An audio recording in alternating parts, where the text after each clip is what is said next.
good morning. And come on, I was setting up some stuff, guys. I'm a bit late. Oh, hi, are you guys, you guys ready? Are you all ready for... I'm late. Oh, yeah, I'm late. How's the voice today? It's okay. It's a little bit ducky, but other than that, we're good. Oh, hi, I'm a little throat doing. I'm the throat goat. I am the throat goat. The bestest of all throat goats. Oh, yeah. So, I, didn't want to, that voice is quacked. But that is perfect for telling me scary stories. Ooh. Fuck you, this is... Just a little ducky. Pardon me? Excuse me? So, thank you for the hydrate. So, I went around and I looked up some good stuff. Oh, thank you, Mr. Williams. Thank you. Okay. Basically today, we're just going to read some scary stories together. I hope you're ready. I hope you're not trying to sleep after this. Because I read a few. I didn't read all of them, but I was like, oh, this is low-key kind of bad. As in bad as in I don't know how I don't know if you'll be able to eat after. I found a few classic short stories. I was in fact planning to eat after this. Don't worry. Are you feeling a little bit too hot? Well, after this you'll feel very cold. I didn't read through all of them, and then I saw that some of you sent me some through Marshmallow, so I'm gonna read the ones you sent me too. So I kind of want to find a few with you guys and then read it too. But other than that, I found a few on a thread, and I think they're pretty good. To be honest, I thought they were good.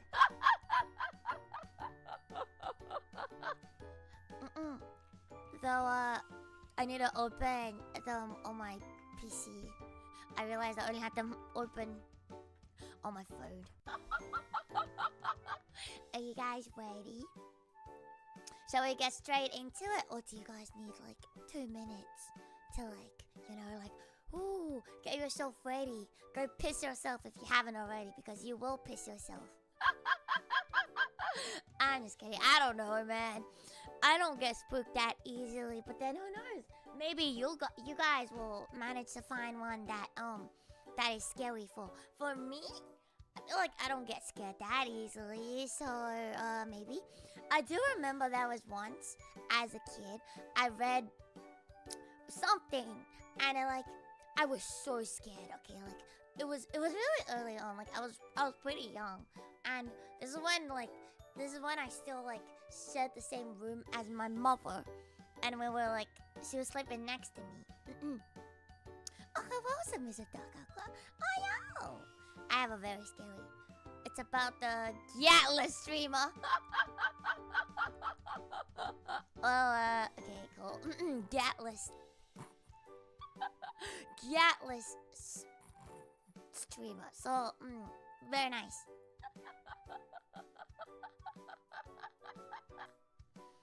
If you want to send me some now, you still can. Just be like, hey, I just sent this to you now. I think you really should read it. Oh god, Luto jump scare. Why do I always jump scare you, man? You're about to be scared even more, I reckon. You're about to get literally fucking jump scared, bro. Are you ready for a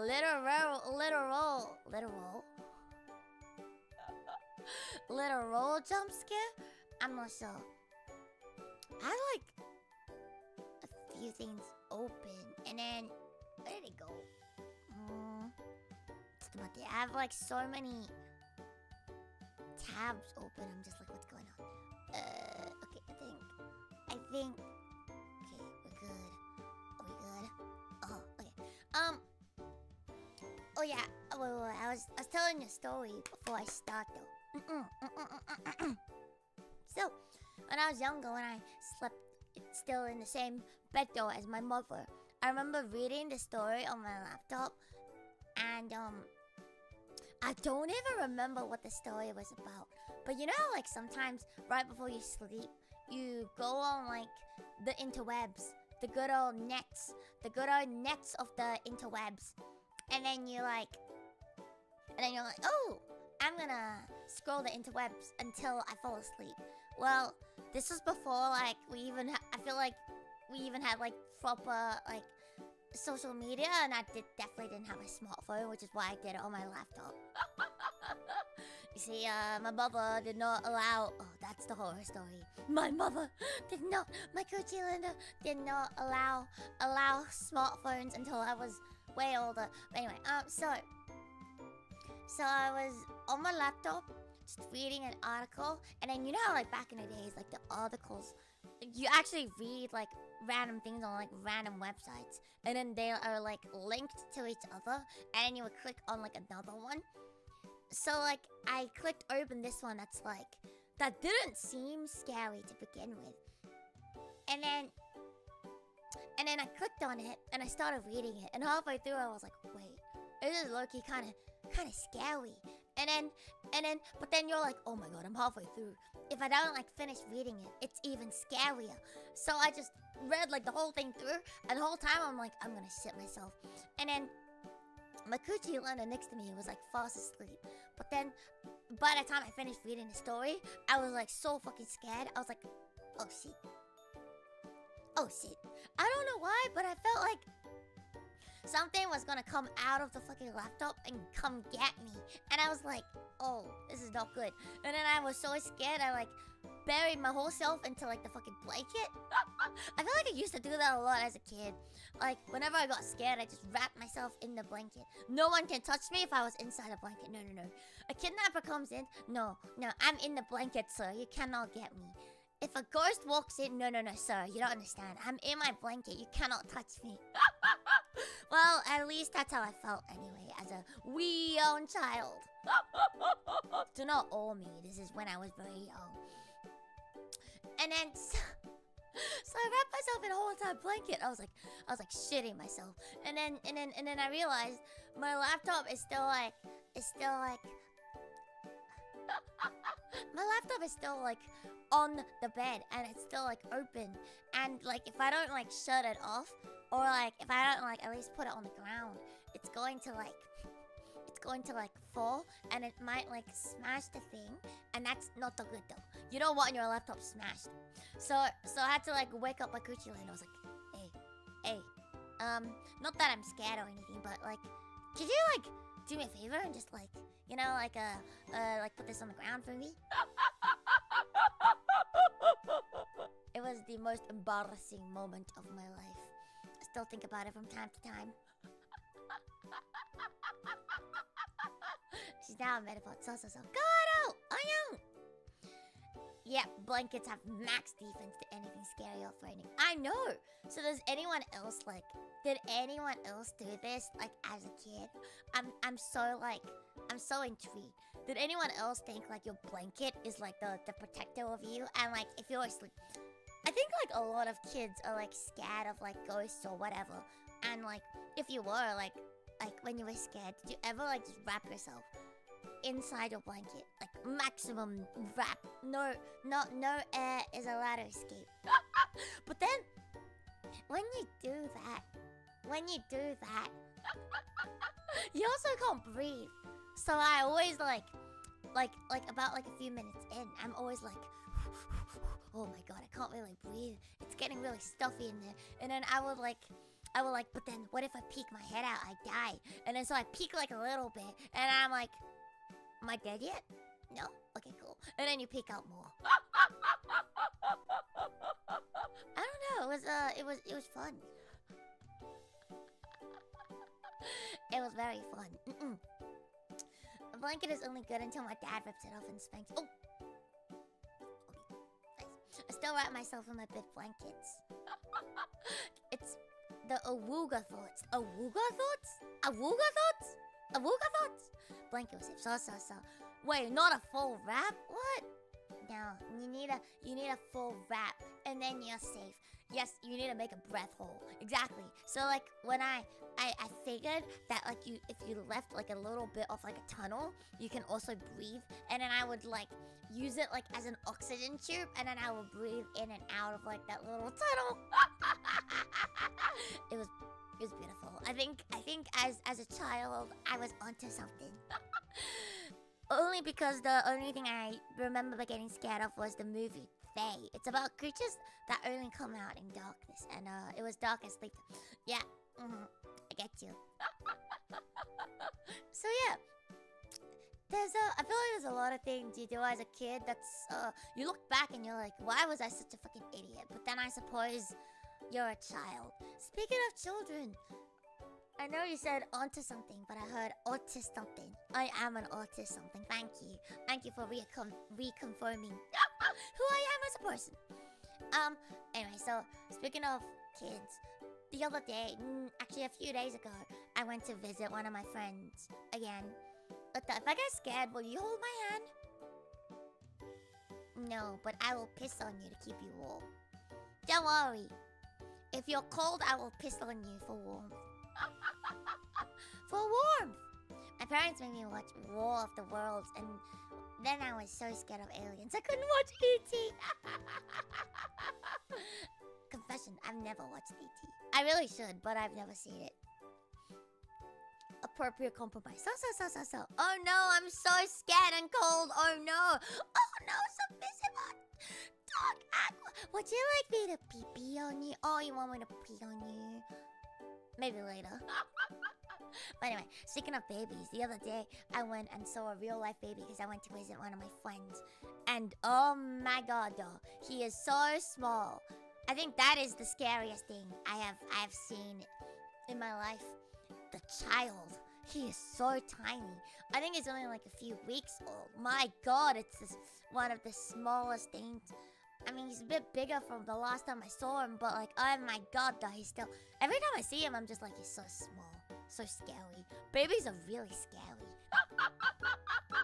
Nothing scares me the way babies do.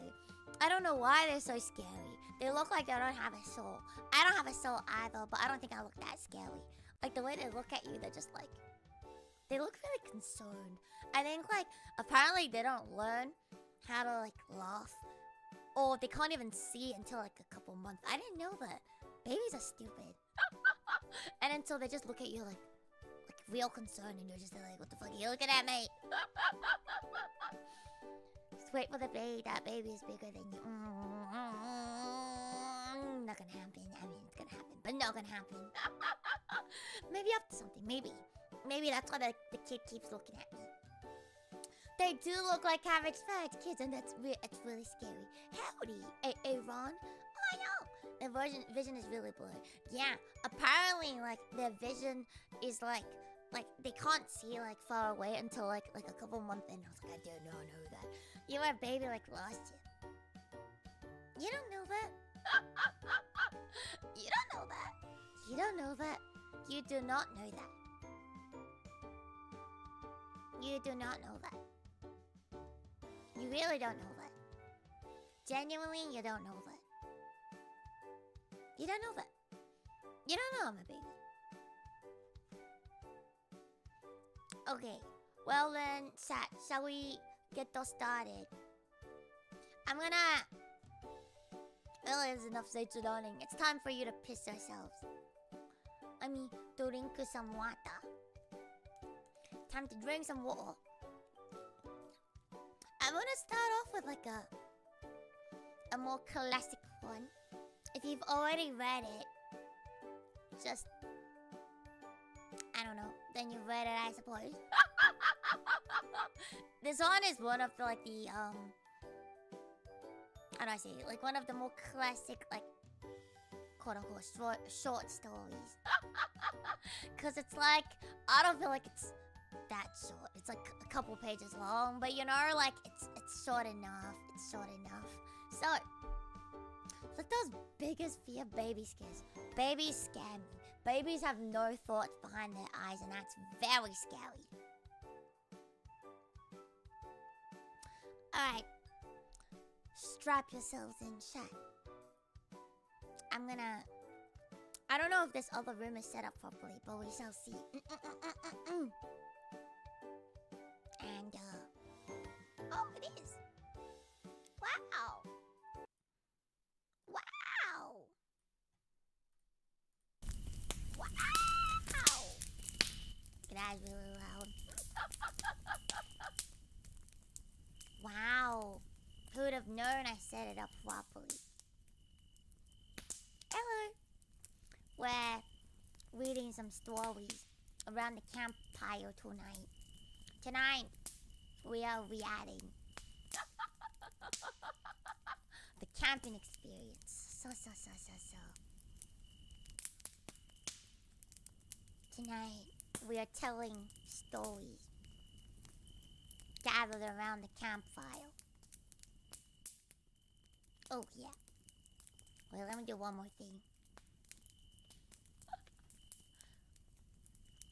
This is called ambient...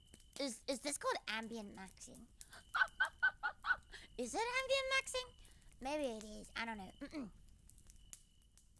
Oh, we're ambient maxing. Alright. Anyone got marshmallows? Alright, pass the marshmallows around. Alright, we'll pass some fucking marshmallows around. And then, what else do you do on camping trips? You, actually don't really know. I feel like all I do is sit around the campfire and do dumbass things. I think you're on fire. Thank you, I know I'm very hot.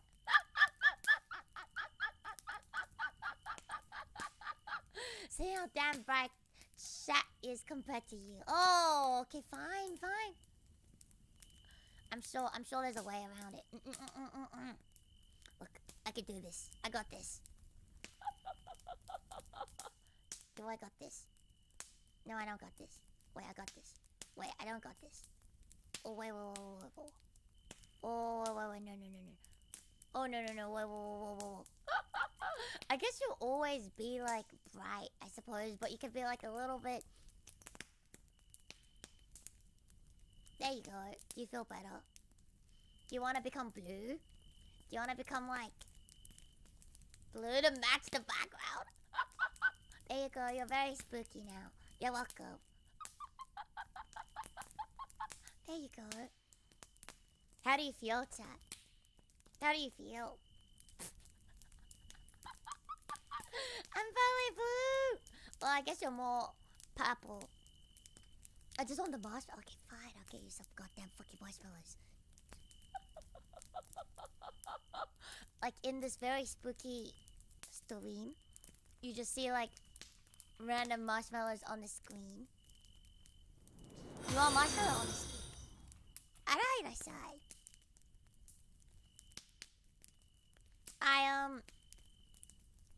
I don't even know if I can find any. Well, I can't like find any. Too bad. Deal with it. Deal with it. Deal with it. You can find your own fucking marshmallows. Also, is like the ambient too soft or is it too loud? How is it? Do you want me to turn it up a little? Or do you want me to turn it down a little? What is it? How do you feel?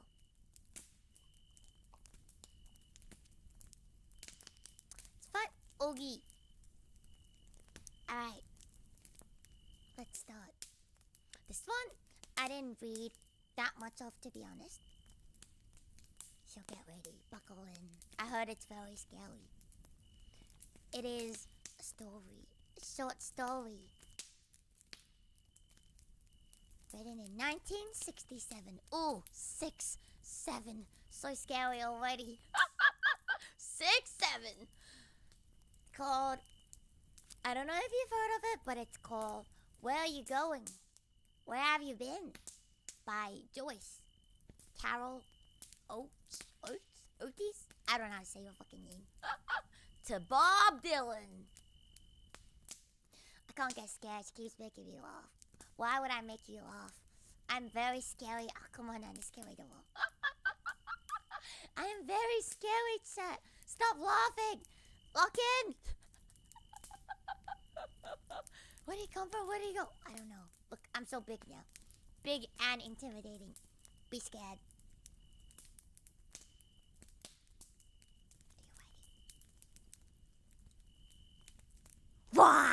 Whoa!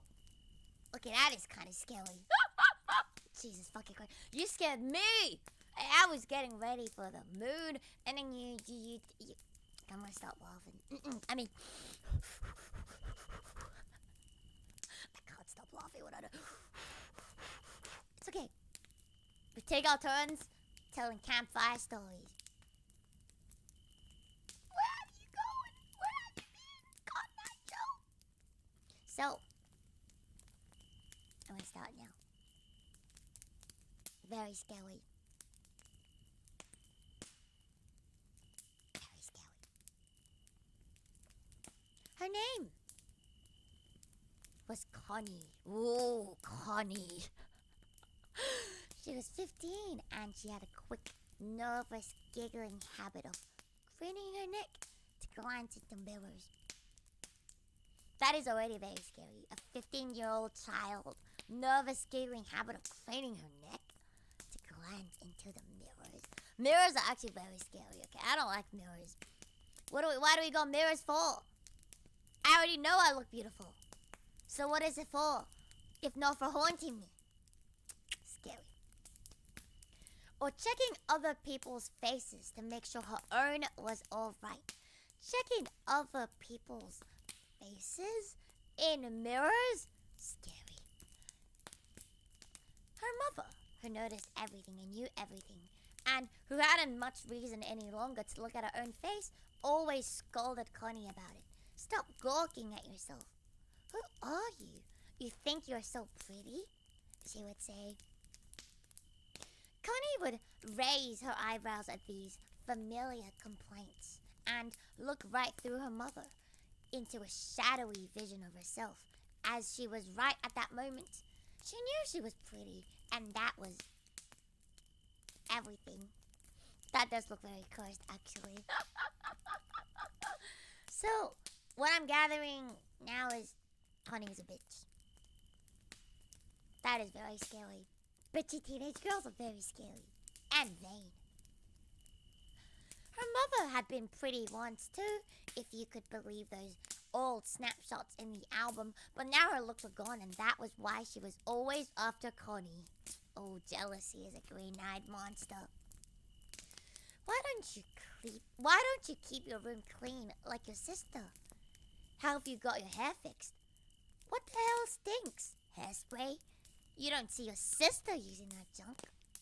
Her sister June was 24 and still lived at home. Ooh, a basement dweller. I like it. Just like me. I am Bob. Just like Bob, for real, for real. She was a secretary in a high school Connie attended. And if that wasn't bad enough, with her in the same building, she was so plain and chunky and steady that Connie had to hear her praised all the time by her mother and her mother's sisters. Wow. June did this, June did that. She saved money and helped clean the house and cooked. And Connie couldn't do a thing. Her mind was all filled with trashy daydreams. Their father was away at work most of the time, and when he came home, he wanted supper. And he read the newspaper in supper, and after supper, he went to bed. This is a very tragic story. It's that a 15-year-old is being compared to a 24-year-old, and they're calling her useless. Crazy. You want the Subway Surfers gameplay? This is the scariest thing I've read all day. Oh, you poor brain-rotten child. May your brain become unrotten, lest a zombie don't even want to touch your brain during an apocalypse. Maybe the reason why everyone's brain rotting is so that in the inevitable chance of an inevitable zombie apocalypse, you shall not be attacked. Anyway, Apple, you're not scared? Oh, well, you will be now. You'll be very scary. You'll be very scared now. I am Goob. Get ready to shit yourself. So, the father, he didn't bother talking much to them, but around his bent head, Connie's mother kept picking at her until Connie wished her mother were dead. Ooh. And she herself were dead, and it were all over. Ooh, be careful what you wish for, children. Be careful what you wish for, children. She makes me want to throw up them sometimes. She complained to her friends. She had a high, breathless, amused voice, which made everything she said sound a little forced, whether it was sincere or not. There was one good thing. June went to places with girlfriends of hers, girls who were just as plain and steady as she. And so when Connie wanted to do that, her mother had no objections.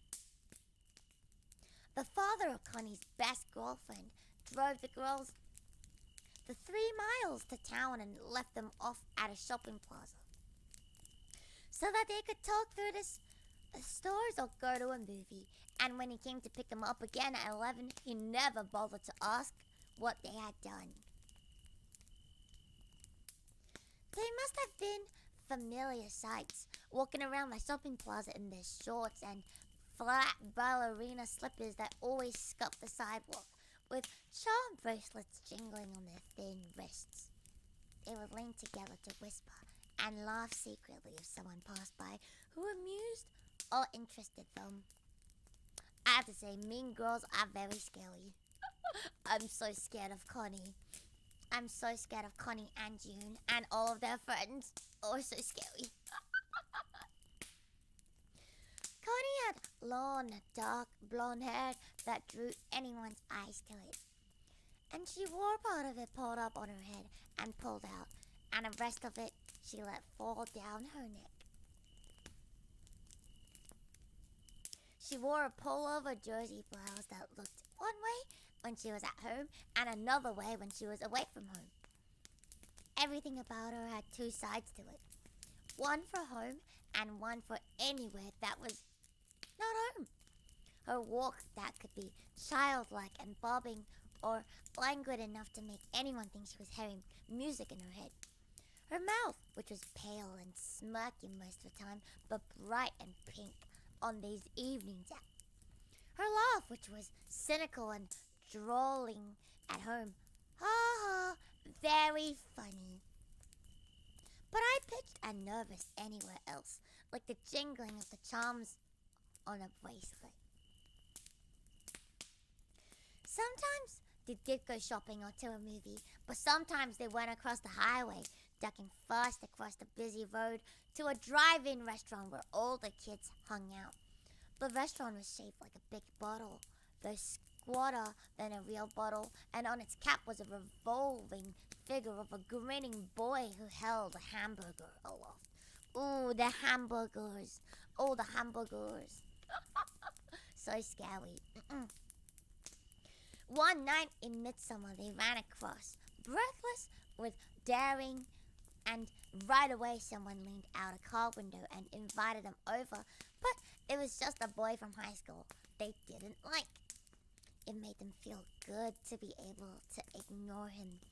They went up through the maze of parked and cruising cars to the bright-lit, fly-infested restaurant. Ooh, fly-infested restaurant. Yummy. Don't you wanna just go to a fucking fly-infested restaurant? Yummy in my tummy. Oh yeah.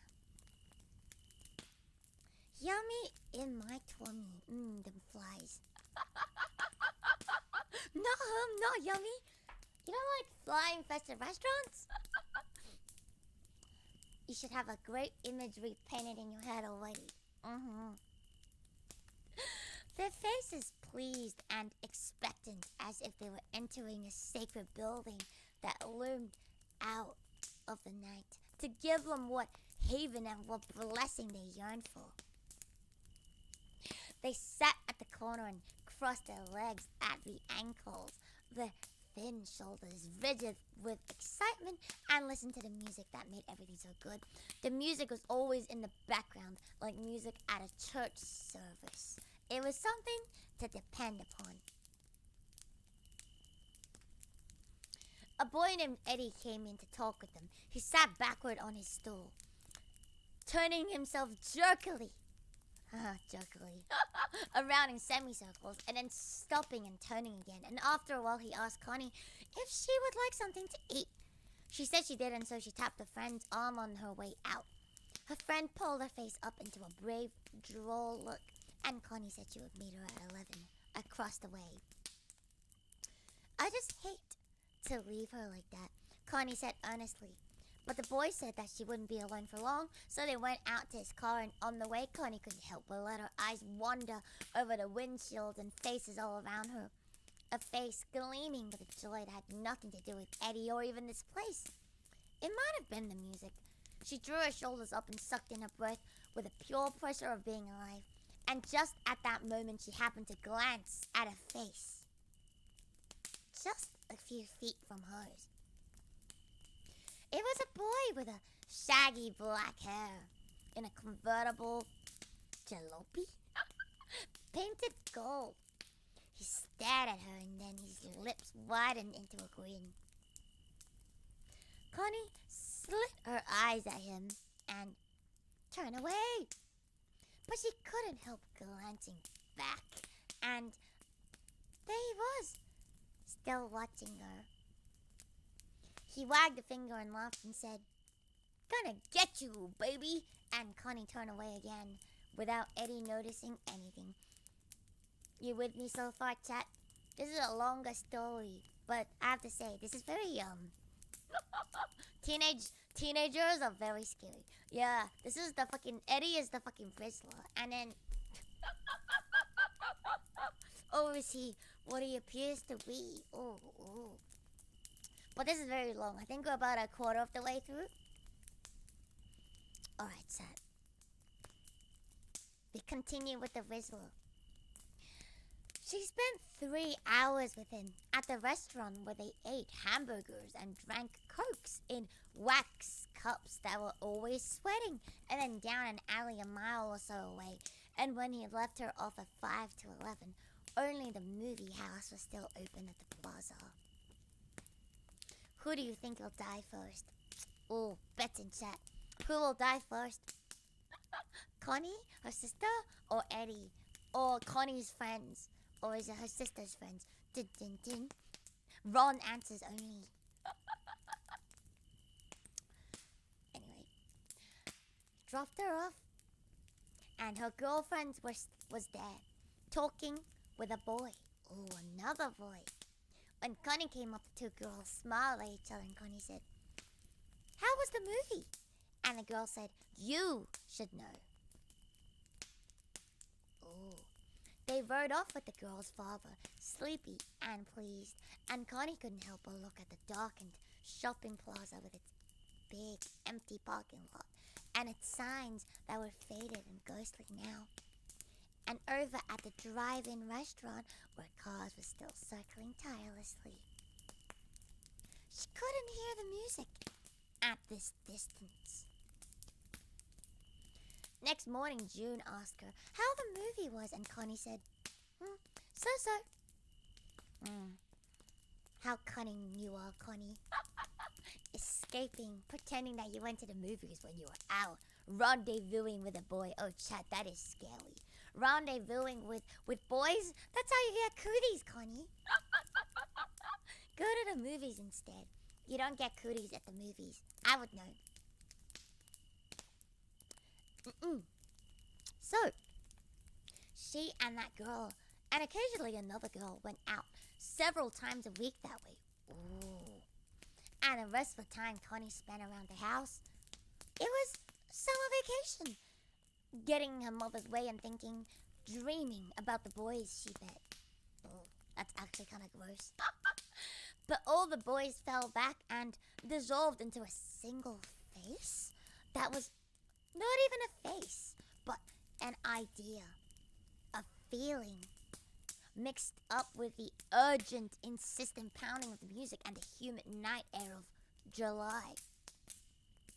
I do have to say though, like, I know July is the middle of summer, but I really love like summer nights when like the crickets are chirping and the cicadas are being really annoying, and then you get like that nice like summer night like breeze in your face, and then it makes everything not so humid, and then like the smell of like leaves and shit.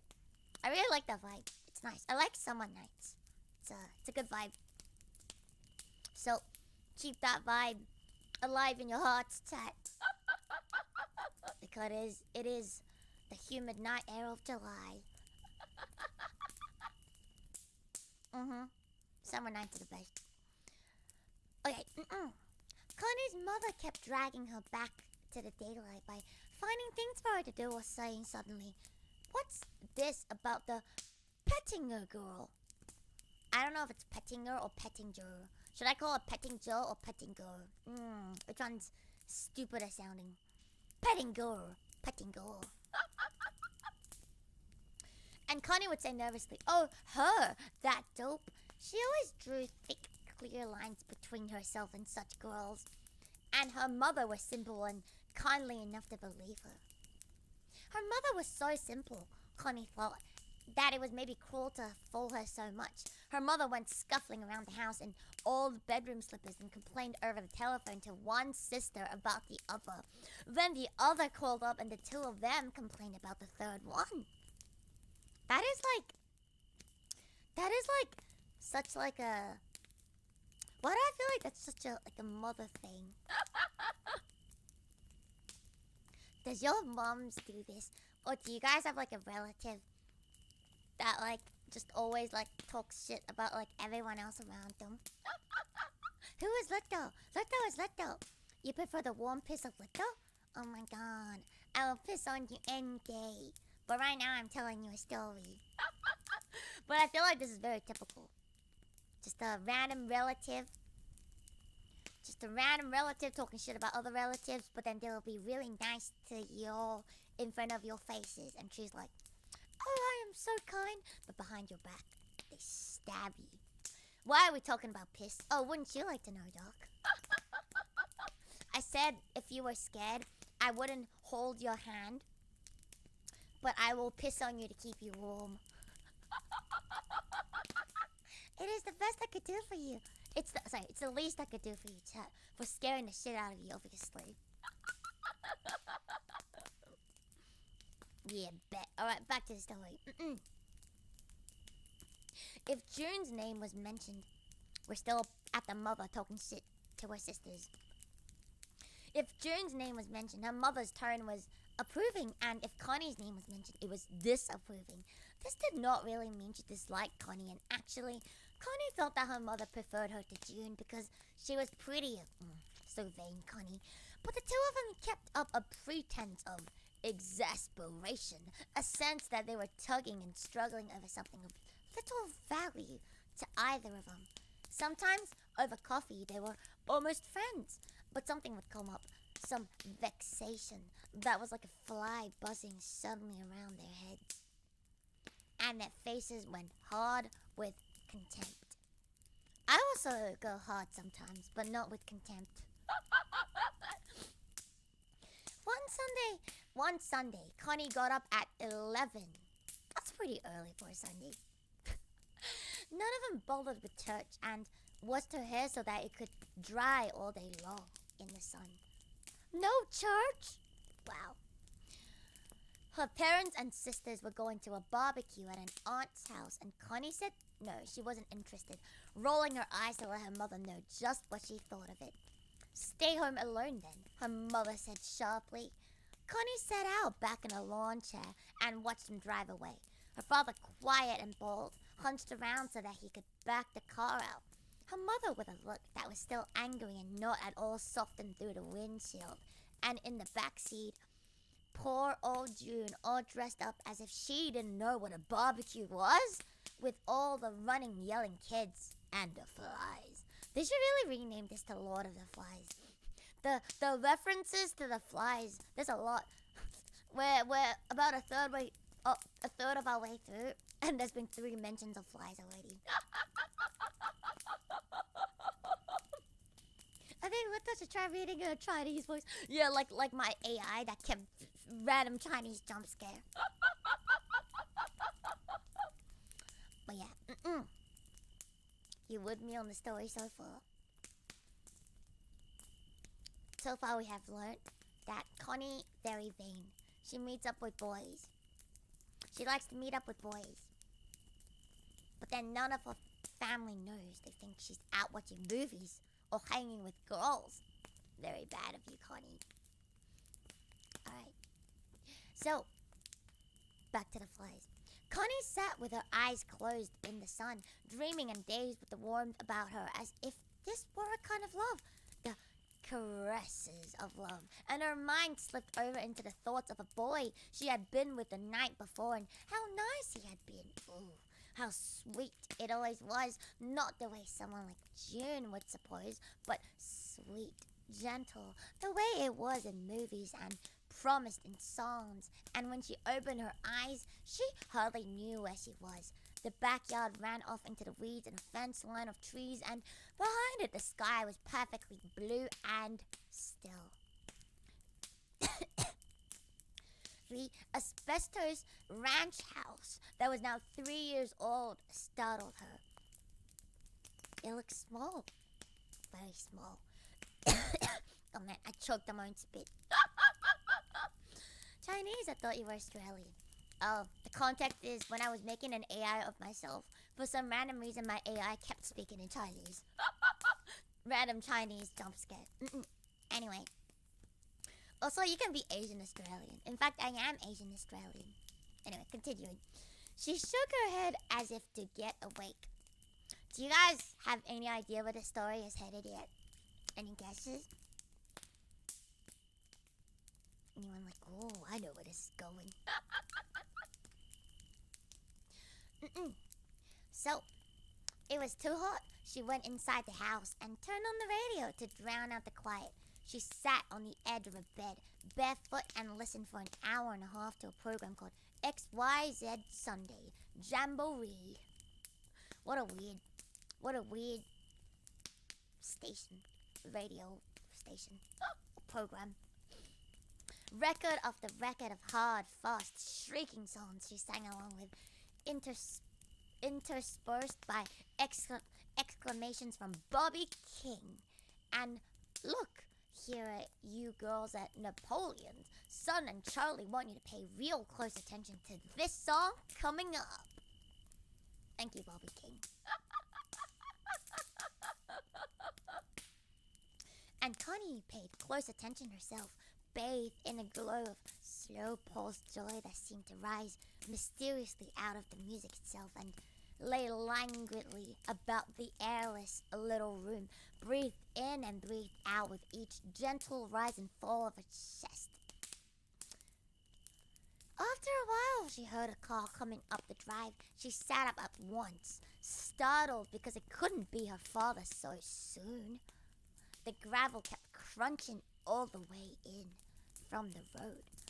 The driveway was long, and Connie ran to the window. It was a car she didn't know. Uh-oh. It was an open jalopy. I still don't know what a jalopy is. Painted a bright gold that caught the sunlight opaquely. Her heart began to pound and her fingers snatched at her hair, checking it, and she whispered, Christ, Christ, wondering how bad she looked. The car came to a stop at the side door, and the horn sounded 4 short taps, as if this were a signal. Connie knew. Sounds like food. And then the next scene is just, hello ma'am, here's the Pizza Hut delivery. Can you imagine? Anyway, she went into the kitchen and approached the door slowly. Then hung out the screen door, her bare toes curling down off the step. A Okay, I like the mention of bare toes, but she's 15. Keep in mind she's 15, so that is actually a very scary story. It's very scary. She's 15. She's 15. Stop that, chat. Stop that right now. Stop that right now, chat. I'm watching you. I'm watching you. But like, bare toes mentioned. I just like the words bare toes curling. Bare toes curling. I just like the sound of like that phrase. Kaluto! Anyway, don't worry about the bare toes. She is 15. She is 15, okay? Don't do this. Don't do this. She's 15. Stop it. Anyway, there were two boys in the car, and now she recognized the driver. He had shaggy, shabby black hair that looked crazy as a wig, and he was grinning at her. Grinning. "I'm late, am I?" he said. "Who the hell do you think you are?" Connie said. "Told you I'd be out, did I?" "I don't even know who you are." She spoke sullenly, careful to show no interest or pleasure. Ugh, that's a bad word to describe a 15-year-old with. And he spoke in a fast, bright monotone. Connie looked past him to the other boy, taking her time. He had fair brown hair with a lock that fell onto his forehead. His sideburns gave him a fierce, embarrassed look, but so far he hadn't even bothered to glance at her. Both boys wore sunglasses. The driver's glasses were metallic and mirrored everything in miniature. "You want to come for a ride?" he said. Connie smirked and let her hair fall loose over one shoulder. "Don't you like my car? New paint job," he said. "Hey." "What?" "You're cute." "Riz." She pretended to fidget, chasing flies away from the door. Fourth mention of flies. This is now a drinking game. Take a shot every time this story mentions flies. You owe me 4 shots already. "Don't you believe me or what?" he said. "Look, I don't even know who you are," Connie said in disgust. "Hey, Ellie's got a radio, see? Mine's broke down." He lifted his friend's arm and showed her the little transistor the boy was holding, and now Connie began to hear the music. It was the same program that was playing inside the house. "Bobby King?" she said. "I listen to him all the time. I think he's great." "He's kind of great," Connie said reluctantly. "Listen, that guy's great. He knows where the action is." Connie blushed a little because the glasses made it impossible to see just what this boy was looking at. She couldn't decide if she liked him or if he was just a jerk, and so she dawdled into the doorway and wouldn't calm down or go back inside. She said, "What's all that stuff painted on your car?" "Can't you read it?" He opened the door very carefully, as if he was afraid it might fall off. He slid out just as carefully, planting his feet firmly on the ground. Oh, feet. The tiny metallic world in his glasses slowing down like gelatin, hardening, and in the midst of it, Connie's bright green blouse. "This here is my name to begin with," he said. Arnold Friend was written in tar-like black letters on the side, with a drawing of a round grinning face that reminded Connie of a pumpkin, except it wore sunglasses. "I want to introduce myself. I'm Arnold Friend." Is he really a friend? "And that's my real name, and I'm gonna be your friend, honey." And inside the cars, Ellie Oscar. He's kinda shy. Ellie brought his transistor radio up to his shoulder and balanced it there. "Now these numbers are a sacred code, honey," Arnold Friend explained. He read off the numbers, 33, 19, and 17, and raised his eyebrows at her to see what she thought of that. But she didn't think much of it. The left rear fender had been smashed, and around it was written on the gleaming gold background, "Done by crazy woman driver." Connie had to laugh at that. Arnold's friend was pleased at her laughter and looked up at her. Around the other side's a lot more. "You want to come and see them?" "No." "Why not?" "Why should I?" "Don't you want to see what's on the car? Don't you want to go for a ride?" "I don't know." "Why not?" "I've got things to do." Like what?" "Things." "Do you think his rizzing is working, Chet? Do you think Arnold's friend has great riz?" "Oh, Arnold friend, you got a friend in me." He laughed as if she had said something funny. He slapped his thighs. He was standing in a strange way, leaning back against the car as if he were balancing himself. He wasn't tall, only an inch or so taller than she would be if she came down to him. Connie liked the way he was dressed, which is the way all of them dressed.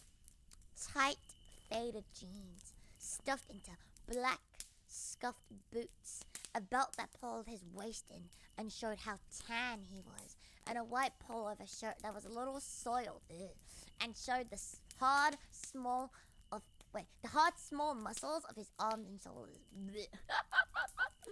He looked as if he probably did hard work, lifting and carrying things. Even his neck looked muscular, and his face was a familiar face.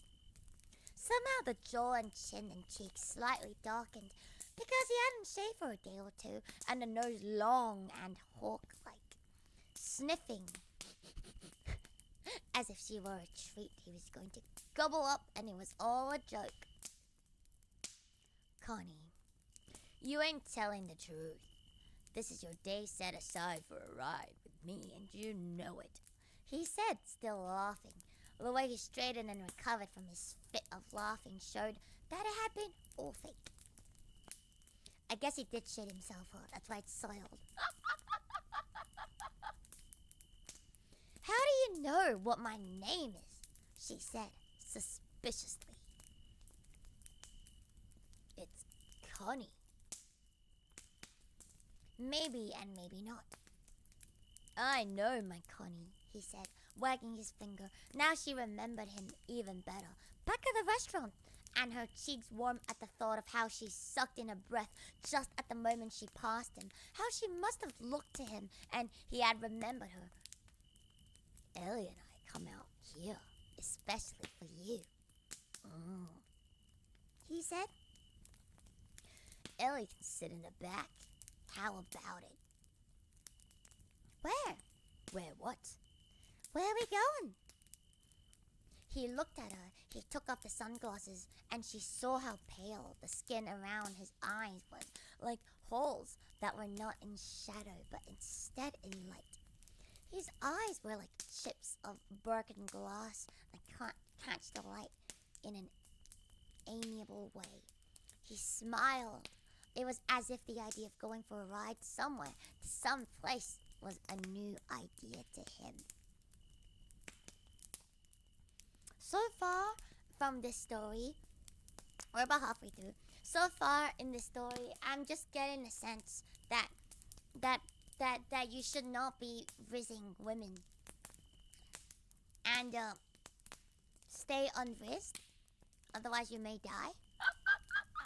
I don't know the ending of the story, by the way. I think I read up to like a little bit past it. And so far we have learned. Don't fall for the riz. Unless if it's Luto. Luto's the only one who can riz you. Do not let any stranger riz you up, chat. Alright. Just for a ride, Connie, sweetheart. I never said my name is Connie, she said. But I know what it is. I know your name and all about you. Lots of things, Arnold's friend said. He had not moved yet, but stood still, leaning back against the side of his jalopy. Still don't know how that is pronounced. I took a special interest in you. Such a pretty girl. And found out all about you. Like, I know your parents and sister are gone somewhere. And I know where and how long they're going to be gone. And I know who you were with last night. And your best girlfriend's name is Betty, right? I love that the red flags show up as blue. What I learned is that a guy somehow soiled his shirt and still raised the girl. Impressive. Very impressive. I just love that the flags are blue. Jalopy is a crappy car. Jalopy. Oh, so I was right. So it is jalopy. Anyway. He spoke in a simple, lilting voice, exactly as if he were reciting the words to a song. His smile assured her that everything was fine. In the car, Ellie turned up the volume on his radio and did not bother to look around at them. Ellie can sit in the back seat, Arnold's friend said. He indicated his friend with a casual jerk of his chin. As if Ellie did not count and she should not bother with him. How'd you find out all that stuff? Connie said. Listen, Betty Schultz and Tony Fitch and Jimmy Pettinger and Nancy Pettinger, he said in a chant. Raymond Stanley and Bob Hutcher. Do you know all those kids? I know everybody. Look, you're kidding. You're not from around here. Sure. But how come we never saw you before? Sure you saw me before, he said. He looked down at his boots as if he were a little offended.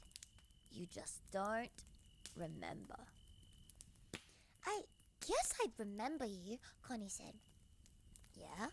He looked up at this, beaming. He was pleased. He began to mark time with the music from Ellie's radio, tapping his fists lightly together. Connie looked away from his smile to the car, which was painted so bright it almost hurt her eyes to look at it. She looked at that name. Arnold Friend. And up at the front fender was an expression that was familiar. Man the Flying Saucers. It was an expression kids had used the year before, but didn't use this year. Oh, like Skibbity Toilet, but it's Man the Flying Saucers. Yeah, she's so dead. She looked at it for a while, as if the words meant something to her that she did not yet know. So, do you guys think she's so dead, or do you think there's a chance of survival? Maybe she's very dead. What are you... What are you thinking about, huh? Arnold Friend demanded. Not worried about your hair blowing around in the car, are you? No. Think maybe I can't drive good? How do I know? You're a hard girl to handle. How come? He said. Don't you know I'm your friend? Didn't you see me put my sign in the air when you walked by? What sign? My sign. And he drew an X in the air, leaning out toward her. They were maybe 10 feet apart. After his hand fell back to his side, the X was still in the air. Almost visible. Connie let the screen door close and stood perfectly still inside it, listening to the music from the radio and the boys blend together. She stared at Arnold Friend. Arnold Friend. He stood there so stiffly relaxed, pretending to be relaxed, with one hand idly on the door handle as if he were keeping himself up that way and had no intention of ever moving again. She recognized most things about him. The tight jeans that showed his thighs and buttocks, and the greasy leather boots, and the tight shirt, and even that slippery, friendly smile of his, that sleepy, dreamy smile that all the boys used to get across, ideas they didn't want to put into words.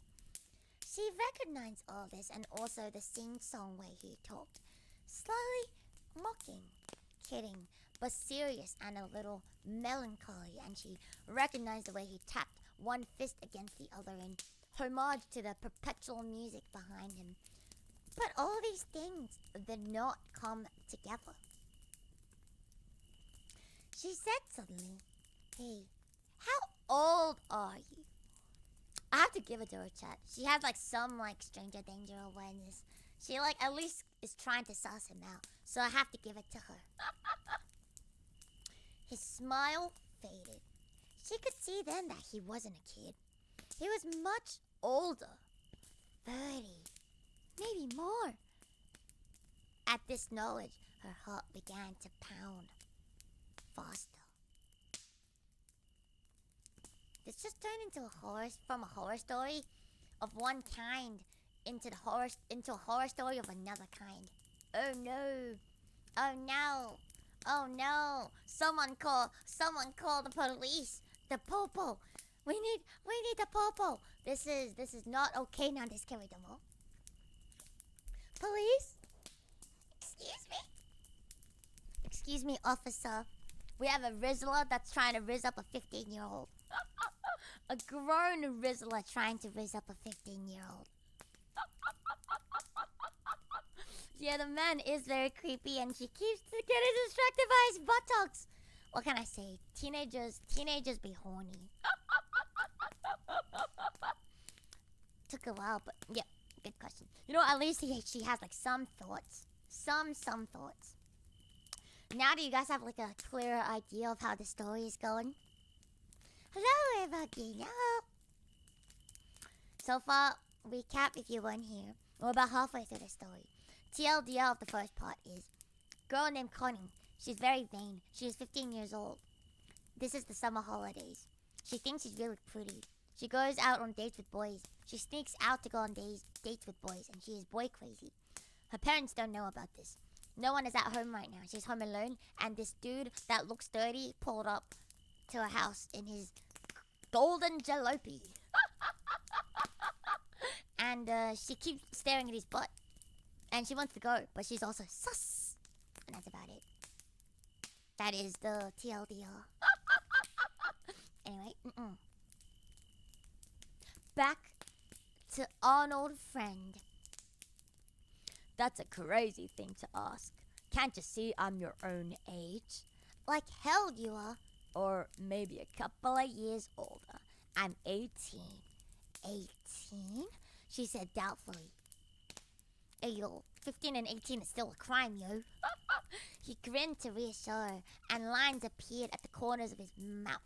His teeth were big and white.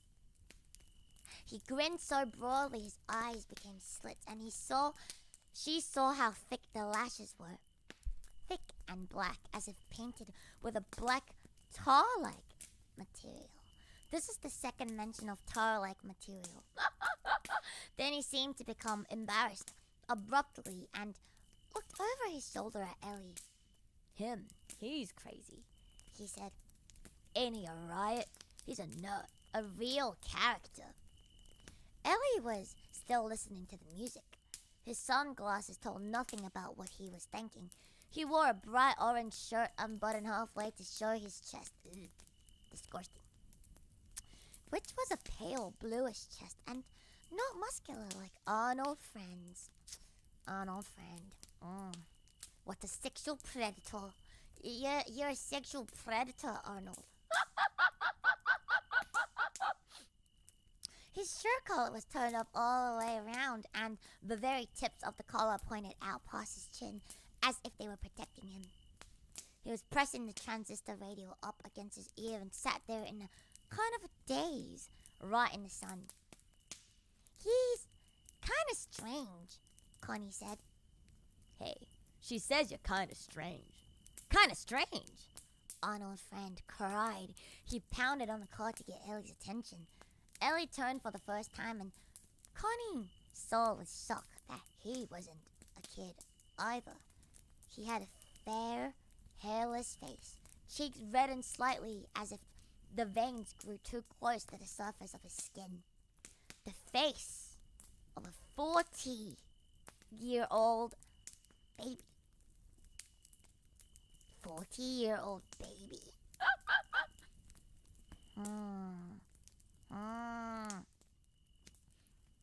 Sus.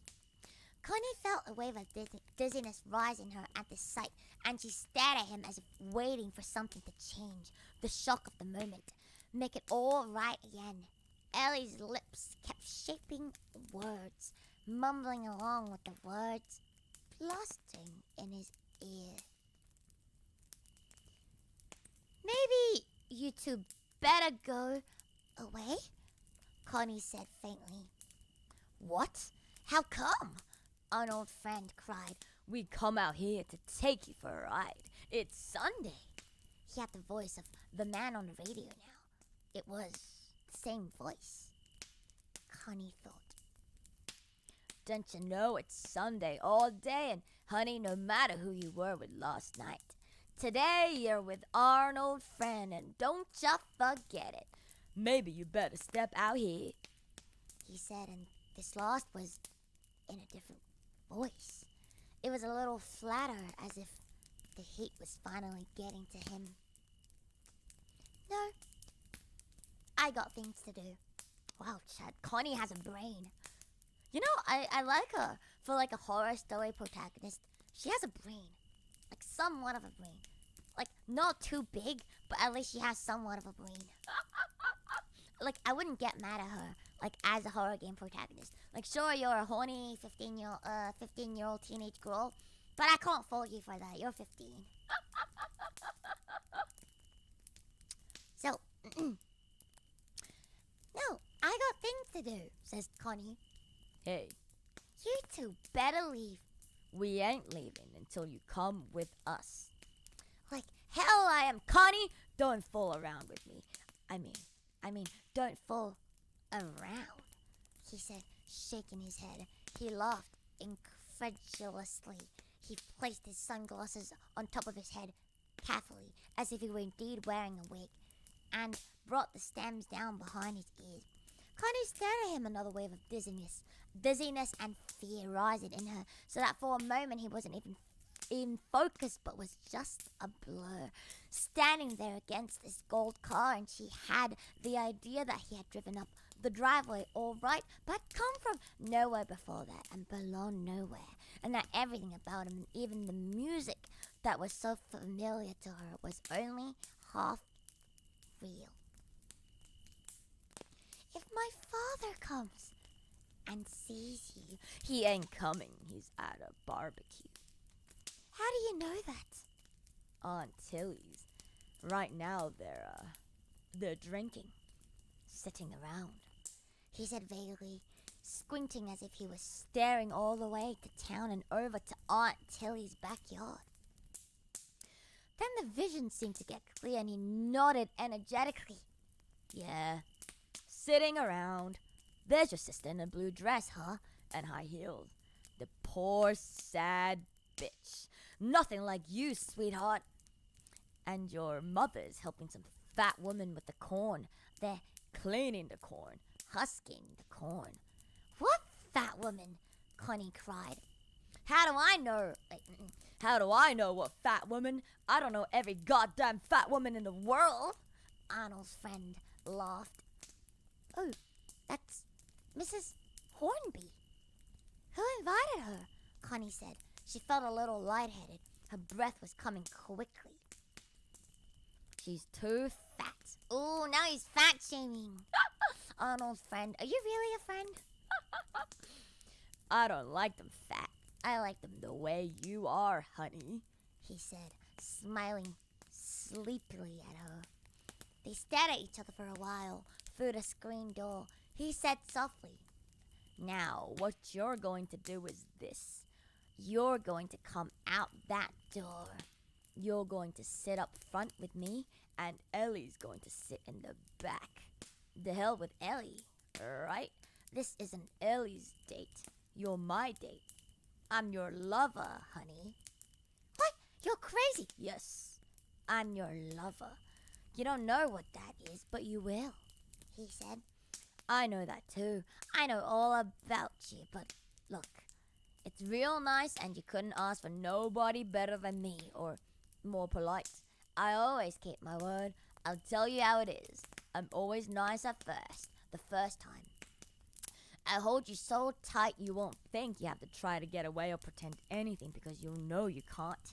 And I'll come Whoa, whoa, whoa, whoa, whoa, whoa, whoa, whoa, whoa, whoa, whoa, whoa, whoa, what the fuck? And I'll come inside you where it's all secret and you'll give in to me and you'll love me. What the fuck? That was a hell of a fucking sentence. I'm not gonna repeat that. Shut up! You're crazy! Connie said. She backed away from the door. She put her hands against her ear. What are you reading? I don't fucking know. I think by inside you it means like inside your mind, I think. But keep in mind this was written in 1967. So it's a little different back in the days. Anyway, Connie said she backed away from the door. She put her hands against her ears as if she heard something terrible. Something not meant for her. People don't talk like that. You're crazy, she muttered. Her heart was almost too big now for her chest, and its pumping made sweat break out all over her. She looked out to see Arnold's friend pause and then take a step toward the porch lurching. He almost fell, but like a clever, drunken man, he managed to catch his balance. He wobbled in his high boots and grabbed a hold of one of the porch posts. I know she's 15. I'm not doing shit to her. No, it wasn't. I meant the same thing in 1967 as it does today. You don't know that. No, this is not a no sleep story. This is one of like the more classic short horror stories. I can read a no sleep for you later. Don't worry. I'll even read some of the ones. If you want me to read a specific one, we could read it. We're about 3/4 of the way through, chat. Are you ready? I'm like very curious now because I also didn't read the ending, so I wonder what's going to happen. What do you guys think? I also love classic horror, me too. No sleep for me. Some of them are too cheesy. That's why I like the classic ones. I'm very curious. I suspect. Yeah, what's gonna happen is a federal crime or two. It might be like one of those stories where literally nothing bad happens and it's just like a really spooky atmosphere. But I read a few reviews and they say apparently the ending of this is very scary, so apparently I think she's gonna, then they're gonna, then that happens. Oh, not that! And go get a cheeseburger. Oh, a wooga. Oh, yes, I like that. Well, I don't like that. She's 15. I don't like that. Anyway, Whoa. Scared the shit out of me. Ooh, thank you, Storm Gecko. Thank you. Thank you for the sub. Wow, 3 months. Thank you so much. Wow, thank you so much. Thank you. Anyway. Honey, he said, you still listening? Get the hell out of here. Be nice, honey. Listen. I'm going to call the police. He wobbled again, and out of the side of his mouth came a fast spat curse. An aside not meant for her to hear, but even this, Christ, sounded forced. Then he began to smile again. She watched the smile come, awkward as if he were smiling from inside a mask. His whole face was a mask, she thought wildly, tanned down and onto his throat, but then running out as if he had plastered makeup on his face but had forgotten about his throat. Honey, listen, here's how it is. I always tell the truth, and I promise you this. I ain't coming in that house after you. You better not. I'm going to call the police. If you don't... Honey, he said, talking right through her voice. Honey, I'm not coming in there, but you are coming out here. You know why? Yeah, he does a lot of coming. She was panting. The kitchen looked like a place she had never seen before. Some room she had ran inside, but which wasn't good enough. Wasn't going to help her. The kitchen window had never had a curtain after 3 years, and there were dishes in the sink for her to do. Probably. And if you ran your hand across the table, you'd probably feel something sticky there. You listening, honey? Hey, Going to call the police. soon as you touch the phone, I don't need to keep my promise and can come inside. You won't want that. Jesus, Arnold friend, you don't sound like a friend. She rushed forward and tried to lock the door. Her fingers were shaking. But why lock it? Arnold's friend said gently, talking right into her face. It's just a screen door. It's just nothing. One of his boots was at a strange angle as if his foot wasn't in it. It pointed out to the left, bent at the ankle. I mean, anybody can break through a screen door and glass and wood and iron or anything else if he needs to. Anybody at all, and especially Arnold friend. If the place got lit up with a fire, honey, you come out running into my arms. Right into my arms and safe at home. Like you knew I was your lover and stopped fooling around. I don't mind a nice shy girl, but I don't like no fooling around. Part of those words were spoken with a slight rhythmic lilt, and Connie somehow recognized them. The echo of a song from last year. About a girl rushing into her boyfriend's arms and coming home again. Connie stood barefoot on the linoleum floor, staring at him.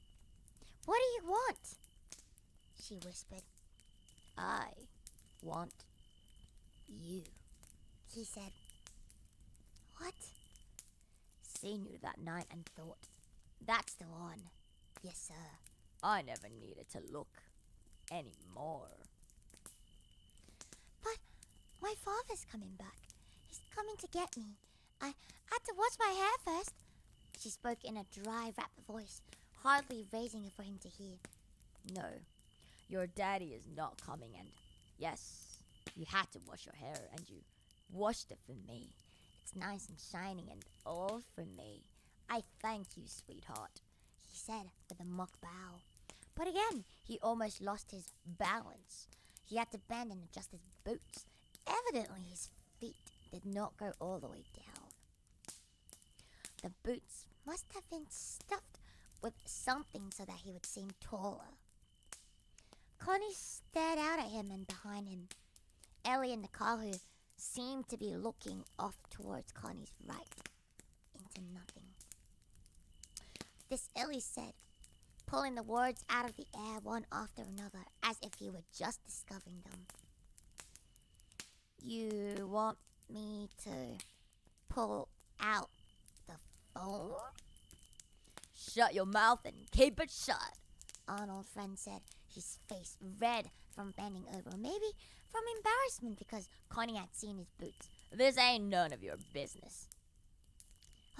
What are you doing? What do you want? Connie said. If I call the police, they'll get you. They'll arrest you. Promise was not to come inside unless you touch that phone, and I'll keep that promise, he said. He resumed his erect position and tried to force his shoulders back. God, I love this story.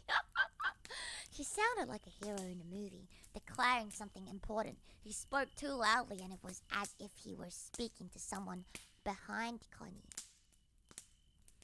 I ain't made plans for coming in that house where I don't belong, but just for you to come out to me.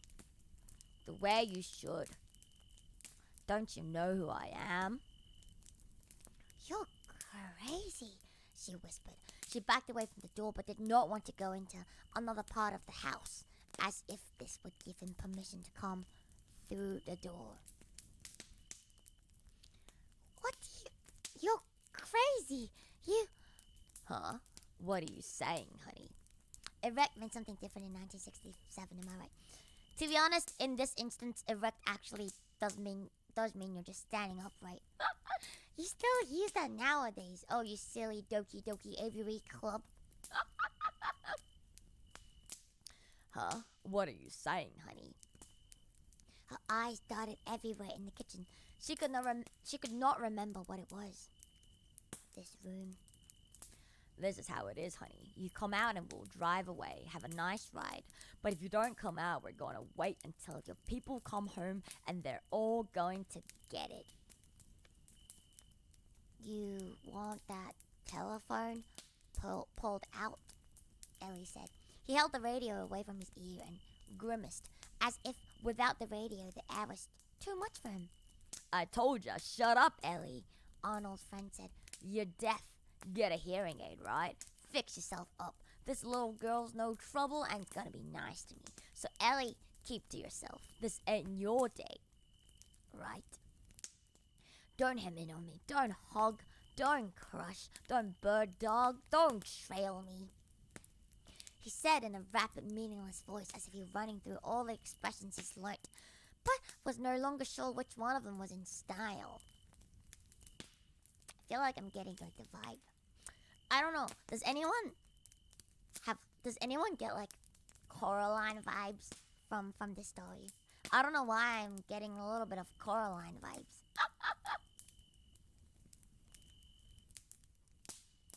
Don't crawl under my fence. Don't squeeze in my chipmunk hole. Don't sniff my glue. Suck my popsicle. Keep your own greasy fingers on yourself. He shaded his eyes and peered in at Connie, who was backed against the kitchen table. Don't mind him, honey. He's just a creep. He's dope, right? I'm the boy for you, and like I said, you come out here nice like a lady and give me your hand and nobody else gets hurt. I mean your nice old bald-headed daddy and your mummy and your sister in her high heels. Because, listen, why bring them into this? Leave me alone, Connie whispered. Hey, you know that old woman down the road? The one with the chickens and stuff. You know her. She's dead. Dead? What? You know her? Arnold's friend said. She's dead. Don't you like her? She's dead. She isn't here anymore. But don't you like her? I mean, you got something against her? Some grudge or something? Then his voice dipped, as if he were conscious of rudeness. He touched the sunglasses perched on top of his head, as if to make sure they were still there. Now you be a good girl. What are you going to do? Just 2 things, or maybe 3. Arnold's friend said. But I promise it won't last long and you'll like... But I promise it won't last long and you'll like me the way you get to like people you're close to. You will. It's all over for you here, so come on out. You don't want your people in any trouble, do you? She turned and bumped against a chair or something, hurting her leg, but she ran into the back room and picked up the telephone. She picked up the telephone!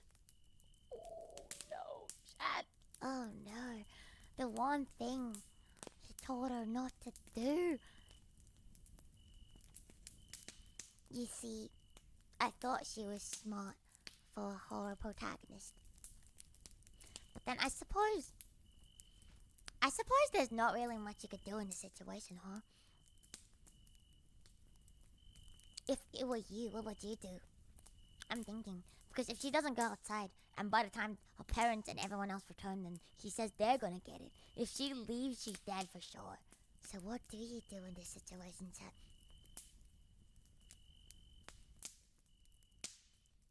I feel like I would left right good night him. Yap forever, but if you yap forever and they come back, it's over for you. There's a time limit. You can't go outside and you can't use the phone. What do you do? Yeah, maybe she just needs to make a lot of noise. Who knows? Maybe all she needed to do was just say, "You're ugly. Goodbye." But what if that made him even angrier? Yeah, maybe he's lying and nothing bad is going to happen. Right, Jack? Nothing bad's gonna happen. No. She ran into the back room and picked up the telephone. Something roared in her ear. A tiny roaring, and she was so sick with fear that she could do nothing but listen to it. The telephone was clammy and very heavy, and her fingers groped down to the dial, but were too weak to touch it. She began to scream into the phone, into the roaring. She cried out. She cried for her mother. She felt her breath start jerking back and forth in her lungs, as if it were something Arnold's friend were stabbing her with again and again with no tenderness. A noisy, sorrowful wailing rose all about her, and she was locked inside it the way she was locked inside this house. After a while, she could hear again. She was sitting on the floor with her wet back against the wall. Arnold's friend was saying from the door, "That's a good girl. Put the phone back." She kicked the phone away from her. "No, honey. Pick it up. Put it back right." She picked it up and put it back. The dial tone stopped. "That's a good girl. Now you come outside." She was hollow with what had been fear, but what was now just an emptiness. All that screaming had blasted it out of her. She sat, one leg cramped under her, and deep inside her brain was something like a pinpoint of light that kept going and would not let her relax. She thought, "I'm not going to see my mother again." She thought, "I'm not going to sleep in my bed again." Her bright green blouse was all wet.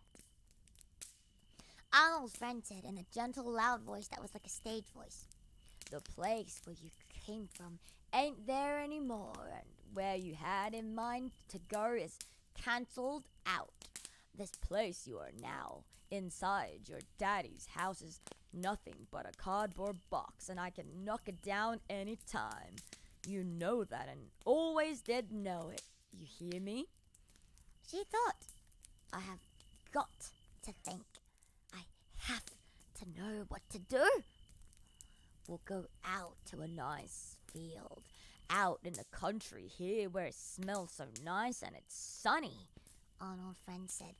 "I'll have my arms tight around you so you won't need to try to get away, and I'll show you what love is like, what it does. The hell with this house. It looks solid, all right," he said. He ran a fingernail down the screen, and the noise did not make Connie shiver as it would have the day before. "Now put your hand on your heart, honey. Feel that? That feels solid too, but we know better. Be nice to me. Be sweet like you can, because what else is there for a girl like you but to be sweet and pretty and give in and get away before her people come back." She felt her pounding heart. Her hand seemed to enclose it. She thought for the first time in her life that it was nothing that was hers, that belonged to her, but just a pounding, living thing inside this body that wasn't really hers either. "You don't want them to get hurt," Arnold's friend went on. "Now get up, honey. Get up. All by yourself." She stood. "Now turn this way. That's right. Come over here to me. Ellie, put that away, didn't I tell you? You dope. You miserable, creepy dope." Arnold's friend said. His words were not angry, but only part of an incantation. The incantation was kindly. "Now come out through the kitchen to me, honey, and let's see a smile. Try it. You're a brave, sweet little girl, and now they're eating corn and hot dogs, cooked to bursting over an outdoor fire, and they don't know one thing about you and never did. And honey, you're better than them, and because Not a one of them would have done this for you. Connie felt that word again, linoleum under her feet. It was cool. She brushed her hair back out of her eyes. Arnold's friend let go of the post tentatively and opened his arms for her, his elbows pointing in toward each other, and his wrists limp. To show that this was an embarrassed embrace and a little mocking, he didn't want to make her self-conscious. You know, I've read so far, we're nearly at the end. I have no idea how this is going to end. How is it going to end? What's going to happen? Is she really just going to go with him? Is she really just going to go with him? No fucking shot. No way, Connie. Connie, you're better than this. Is the real scary part that she's just getting groomed? Is this like a story warning against grooming? She put out her hand against the screen. She watched herself push the door slowly open as she was safe back, somewhere in the other doorway, watching this body and this head of long hair moving out into the sunlight where Arnold's friend waited. My sweet little blue-eyed girl, he said in a half-sun sigh that had nothing to do with her brown eyes.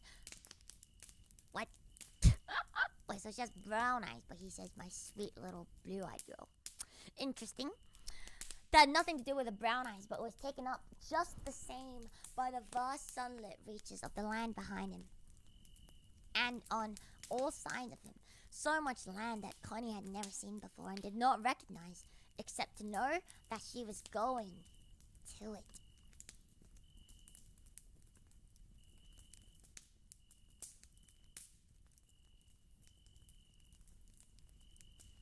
Was that it? I feel like... Oh, that was the end. That was the end of the story. I thought something happened, but I guess the end was just that she went with him. That's the ending.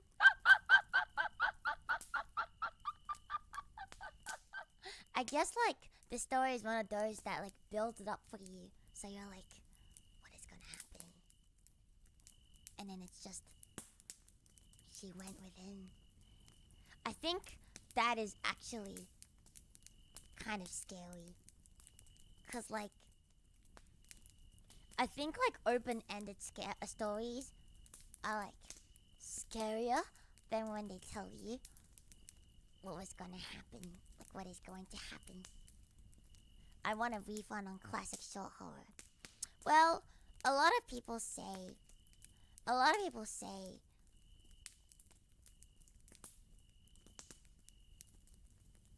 that, you know, is very scary. She got boinked and bonked and her corpse was found 2 weeks later. I genuinely wonder, like, what... I feel like this... I want to know, like, whatchamacallit, the background on which this is written. So I'm, like, looking it up. I did not, like, see this ending, to be honest, because, like, I'm, like, I was expecting, like something more than just, and she was taken forever and ever and ever. Yeah, I feel like normally there are other good ones. So, I found this post on Reddit about the story. Apparently a lot of people... I have read the story because a lot of people really liked it. And I'm going to read to you why a lot of people liked it. So, superficially, it's a really straightforward story inspired by true crime from that era, in which a serial killer lures teenage girls out to the desert to rape and kill them. Oh, God. Establishes that eerie and terrifying tone really well, and I can't fault the majority of people for appreciating it solely as a dark and morbid curiosity. So it's kind of like based off of like true crime stories. But what it does much better in my opinion is its clarity of theme and analogy when read in the context of time. Connie can be seen as a representative of adolescent forays in the unknowledgeable world of sex. Connie is never physically forced to join Arnold and his car to go with him, but is instead drawn to him against her will by some not understood impulse. Going with Arnold is inevitable, and when she joins him, Connie is immediately resigned to her fate. Despite Arnold's creepiness and her assumption that he will kill her, the final extremely powerful paragraph reads, "My sweet little blue-eyed girl," he said in a half-stunned sigh that had nothing to do with her brown eyes, but was taken up by just the same by the vast sunlit reaches of the line behind him and on all sides of him.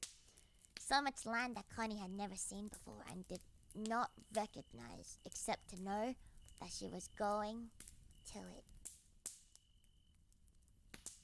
Connie isn't innocent to knowledge of sexuality and sex, but their specifics were unknowable to her. Like the land in the distance she can see and acknowledge, but has never traveled to. Connie's sudden lack of recognition for her own childhood home, the way her own kitchen now feels foreign to her, clarifies this more for me, the same way you might feel a way of disconnection from childhood memories that were once nostalgic after you come of age. The inevitability of Arnold's taking of Connie is echoed in how in the late 60s there were many older people who tried to fight the boomer generation's sexual coming of age but were unsuccessful. Connie looks at her pious and virginal older sister with contempt and feelings of strangeness. There was never another possible outcome. So apparently, I feel like it's actually, I liked it. Like, I actually really liked the story, to be honest. I know like the ending's a bit anticlimactic, but I really like the mood. I think it's one of those stories where it's like, it's not like it's not the ending that like gets to you. It's kind of like you read it and it's like the inevitable doom, and it kind of like grasps at you. I like it. It was good writing. You liked it? Well, glad some of you liked it. I know some of y'all are like, oh, this ending is very anticlimactic, but I feel like it's meant to be, because like, you know, like it was destined from the beginning, and I don't know, I like it. I liked it. It was good. I see why like a lot of people recommended it. It's not like a traditional horror story, but I think it's more like a psychological horror. Yeah, it's not like scary, but it's more like unsettling. I think it's like I don't like where this is going. You didn't pee? Alright, the next one you'll be peeing. So the way he said, "I'm gonna come inside you," was real. Oh god, that is crazy. Now this carried on. Alright. Do you guys have anything you want me to read? If not, I'm gonna pull out another one. But if you have like a really good one, you're like, ooh, I really want you to read this. Now is the time. Now is the time to tell me. I can also give you a no sleep one. Arnold Friend is pretty cool as a monster. Right? Like a Rizzler vampire. It's a tale of dread. So. Read the Harry Potter book. Another one? Okay. There is one story. It's from like Nightmare magazine. I think it's published like in a magazine. I just looked up a few that people really liked. I didn't really want to like read too much myself, because I didn't want to like spoil it for me. And so I just looked up like a few titles and I kind of just assumed. But there's this one that I saw that was recommended, and it's called We, the Girls Who Did Not Make It. I don't know if it's like the same kind of story. I don't know. I don't know if it is.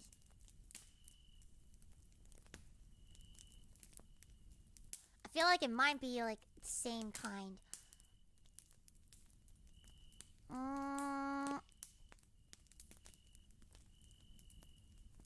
There's one that's called Wait for Night. Maybe we should read that one instead.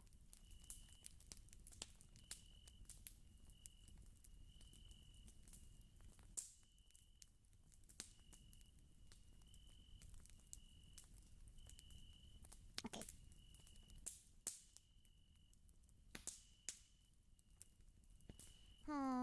Maybe I should just do like a no sleep one. I'm like reading some of these and they don't look that scary. Do you guys know the monkey's paw? I feel like that one's really famous, but do you guys know? I really like that story. But I feel like a lot of you guys probably read that one already. I'm gonna have to listen to the VOD again because I fell asleep and dreamed of bee larvae. Lots of funny makers next year. Oh yeah, Timmy, have a good eat.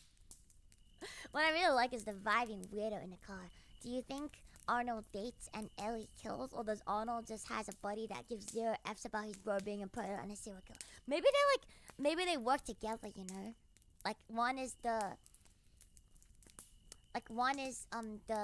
visitor and the other one is just the dude who does the logistics, and maybe he does like the background checks and stuff.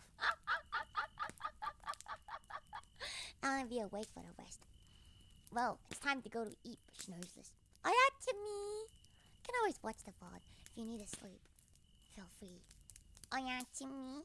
I'll see you guys another day. For now, I shall read you guys the monkey paw. I really like the monkey's paw. It's a really good story.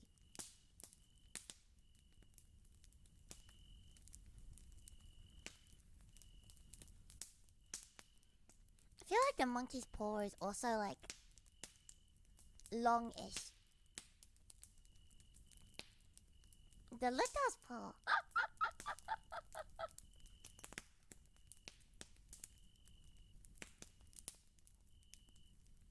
Or should I do something else?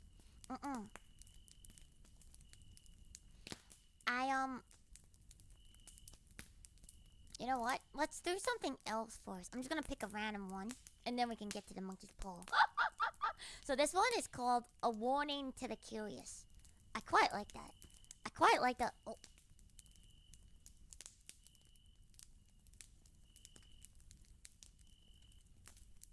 That was almost as spooky as when my HH-43 Huskies ARC-27 UHF locked onto a 243.0 MHz ghost frequency over the Bermuda Triangle. It was from ME. From like, 1863? Still not sure I made it out of there. TTS is always loud. Oh man, is it too loud? If it's too loud, I can turn my overall volume down and turn this one up a bit. Is that better? Can you still hear the background? I turned everything else down. Should be less loud. Thank you, Joel. Thank you. Thank you. Thank you. Put that. HH-43 Huskies. ARC-27 UHF. God, I missed the helicopter facts.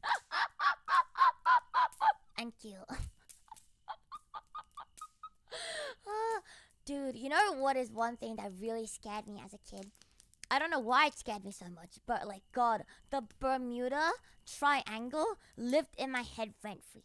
I really don't understand why I was so afraid of the fucking Bermuda Triangle. But I was so fucking afraid of that shit. Yeah, did people stop caring? Yeah, I just stopped hearing about it. And so I stopped, I stopped, thinking about it. But like, as a child, I remember reading it like in a book, and I was like, I'm gonna die. It's going to claim me. I'm going to die. And another thing I was really terrified of as a child was quicksand. I was terrified of quicksand. I thought I was going to die. But where the fuck does a normal person even go and find quicksand? But I was so fucking scared of quicksand. I was like, I'm gonna die. One day I'm gonna die, and it's because of motherfucking quicksand. Sand is going to take me out. So yeah, fucking... Oh my god, the Bermuda Triangle and like the quicksand scared me so much. so fucking much. I like the triangle because it was scary, but it was not like I'm ever gonna see it. That's true. Yeah, dude. I also remember reading about like black holes, and my god, I was like shitting myself. I was like, if I ever go to space, I am dead. I'm so dead. But then if you think about it, when the fuck are you ever going to go into a black... Oh my god, actually, this reminds me of a very scary story. I mean, it's not very scary anymore, but it was very scary to me as a child. Okay, chat. I remember back then there were like school buses, and so I was still in primary school, and we took school buses to and from home. I remember they like assigned you seats for some random fucking reason, but so you get like assigned seats, and I was assigned a seat next to this dude. I think he was older than I don't remember much about him, to be honest, but I think he really liked space, and I also really like reading about like space. And you know, as a kid, I had like a lot of books that's to do with, oh, what is space, and what is a fucking comet, and Halley's comet, and you know, shit like that. And I was like, wow, space is so cool. And then one day on the way back home, this kid, he had a fucking book with him, and he was like reading about it, and I was like, oh, what did you, what are you reading about? I don't, and then he started talking to me about black holes, and I was like, what the fuck is a black hole? And I don't even know if he like just made this fucking shit up, or if he really legitimately read it somewhere. But eventually, the story went from, oh, a black hole is, you know, like a place that will suck everything into. A black hole is approaching us. A black hole is approaching us, and it's one day the Earth and all of us are going to get sucked inside the black hole. We don't know when that's gonna happen, but it's happening one day, and we're all going to die. I don't even know how the fuck that happened, but my god, ever since that fucking bus ride, my whole entire life has changed for the worse. I kept thinking about black holes. I kept thinking about my inevitable death of being sucked inside a black hole. Call a black hole for a good suck. It will give you a great suck. One letter to change everything. Like, so, like, I just remember being like fucking terrified, cause I was like, like telling a child that, you know, like, oh, everything's gonna get sucked up, and when you're in the black hole, I forgot how he said it. It's been a very long time, but he said something along the lines of, "You'll die a very bad death. It's terrifying. There's no oxygen. You won't be able to breathe, and slowly you will just suffocate to death, and you'll float, and you'll become part of the black hole." I feel like that kid was just fucking with me at that point, to be honest. But you never know. So yeah, that was one of the scariest things I heard as a child. Oh, it still scares me. To be honest, it doesn't like scare me anymore, but like, I still remember how I felt back in the days, and I was very scared. The classic, the sun will explode in 5 billion years, and all the 10-year-olds will panic. Yeah, I panicked at that too. Maybe it already happened. Wait, so I'm already sucked by a black hole? I'm gonna float too? No way! Learned more about black holes recently. Apparently rip you apart on the atomic level instead of suffocating. Yeah, I learned more about it, and honestly, like, before you can even approach one, like, you're probably dead. From, like, just the amount of, just from the intense pull of gravity or whatever, and I think, like, there's heat and, you know, all that good shit. So, if you ever see a black hole, the good news is you won't, because before you can even see it, I think you're already dead. So that's the good news. I guess on the flip side, it is, you won't even see it coming. Yippee. I guess, like, not knowing that you're about to die is better than knowing you're going to die and can do nothing about it, I suppose. So, not a bad way to go, honestly. Were you scared of Yellowstone exploding too? Actually, not so much. Did you ever see the movie Poseidon where the boat flips over? That movie scared the hell... no, did not see it. But I would like to remind you again that I did watch the Titanic right before I went on a cruise. No thanks to my coochie lender when I was in primary school. I was scared fucking... I know, like, people love cruises and all that good shit, but I'm still really traumatized of cruises.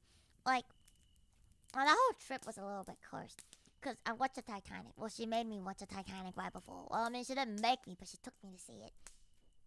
Obviously, as a kid, I don't know what the fuck Titanic was about, so I went to watch it. And the whole time, it was literally one day before I was going to go. And then I remember. I remember. Yeah, my coochie lender is a little bit evil like that.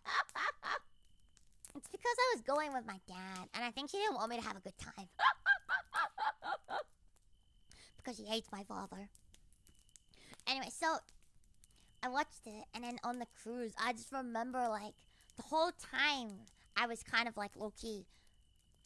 Just, you know, like, during times when things are, like, calm and smooth sailing, you don't think much about it. But I remember, like, when I first got on the cruise, I was crying. And at night, when it would, like, rock really hard, there were, like, a couple nights where it wasn't as smooth but, you know, that's just how the ocean is. It's not even anything to be, like, worried about, but like, to a child, that is terrifying, right? Like, you see it, like, fucking bobbing and shit, and you're like, this is it. I'm gonna end up in the bottom of fucking ocean. I'm gonna fucking end up at the bottom of the fucking ocean, and they're never gonna find me again, and I don't even got a fucking board to float on. And so, I remember a night, I was crying, like, all the time. I was like, I'm gonna die! And I was crying and screaming and shitting myself. And then, the other reason why this trip, like, traumatized me so much also is because during this trip, we also landed in Japan. I think we landed in Nagasaki. And y'all know what happened in fucking Nagasaki. There's a museum that has, like, what do you call it? I think they call it, like, the nuclear something museum that obviously, like, you know, like, documents the horrific event that once happened in World War II. Very horrifying actually. I don't want to go back there ever again. But me, a wee child, my dad and my stepmom took me and my brother to see the fucking, I don't know why they thought it was a good idea. I genuinely don't know why they thought it was a good idea. To be honest, my brother loved it. So maybe he's a fucking psycho, I don't know. Hiroshima or Nagasaki. I'm pretty sure it was Nagasaki. But actually I don't know. I don't remember anymore. It was one of all I remember was that there was, like, the museum. So I don't know. I think it was Nagasaki. I'm pretty sure it was Nagasaki, but I don't know. Anyway, so it was very sad. I remember, like, in the museum, I was just like, oh, this is terrifying. Like, this is horrifying. Like, what? Like, me as a kid just would not understand. I still don't really understand, you know, like, why people would do that to other people. I'm like, but these are real fucking people. Like, why would you do that? But anyway. And then so I was already, like, you know, like, jumpy. And then I remember there was, like, this one brochure. Not just a brochure. There was, like, one picture that they had in the museum. And it was, like, this human body. But it was, like, melted. Like, I don't remember exactly what it looked like anymore. All I remember, it was completely, like, disfigured. Like, it was melted. Like, it didn't look like a person at all. And you can see, like, the bones, and even the bones are, like, fucked. And I remember just looking at that fucking picture, and I was just like, as a child in primary school, I was just like, oh, okay. At that point, I think I probably broke down and started crying, and they probably had to escort me out of the museum. But, like, in hindsight, who takes a fucking kid to see that shit, man? And then, you know the worst part about that trip? Oh, it gets worse, chat. My brother, who is an absolute fucking psychopath. Absolute motherfucking psychopath. I think he must be. He, like, brought back onto the cruise a few of those brochures with the fucking body on it. And then every time I would recover from my trauma, he would fucking pull it out and start laughing at me, all evil and shit. And he'd be like, ah, look at this. And then I would, like, fucking slap him. And then my parents would be like, stop that. But then I'll slap him anyway. And then I remember he like chased me around the cruise, like just holding the fucking brochure. And then I would just run away as far as I could from him. And then I think our parents were either really amused or really annoyed. I can't tell. Probably a bit of both. Did they stop him? Absolutely not. Was I traumatized? Absolutely yes. Was my brother evil? Still is. As an older brother, he's younger than me. He has no right. He was younger than me. He still is younger than me. Oh man. Oh man. Oh man. Oh man. Oh man. Oh man. It was fucked up. It was really fucked up. So, I feel like I was scared of so many things as a kid, but I wasn't exactly scared of ghosts. I was scared of like real life things. I was terrified, of like quicksand, of like the Bermuda Triangle, of black holes, and I was also terrified of nuclear bombs and sinking ships, obviously. He's still younger. What has he been wasting all his time for all these years? I know, right? Fucking catch up already, you dumbass. So yeah, nuclear bombs are so scary. I was so scared as a child. I'm like, what if I get bombed today? What if I get bombed today? I mean, it wasn't going to happen. Hopefully, but I was still scared. Doesn't change the fact that I was motherfucking scared. I was like, what if like I piss off someone really bad and they decide to fucking nuke me and then I'm dead? And I kept thinking of ways, like with all these really scary things, you come up with like countermeasures. So I like aged probably like fucking like less than 10, like 7, age 7 to 8. I was like, okay, I need to like execute a plan. I need to like have like an escape route. If no one else is gonna make it out of your life, I'm gonna fucking make it out of your life. I was very paranoid as a child, as you can see. I was like, bro, if I'm not like I'm gonna be one of the people that I'm not dying right there. I have so many things I want to do with my life. I'm not dying to a stupid ass bomb. Fucking atoms, dying to fucking atoms. I'm not doing that shit. Not to a fucking bomb. Me when I piss off the leader of a nuclear power. So classic childhood life. So I had so many plans in my head. I was like, okay, if it comes, I'm gonna bury myself in the ground and then nothing bad's gonna happen to me. So I had this like grand plan to like dig myself a fucking shelter. Not that I ever actioned on it, but I had this grand plan all thought out in my head. I was like, I'm gonna dig it out. I'm gonna put food in there, and then and if it ever happens, I'm gonna run in there.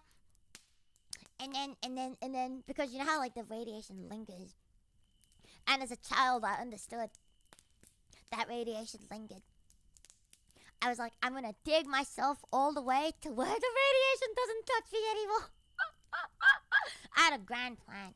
I've thought about it and everything. I was like,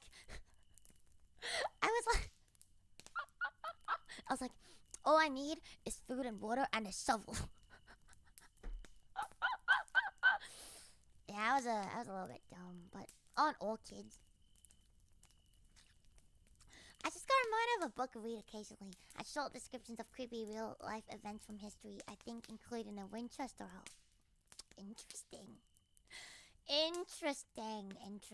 Like an ostrich. Yeah, look.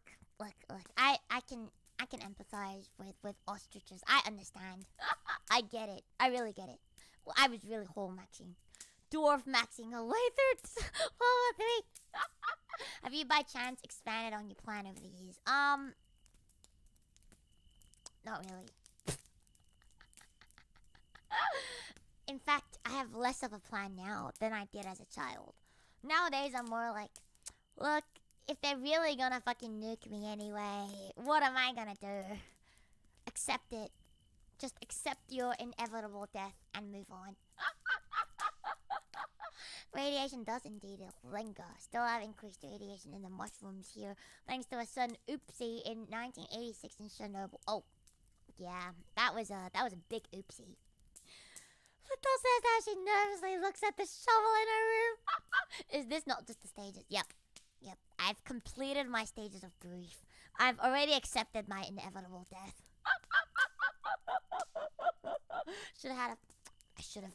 I should have built a fucking Fallout vault. You were so correct.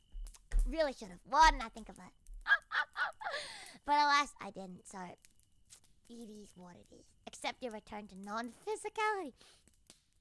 As a kid, I think I was just really unreasonably, like, afraid of dying.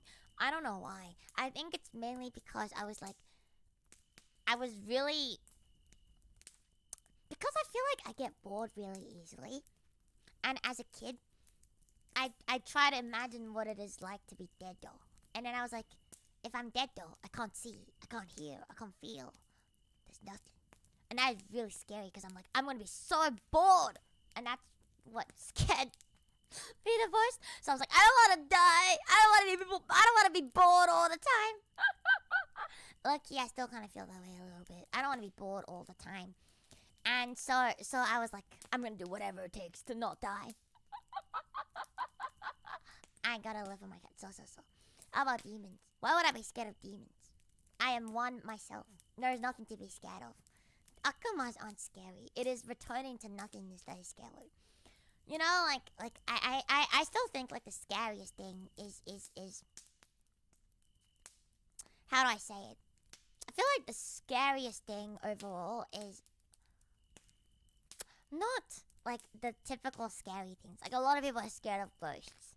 A lot of people are scared of like vampires, zombies, whatever. I'm not scared of that because like having that still means you have something. I think the scariest thing for me is like nothingness because that just sounds really fucking boring. And there's nothing more.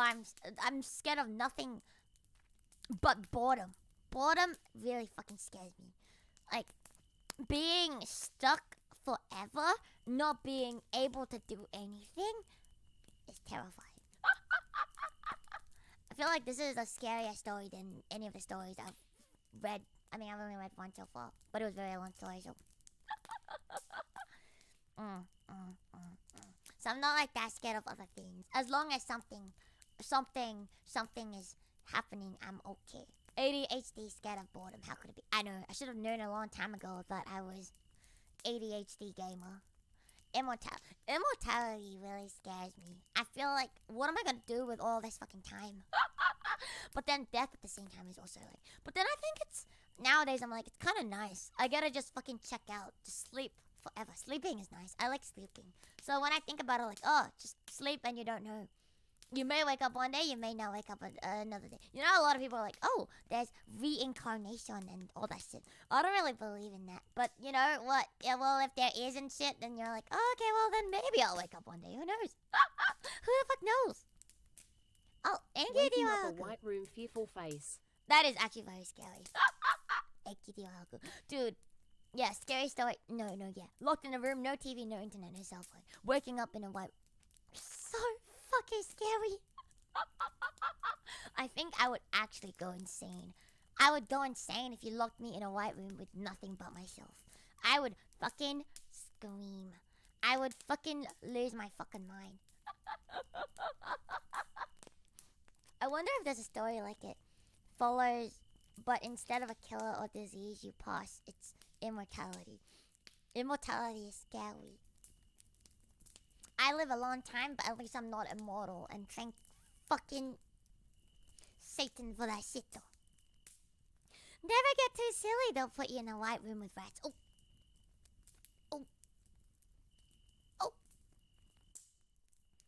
Well then, I suppose I will not be silly, chat. Alright, are you all ready for story number 2? I'll probably read you the story and then we can go through some like no sleep ones. I'm intrigued. I wonder what like some of the best no sleep stories are on Reddit. And if they're better than like these like more like classic quote unquote. But apparently this one was first posted in August of 2006. So it's not like classic, but it's not like a... But it's still published. Oh, thank you for the hydrate. Some of the no sleep ones are good. Yeah, there's good ones for sure. Yeah, there were also a few submitted in models, but they weren't that scary, to be honest. But I'll read it to you anyway, because they're nice and short. They have one where it's half a person flies around and eats people. I feel like that's just funny. But I'll read it, maybe. Okay.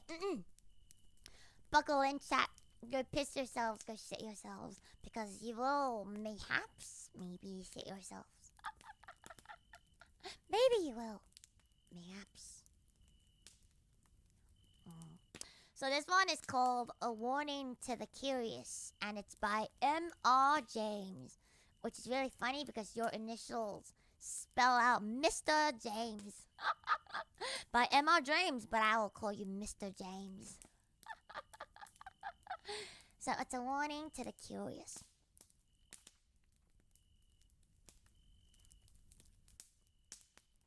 Let's see. Buckle in. The place on the East Coast which the reader is asked to consider is Scaburg? Scaburg? What is this place? Scaburg? Spurgurf? Burf? Well, it's on the East Coast. No idea what that is, but Americans in chat? Scaburg? Is not different now from what I remember it to have been when I was a child. Marshes intersected by dikes to the south, recalling the early chapters of Great Expectations. Flat fields to the north, merging into heath. Heath, fir woods, and above all, gorse. Inland. A long seafront and a street. Behind that a spacious church of flint, with a broad, solid western tower and the peal of 6 bells. How well I remember the sound on a hot Sunday in August. It's always... I feel like spooky stories are best read in summer, huh?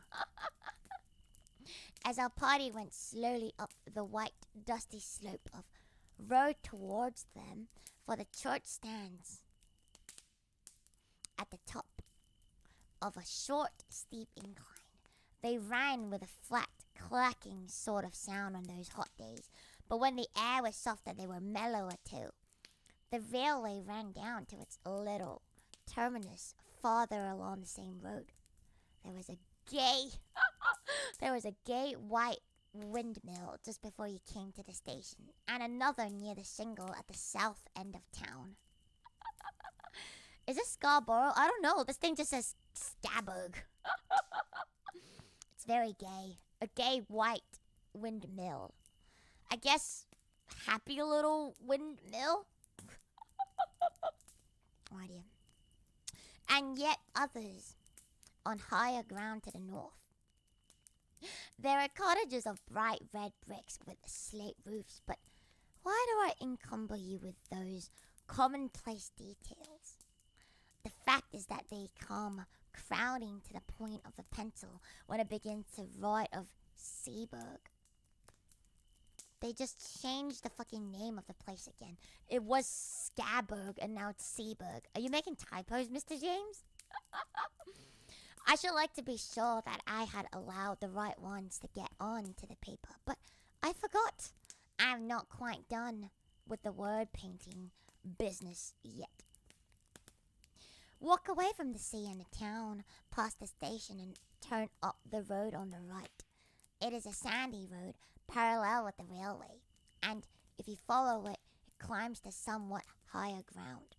On your left, you are now going northward, is heath. On your right, the side towards the sea, is a belt of old firs, wind-beaten, thick at the top, with the slope that old seaside trees have. Seen on the skyline from the train, they would tell you in an instant, if you did not know it, that you were approaching a windy coast. Well, at the top of my little hill, a line of these firs strikes out and runs towards the sea. For there is a ridge that goes that way, and the ridge ends in a rather well-defined mound, commanding the level fields of rough grass, and a little knot of fir trees crowned it. And here you may sit on a hot spring day, very well content to look at blue sea, white windmills, red cottages, bright green grass, church tower, and distant Martello Tower on the south. So far it's quite pretty. A little bit eerie, but mostly pretty, and a gay little windmill. As I have said, I began to know Seaberg as a child, but a gap of a good many years separates my early knowledge from that which is more recent. Still, it keeps its place in my affections, and any tales of it that I pick up have an interest for me. One such tale is this. It came to me in a place very remote from Seaberg, and quite accidentally from a man whom I had been able to oblige. Enough in his opinion to justify his making me his confidant to this extent. I know all that country, more or less, he said. I used to go to Scarborough. Is this Scarborough or is it Seaberg? Why do you keep changing it? I think it's Seaberg, and then there's a fucking typo. Anyway, I used to go to Seaberg pretty regularly for golf in the spring. I generally put up at the Bear, which a friend, Henry Long, it was. Oh, Henry, you are so long. You knew him, perhaps.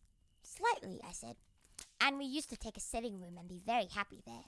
Since he died, I haven't cared to go there, and I don't know that I should anyhow after the particular thing that happened on our last visit. He's a long man. He's a long Henry. But he did. It was in April 19-something. We were there, and by some chance, we were almost the only people in the hotel.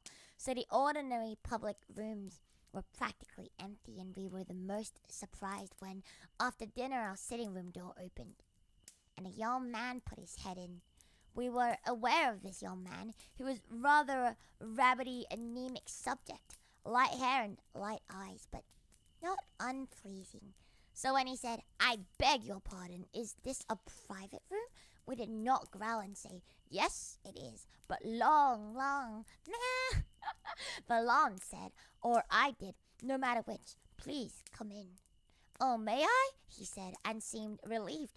Of course, it was obvious that he wanted company, and as he was a reasonable kind of person, not the sort to bestow his whole family history on you, we urged him to make himself at home. "I dare say you find the other rooms rather bleak," I said. Yes, he did, but it was really too good of us, and so on. That being got over, he made some pretense of reading a book. Long was playing patience. I was writing. It became plain to me after a few minutes that this visitor of ours was in rather a state of fidgets or nerves, which communicated itself to me, and so I put away my writing and turned to at engaging him in talk. After some remarks, which I forgot, he became rather confidential. You'll think it very odd of me. This was sort of the way he began, but the fact is I've had something of a shock. Well, I recommend a drink of some cheering kind, and we had it. The waiter came in, made an interruption, and I thought our young man seemed very jumpy when the door opened. But after a while, he got back to his woes again. There was nobody he knew in the place, and he did happen to know who we both were. It turned out there was some common acquaintance in town, and really he did want a word of advice, if we didn't mind. Of course, we both said, by all means, or not at all. And Long put away his cards, and we settled down to hear what his difficulty was. Okay, it's starting off pretty interesting. What do you think is going to happen? Do you think this man is like a serial killer, or is he going to tell them of a spooky occurrence, and they're going to experience something spooky together? Any bets in chat on if anyone's dying, or who's dying first. I feel like this dude will die. Like the stranger who just walked in will die. I feel like he's gonna die. Or maybe not. Maybe he doesn't. Who knows? I guess he fine. Spooks, I think. Wins? Okay. Well, the stranger.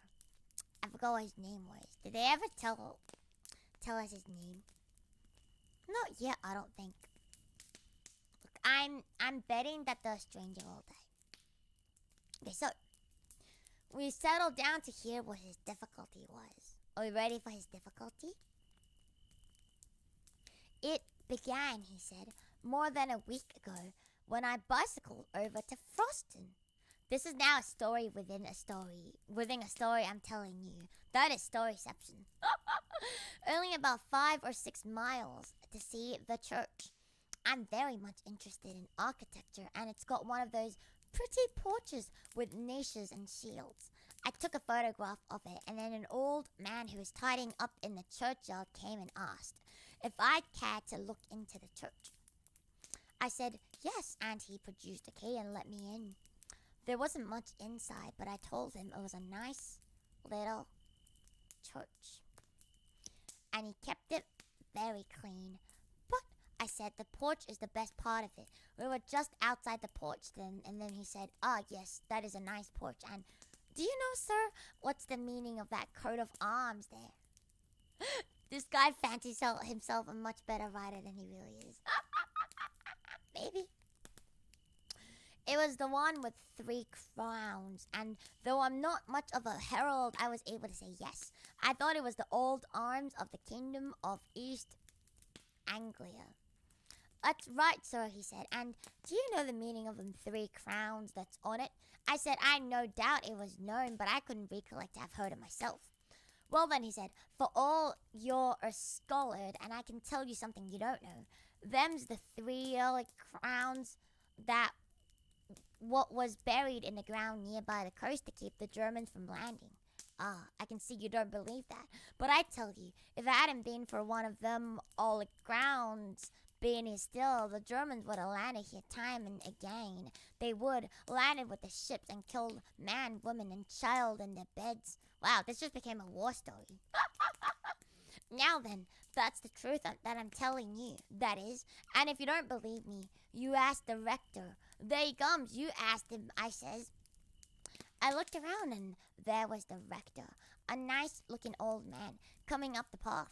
And before I could begin assuring my old man, who was getting quite excited, that I didn't disbelieve him, the rector struck in and said, "What's all this about, John? Good day to you, sir. Have you been looking at our little church?" So then there was a little talk which allowed the old man to calm down, and then the rector asked him again what was the matter. I have no idea where this story is going. Where is the story going? No idea. "Oh," he said, "it weren't no think. Only I was telling this gentleman he ought to ask you about all the crowns." "Ah, yes, to be sure," said the rector. "That's a very curious matter, isn't it? But I don't know whether the gentleman is interested in our old stories, eh?" "Oh, he'll be interested fast enough," says the old man. "He'll put his confidence in what you tells him, sir. Why, you know William Aggie yourself, father and son, too." Then I put in a word to say how much I should like to hear all about it, and before many minutes I was walking up the village street with the rector, who had 1 or 2 words to say to parishioners, and then to the rectory, where he took me into his study. He had made out on the way that I really was capable of taking an intelligent interest in a piece of folklore and not quite the ordinary tripper. Yeah, there's like so many stories within the story that I'm getting a little bit lost. So he was very willing to talk, and it is rather surprising to me that the particular legend he told me has not made its way into print before. His account of it was this. There has always been a belief in these parts in the 3 holy crowns. The old people say they were buried in different places near the coast to keep off the Danes or the French or the Germans. And they say that one of the three was dug up a long time ago, and another has disappeared by the encroaching of the sea, and one still left doing its work. So it's just about the three crowns, keeping off invaders. Interesting. Well, now, if you have read the ordinary guides and histories of this country, you will remember perhaps that in 1687 a crown, which was said to be the crown of Redwold, king of the East Angles, was dug up at Rendlesham and alas, melted down before it was even properly described or drawn. Well, Rendlesham isn't on the coast, but it isn't so very far inland, and it's on a very important line of access, and I believe that is the crown which the people mean when they say that one has been dug up. Then on the south, you don't want me to tell you where there was a Saxon royal palace, which is now under the sea, eh?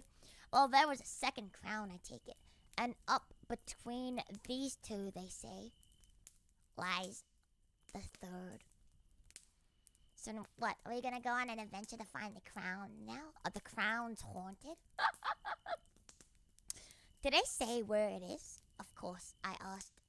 He said, yes, indeed, they do, but they won't tell. And his manner did not encourage me to put the obvious question. Instead of that, I waited a moment and said, what did the old man mean when he said you knew William Agger, as if that had something to do with the crowns? To be sure, he said. Now that's another curious story. These Aggers, it's a very old name in these parts. But I can't find that they were ever people of quality or big earners, these Aggers say, or said that their branch of the family were the guardians of the lost crown. A certain old Nathaniel Agger was the first I knew.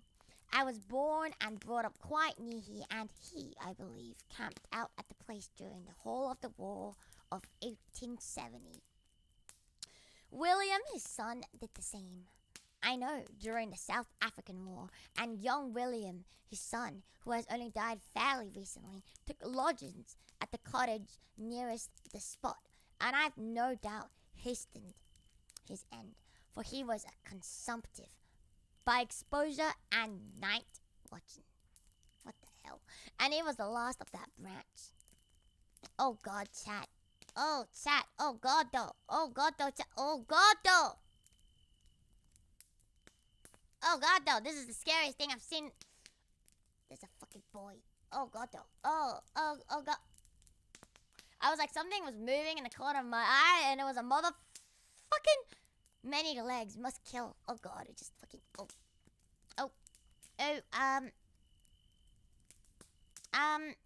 I don't know where he went. But oh, this is really scary. This is scarier than the story itself. It was like running along my walls, and now it like, where the fuck, what?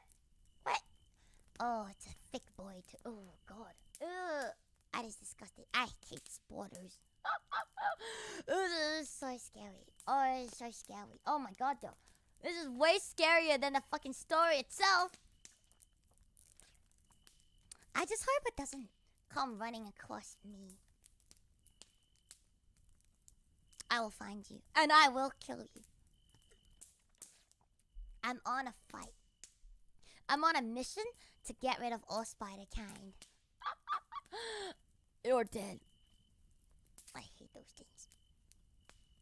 God, I can't believe that was the scariest thing I've ever experienced. Oh, I hate it when you're like reading a story so nice and peacefully, and the motherfucking many legs must kill just fucking crawls in the corner of your eye.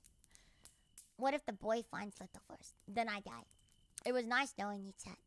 In that case, I bid you farewell. Good morning, good afternoon, and good night. I die now. Goodbye.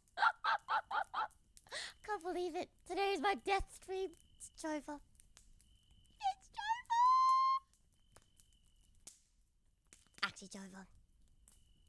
Alright, back to the story. If I get taken away by the spider, you will know. You will know. You will know. Alright, back to young William. Son of Nathaniel Agger. Anyway, so Young William was the last of that branch. It was a dreadful grief to think that he was the last, but he could do nothing. The only relations at all near to him were in the colonies. I wrote letters for him to them, imploring them to come over on business, very important to the family, but there has been no answer. So the last of the Holy Crowns, if it's there, has no guardian now. Ooh, unguarded Holy Crown. That was what the rector told me, and you can fancy how interesting I found it. The only thing I could think of when I left him was how to hit upon the spot where the crown was supposed to be. I wish I left it alone. The real scary part is the spider waiting for the best moment to attack while you're distracted readings. Bro, if it fucking comes at me, I'm gonna burn this whole fucking house down and you can't stop me. You're not stopping me. I'm burning this motherfucking place down. It's over for you and me and this fucking house. You attack me, I'm taking you down with me. You and I both die, bitch. Anyway, back to the story. Let me have some water first. Oh, remember to stay hydrated, chat. Are you a hydration gamer?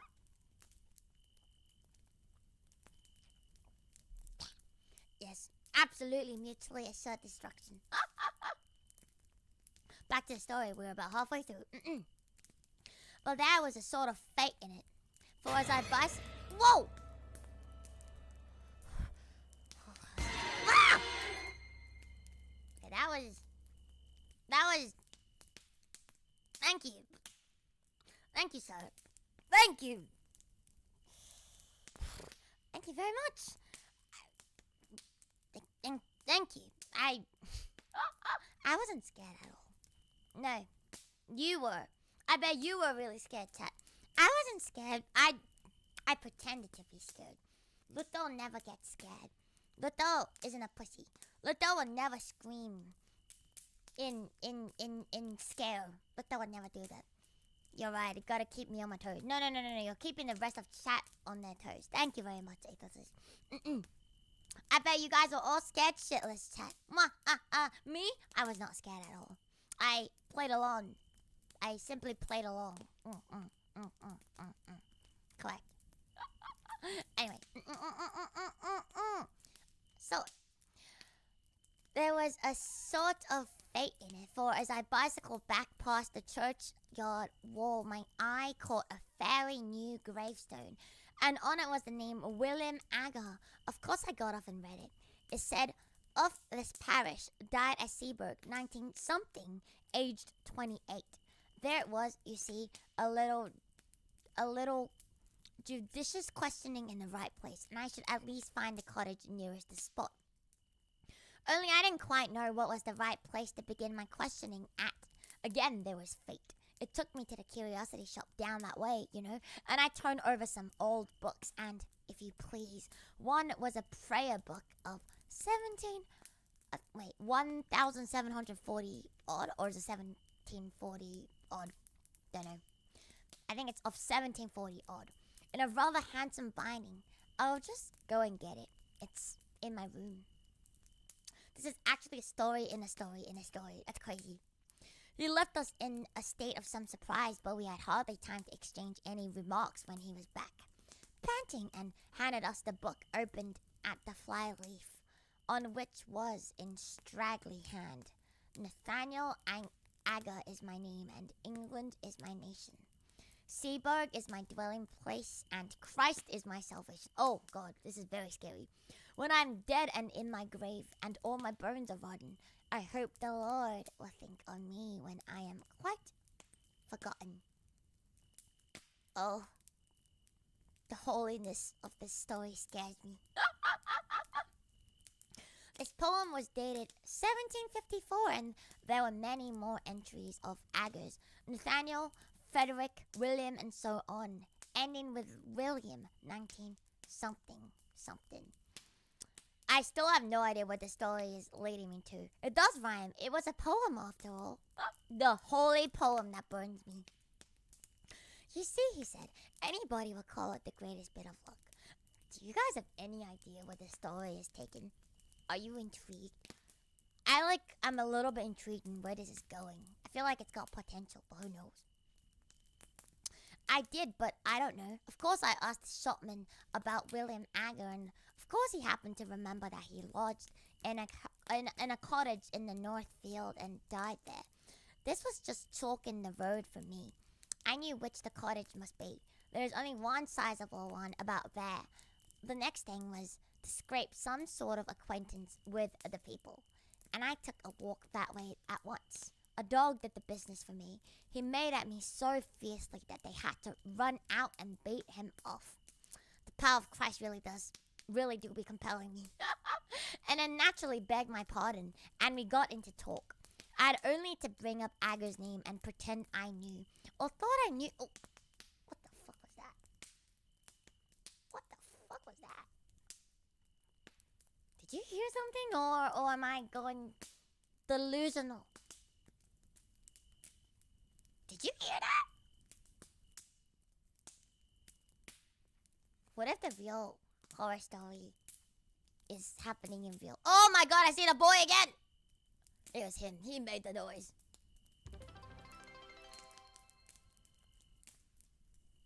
I heard it. Oh my god. Oh no, my cat is throwing up. There's so many things happening. Oh god, Marge, are you okay? Sir. Oh no, he's puking. I've never seen him puke. Oh god, sir, are you okay, sir? Sir, oh god, though, that's a big puke. Oh god, though. Sir, are you... There's so many things happening. The boy is on my wall. I heard something, and then my cat started puking. Did you have to puke, like, right next to me? It's gonna be really stinky, sir. He just threw up a fucking hairball, like, right next to me. The spirits are actually restless.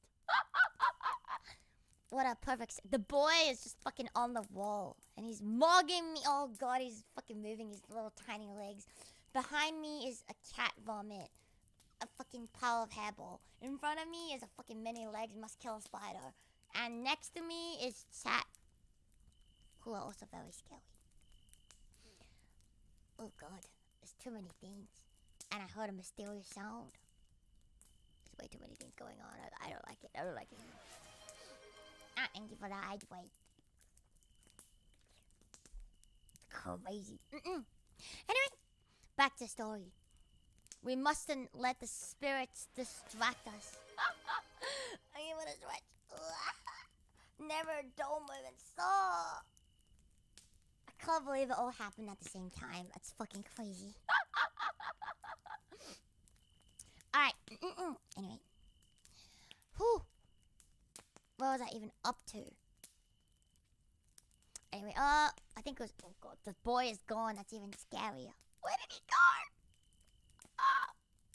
We'll never know. We'll never know where the boy went. But my other boy is staring at me like he did nothing wrong. I guess puking wasn't really your fault, but still. Have you considered, like, not? Alright, moving on. You see, he said, anybody would call it the greatest bit of luck. I did, but I don't now. Of course, I asked the shopman about... Okay, I think I read this part, but I'm just going to read it again because I forgot. About William Agger, and of course he happened to remember that he lodged in a cottage in the North Field and died there. This was just chalk in the road for me. I knew which the cottage must be.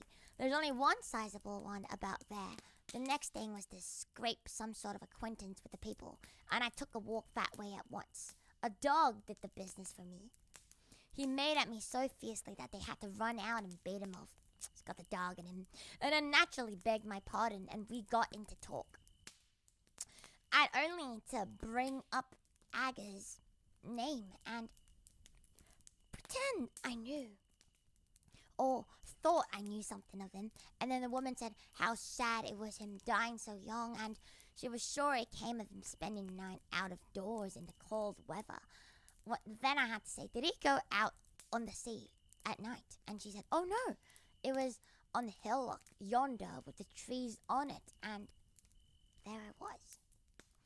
I know something about digging in those barrows. I've opened many of them in a down country, but that was with the owner's leave and in broad daylight and with men to help. I had to prospect very carefully here before I put a spade in. I couldn't trench across the mound, and with those old firs growing there, I knew there would be awkward tree roots. Still, the soil was very light and sandy and easy, and it was a rabbit hole, or so that might be, developed into a sort of tunnel.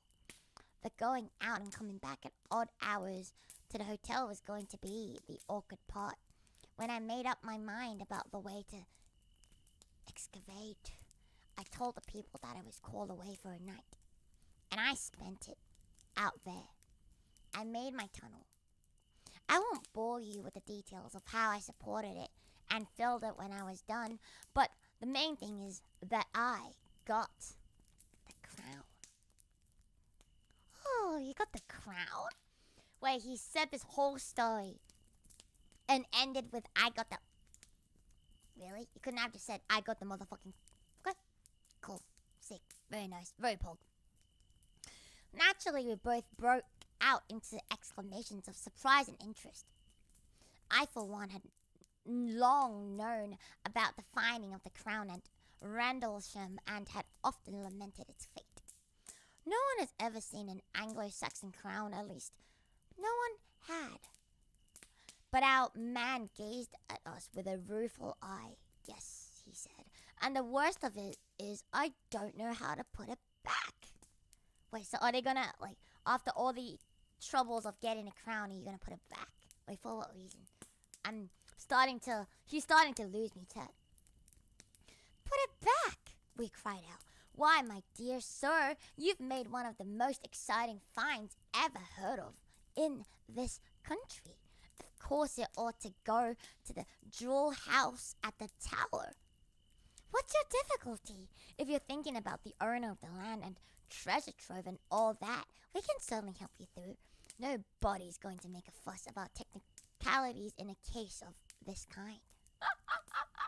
So it's just it's just a fucking speed run. You're fucking digging it up and then you're fucking burying it. What? Crazy. At last, Long, I didn't forget about you, Henry Long. Long said, "You'll forgive me, I hope, if I seem impertinent, but are you quite sure you've got it?" I was wanting to ask much the same question myself, but of course, the story did seem a lunatic's dream when one thought over it. But I had quite dared to say what might hurt the poor young man's feelings. However, he took it quite calmly, really with the calm of despair, you might say. He sat up and said, "Oh, yes, there's no doubt of that. I have it here in my loom, locked up in my bag. You can come and look at it if you like. I won't offer to bring it here." We all know all the good things happen when you follow a fucking stranger. We all know the best of things happen when you follow a motherfucking stranger into their fucking rooms. Also, I don't know why the thing spelled room loom, because that quite literally spells loom, but I'm pretty sure they meant room.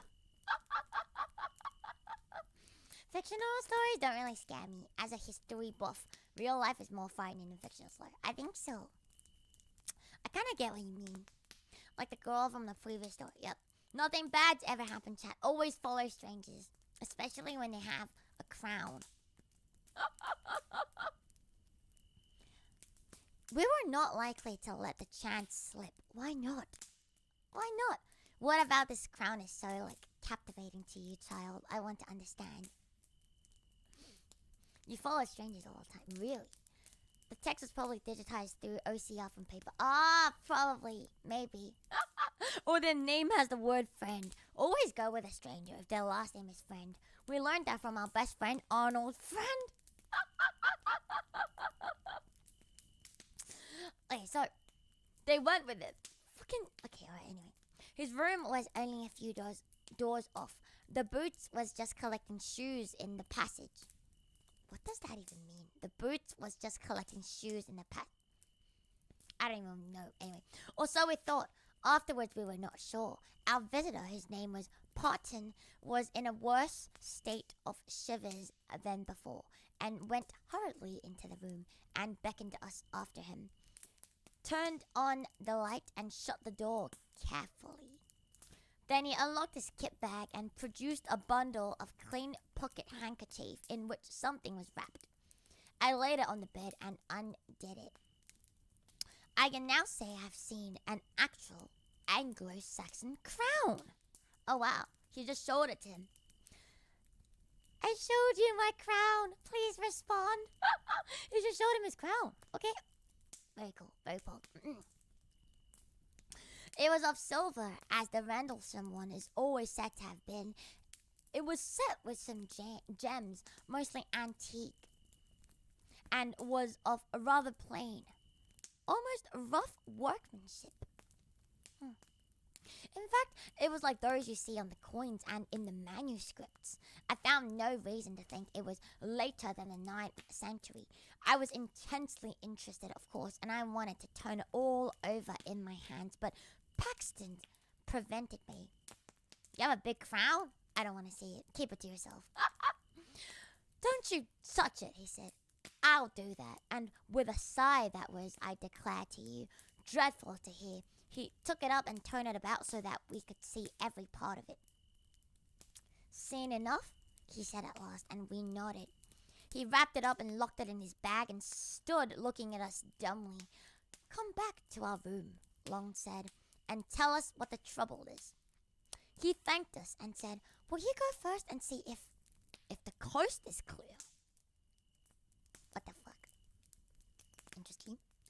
That wasn't very intelligible, for our proceedings hadn't been, after all, very suspicious, and the hotel, as I said, was practically empty. Ooh, nothing bad has ever happened when the hotel is practically empty and you're all alone with a stranger who dug up a crown. That's probably haunted. Oh, nothing ever bad's ever happened. No, cannot be. Cannot possibly be.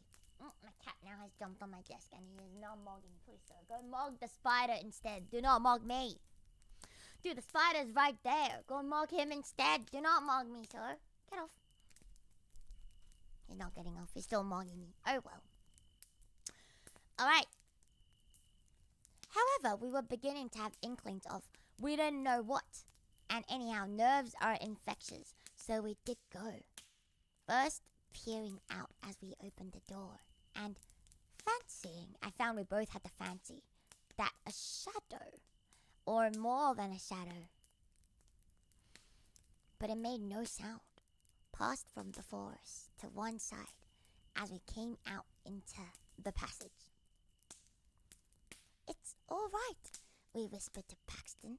Whispering seemed the proper tone, and when we went, with him between us, back to our sitting room, I was preparing, when we got there, to be ecstatic about the unique interest of what we had seen.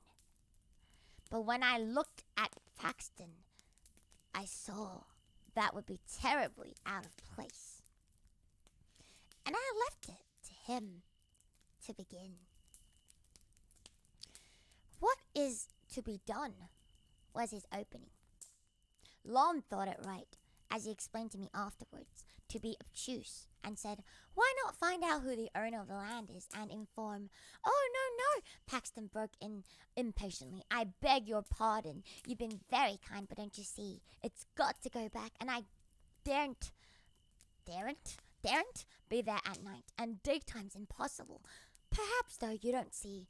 Well, then the truth is that I've never been alone since I touched it. I was beginning some fairly stupid comment, but Long caught my eye and I stopped. Long said, I think I do see. Perhaps. But wouldn't it be a relief to tell us a little more clearly what the situation is? Oh my god, this dude is being haunted. I'm willing to bet that this dude is being fucking haunted. Then it all came out. Paxton looked over his shoulder and beckoned to us come nearer to him. and began speaking in a low voice. We listened most intently, of course, and compared notes afterwards. And I wrote down our version. So I'm confident I have what he told us almost word for word. He said, "It began when I was first prospecting and put me off again and again. There was always somebody, a man, standing by one of the furs. This was in daylight, you know. He was never in front of me. I always saw him with the tail of my eye on the left or the right, and he was never there when I looked straight for him. I would lie down for quite a long time and take careful observations and make sure there was no one. And then when I got up and began prospecting again, there he was, and he began to give me hints. Besides, for wherever I put that prayer book, short of locking it up, which I did at last, when I came back to my room, it was always out on my table, open at the flyleaf where the names are. Do you think that's a ghost? Nah, can't be. Ghosts aren't real. And one of my razors across it to keep it open. I'm sure he just can't open my bag, or something more would have happened. You see, he's light and weak, but all the same I daren't face him. It's such a strange word, daren't. Well then, when I was making a tunnel, of course it was worse, and if I hadn't been so keen, I should have dropped the whole thing and run. It was like someone scraping on my back all the time. I thought for a long time it was only soil dropping on me, but as I got nearer, the ground, it was unmistakable. And when I actually laid it bare and got my fingers into the ring of it and pulled it out, there came a sort of cry behind me. Oh, I can't tell you how desolate it was, and horribly threatening too. It spoiled all my pleasure in my find. Cut it off that moment. And if I hadn't been the wretched fool I am, I should have put the thing back and left it. But I didn't. The rest of the time was just awful. I had hours to get through before I could decently come back to the hotel. First, I spent time filling up my tunnel and covering my tracks. And all the while, he was there trying to thwart me. Sometimes, you see him, and sometimes you don't. Just as he pleases, I think. He's there, but he has some power over your eyes. Well, I wasn't off the spot very long before sunrise, and then I had to get to the junction of Seaburg and take a train back. And though it was daylight fairly soon, I don't know if that made it much better. There were always hedges or gorse bushes or park fences along the road. Some sort of cover. And I was never easy for a second. And then, when I began to meet people going to work, they always looked behind me. Very strangely. It might have been that they were surprised at all, seeing anyone so early. But I didn't think it was only that. Oh. And I don't know, they didn't look exactly at me. And the porter at the train was like that too. And the guard held open the door after I got into the carriage. Just as he would if there was someone else coming, Oh, you may be very sure it isn't my fancy, he said with a dull sort of laugh. Then he went on, and even if I do get it put back, he won't forgive me, I can tell you that. And I was so happy a fortnight ago.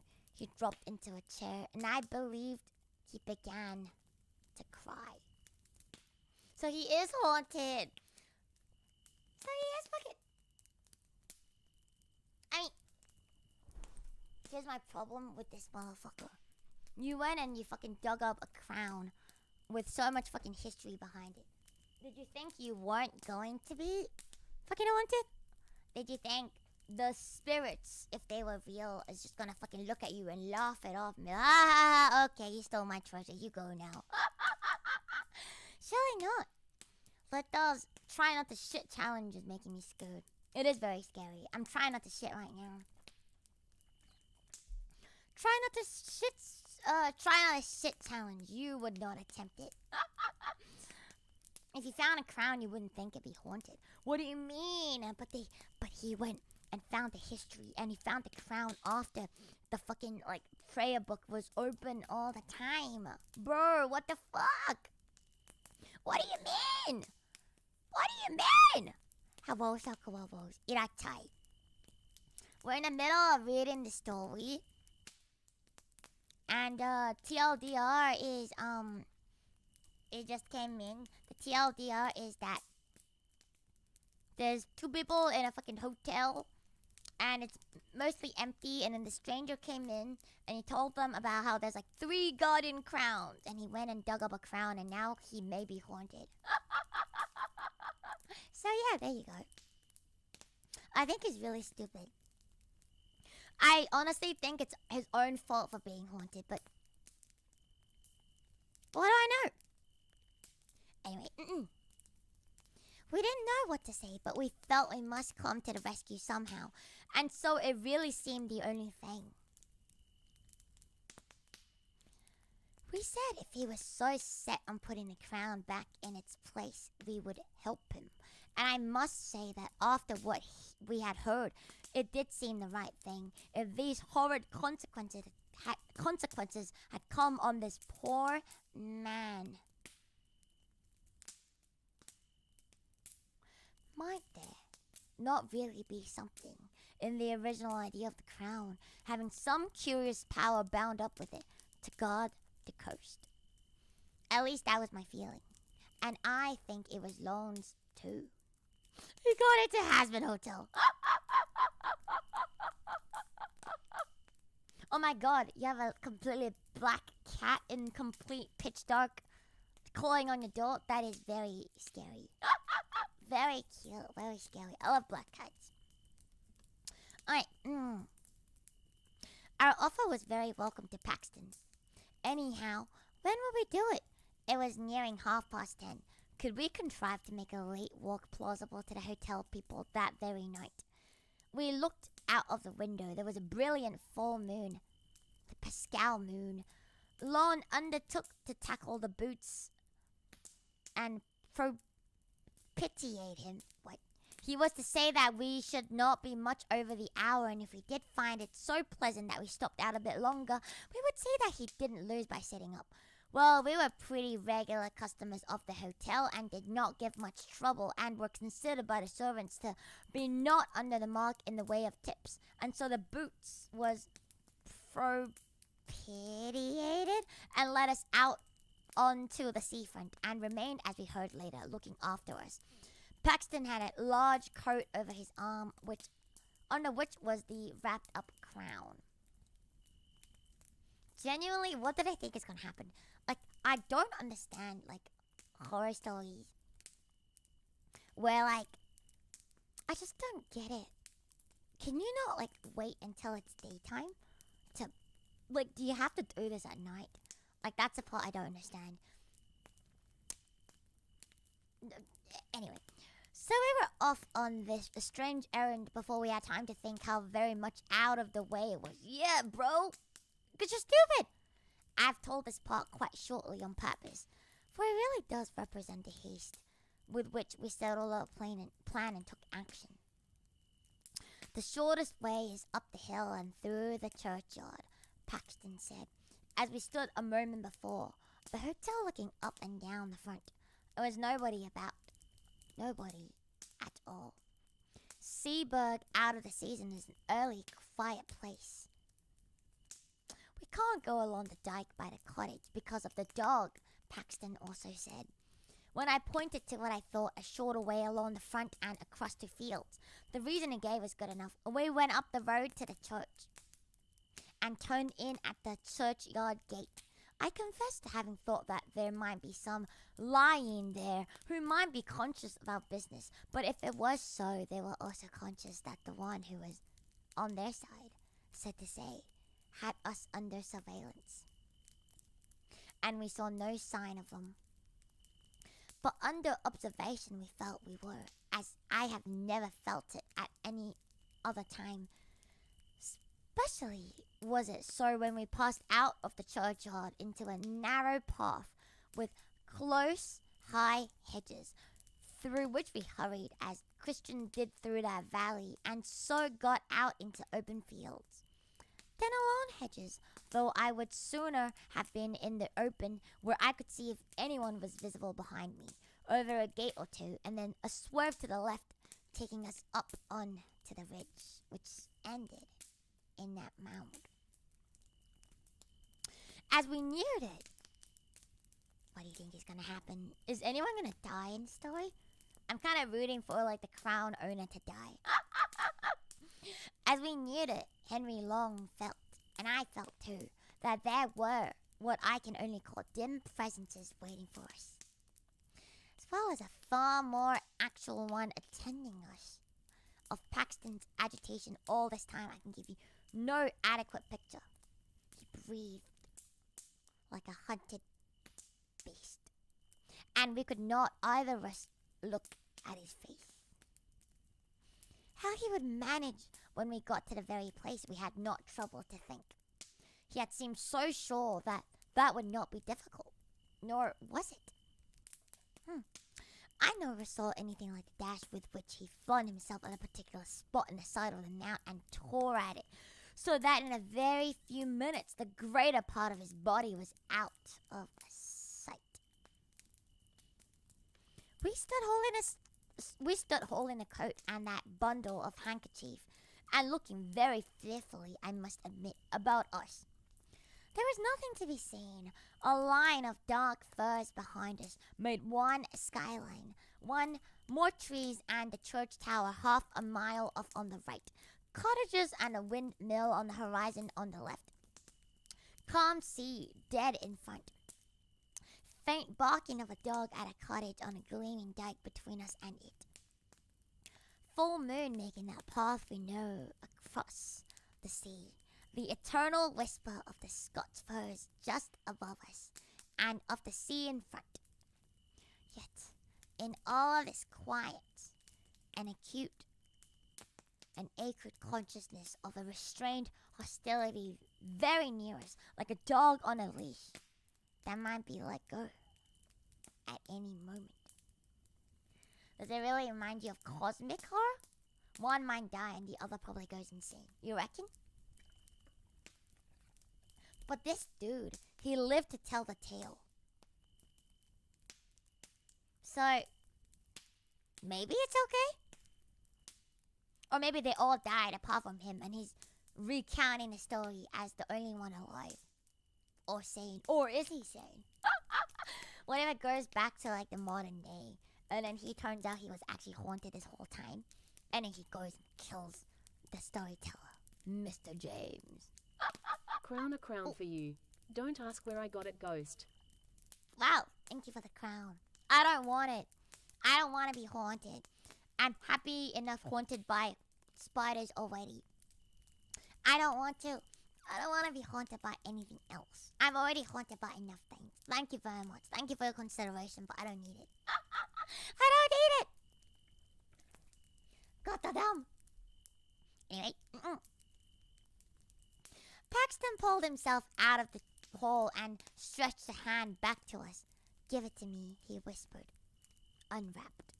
We pulled off the handkerchiefs and he took the crown. The moonlight just fell on it as he snatched it. We had not ourselves touched that bit of metal, and I had thought since that it was just as well. In another moment, Paxton was out of the hole again and busy shoveling back the soil with hands that were already bleeding. He would have none of our help, though it was much the longest part of the job to get the place to look undisturbed. Yet, I don't know how he made a wonderful success of it. At last he was satisfied and we turned back. So they buried a crown. What's gonna happen now?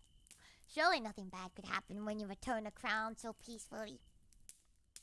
We were a couple of 100 yards from the hill when Long suddenly said to him, I say, you've left your coat there. Fuck your coat, just go home, you dumbass. I'm having so many problems with these protagonists. Anyways, that won't do, see? And I certainly did see it. the long, dark overcoat lying where the tunnel had been. Paxton had not stopped, however. He only shook his head and held up the coat on his arm. And when we joined him, he said, without any excitement, but as if nothing mattered anymore, "That wasn't my coat."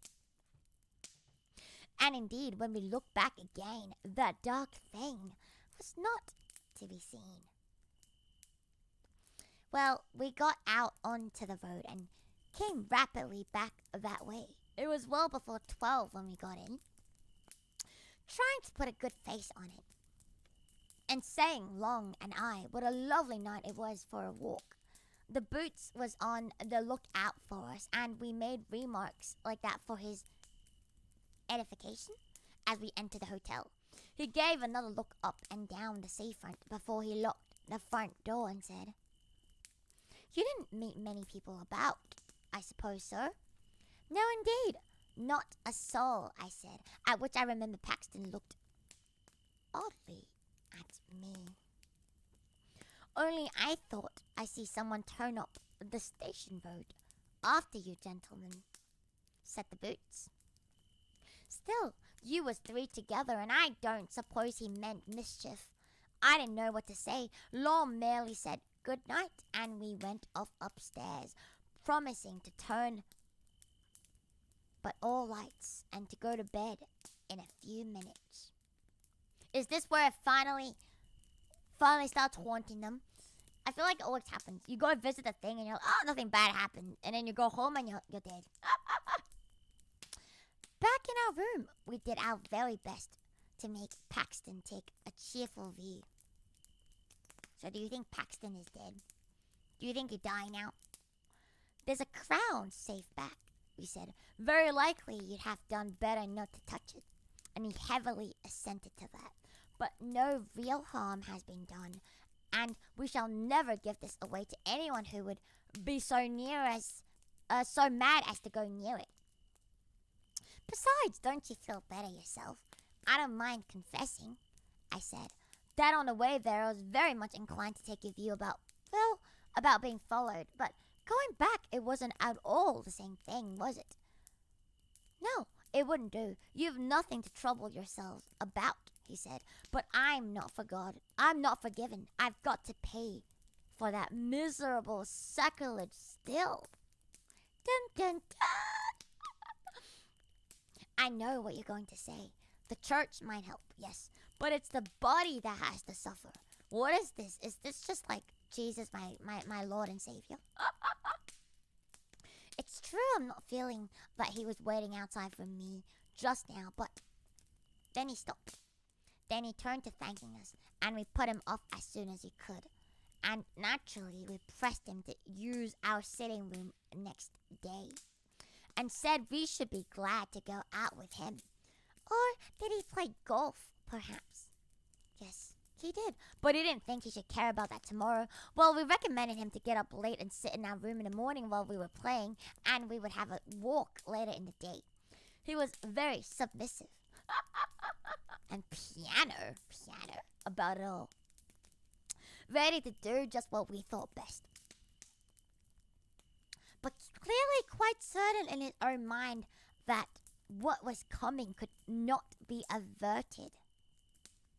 You'll wonder why we didn't insist on accompanying him to his home and seeing him safe into the care of brothers or someone. The fact was, he had nobody. He had a flat in town, but lately he had made up his mind to settle for a time in Sweden, and he had dismantled his flat and shipped off his belongings, and was willing away a fortnight or 3 weeks before he made a start. Anyhow, we didn't see what we could do better than sleep on it, or not sleep very much, as was my case, and see what we felt like tomorrow morning. I bet he's dead. I bet they wake up next morning and he's dead. I'm calling it right now that the next morning he's dead. I'm calling it right here. Telling you, you're dead. Place your bets right now, because he's dead to me, and he's dead in the story too. I bet. Every time you leave someone when they're not having a good time and they're like, oh, I am doomed, and you say, oh, it's okay, you're safe now. And then boom, next morning they're dead. Always. I've watched enough Detective Conan to know where this is going. We felt very different, Long and I, on as beautiful an April morning as you could desire. And Paxton also looked very different when we saw him at breakfast. Oh? He's not dead? Well, he's gonna die soon. He's not dead now, but he will die soon. The first approach to a decent night I seem ever to have had was what he said. But he was going to do as we had settled. Stay in probably all the morning and come out with us later. I can't believe he didn't die. What the fuck? We went to the links. We met some other men and played with them in the morning and had lunch there rather early, so as not to be late back. Oh! All the same, the snares of death overtook him. Oh? Whether it could have been prevented, I don't know. I think he would have been got at somehow. Do what we might. Anyhow, this is what happened. Oh! So he did die. But not immediately as I thought. I thought like he wasn't gonna meet them and you know, like, and they're gonna be like, oh, what happened to him? And then they're gonna go check up on him. And I thought the other one was gonna get haunted for checking up on him. As they find him lifeless on his bed or something. I don't know. Anyhow, this is what happened. We went straight up to our room. Paxton was there, reading quite peacefully. Ready to come out shortly, said Long. Say in half an hour's time? Certainly, he said, and I said we would change first and perhaps have bath, and called for him in half an hour. I had my bath first and went and laid down on my bed and slept for about 10 minutes. We came out of our rooms at the same time and went together to the sitting room. Paxton wasn't there. Only his book.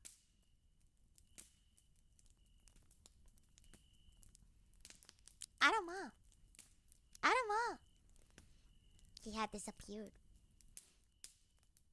He is gone. But where did he go? Where did you go, Paxton? He dead. Okay, he's dead now. Right, chat? For sure he's dead now. Ooh, he's dead now. Yes. Nor was he in his room, nor in the downstairs rooms. We shouted for him. A servant came out and said, why, I thought you gentleman was gone out already. And so did the other gentleman. He heard you a-calling from the path there and run out in a hurry. And I looked out of the coffee room window, but I didn't see you.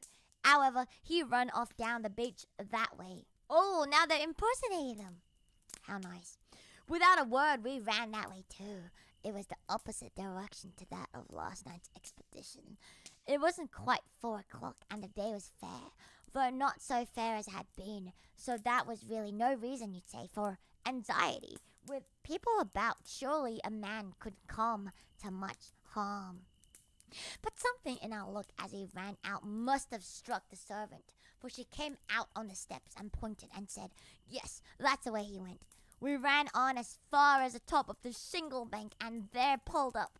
There was a choice of ways, past the houses on the seafront or along the sand at the bottom of the beach, which, the tide being now out, was fairly broad. Or, of course, we might keep going the shingle between these two tracks and have some view of both of them. Only that was heavy going. We chose the sand, for that was the loneliest, and someone might come to harm there without being seen from the public path. You scared yet? You shitting yourselves yet, chat? I bet you are. Lon said he saw Paxton some distance ahead, running and waving his stick as if he wanted to signal to people who were on ahead of him. I couldn't be sure. One of these sea mists was coming up very quickly from the south, There was someone, that's all I could say. And there were tracks on the sand as if someone running who had wore shoes. And there were another track made before those. For the shoes sometimes trod in them and interfered with them. Of someone not in shoes. Oh me, oh my. Oh, of course. It's only my word you've got to take for all this. Lon's dead and we'd no time or means to make sketches or take casts, and the next tide washed everything away. All we could do was to notice these marks as we hurried on, but there they were over and over again, and we had no doubt what we saw was the track of a barefoot, and one that showed more bones than flesh. Ada! Ada! It's a skeleton, boy. It's a spooky, scary skeleton. Oh no, my spooky, scary skeleton is making me shit myself. So scary.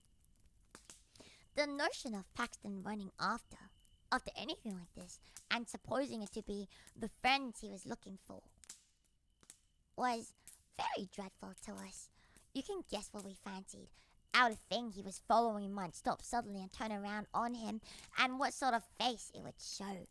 Half seen at first in the mist, which all the white was getting thicker and thicker, and as I ran on, wondering how the poor wretch could have been lured into mistaking that other thing for us. How could he?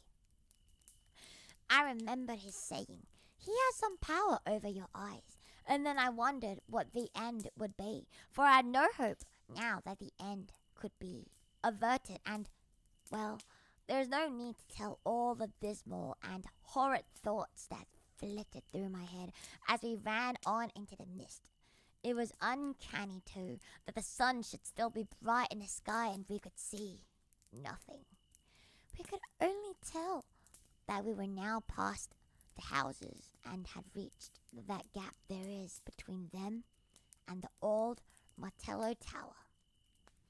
When you are past the tower, you know, there is nothing but shingle for a long way. Not a house, not a human creature, just that spit of land, or rather shingle, with the river on your right and the sea on your left. But just before that, just by the Martello Tower, you remember there is the old battery close to the sea. I believe there are only a few blocks of concrete left now. The rest has all been washed away, but at this time there was a lot more, though the place was a ruin. Well, when we got there, we clambered to the top as quick as we could to take breath and look over the shingle in front, if by chance the mist would let us see anything. But a moment's rest we must have. We had run a mile at least. Nothing whatever was visible ahead of us, and we were just turning by common sense to get down and run hopelessly on, when we heard what I can only call a laugh. And if you can understand what I mean by a breathless, a lungless laugh, you have it, but I don't suppose you can. A breathless, lungless laugh, like a wait, that's a seagull. So you heard a seagull. They're very common at the ocean, I suppose. Anyway, it came from below and swerved away into the mist. That was enough. We bent over the wall. Paxton was there, at the bottom. Paxton was there at the bottom? I bet he's dead. He's dead for sure this time. I think. What if he's not dead? Nah, for sure he's dead. There's no way. There's no way he's not dead. He is a bottom. For real, for real. You don't need to be told that he was dead. Oh, well then, he is dead. 10 points to chat. We all guessed it. He was dead. Ooh, spooky. But how did he die? His tracks showed that he had run along the side of the battery, had turned sharp around the corner of it, and small doubt of it must have dashed straight into the open arms of someone who was waiting there.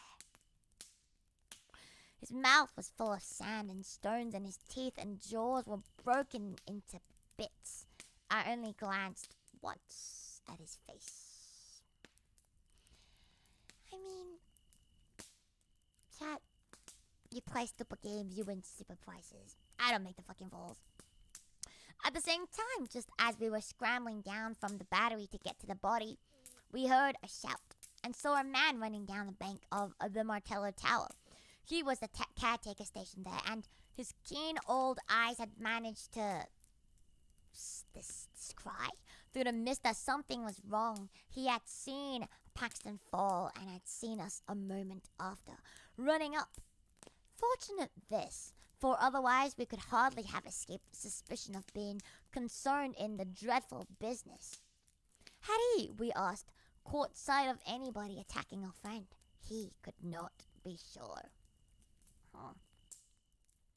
We sent him up for help and stayed by the dead man till he came with a stretcher. It was then that we traced out how he had come. On the narrow fringe of sand under the battery wall, the rest was shingle, and it was hopelessly impossible to tell whether the other had gone. But what were we to say at the inquest? It was a duty we felt not to give up there and then the secret of the crown, to be published in every paper.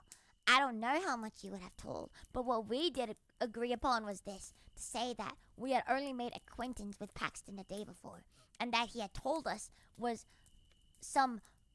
under some apprehension of danger at the hands of a man called William Agger. Also that we had seen some other tracks besides Paxton's when we followed him along the beach.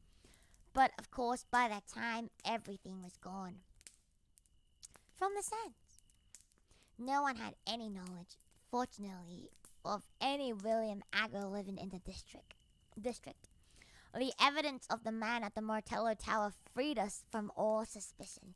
All that could be done was to return a verdict of willful murder by some person or persons unknown. Paxton was so totally without connections that all the inquiries that were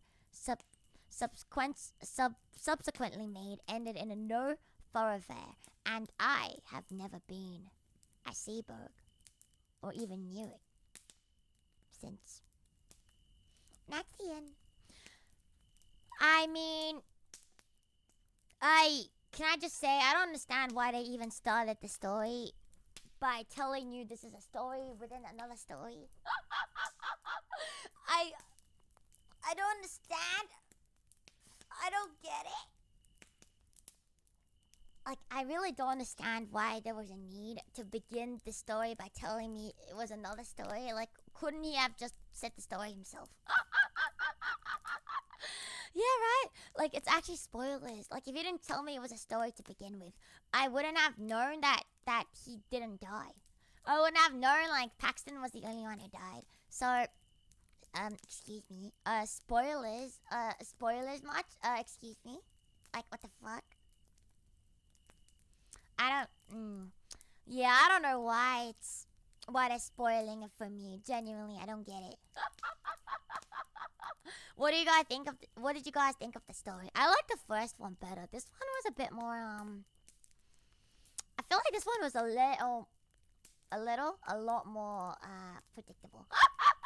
I feel like it was a lot more, predictable. Yeah. Yeah, the first one was better, hey.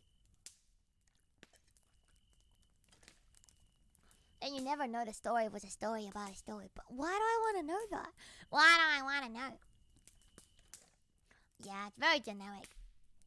No one's shitting themselves over this, my dude. First one was better, but I like the crown and want one for myself. Well, sir, there's nothing stopping you from going and obtaining the crown yourself. Yeah, I don't know. It's okay. Alright, send me some stories. Don't worry. I'll read you a few that you guys sent me. It's very short. So these are some stories that you guys sent to me. They're all very short, so we can get through them. you know, for the goal of today, I want to find one story that will shit me scaredless. Not scare me shitless. Shit me scaredless. I just want to be shit. Excuse me, Morm. Stop morming me. Get off. He's like really getting in my fucking face now. Get off, sir. I can't read my screen. Please. Get off. Your tail is too huge. Stop with the mugging right this instant and get off of my table. Why you want to shit on stream? To assert my dominance? Question mark. You don't wanna assert your dominance. Grinto might shit you scaredless. Maybe. I wouldn't put it past Grinto to do it. Would not. Would not. Alright. I'm gonna read you all of these. Because it gets stinky. But you're already stinky, chat. I don't need to make you stinkier. I don't need to make you what you already are, chat. I feel like I've never read stories that scary in my life. And I'm always on a hunt for like a very scary story. One that will make me question my life. Like what the fuck? Like, what in the motherfucker? You know, like kind of fucking vibe. And I'm still waiting for it. Still not here. I will. Shit is what shit is. Sean, stop mugging me. Get off my fucking table. Scariest thing to happen today was still the fucking spider. Though the first story was nice, it made me think. And thinking is very difficult. So thank you, the first story, for getting you to think. Think, thunk, think. Alright.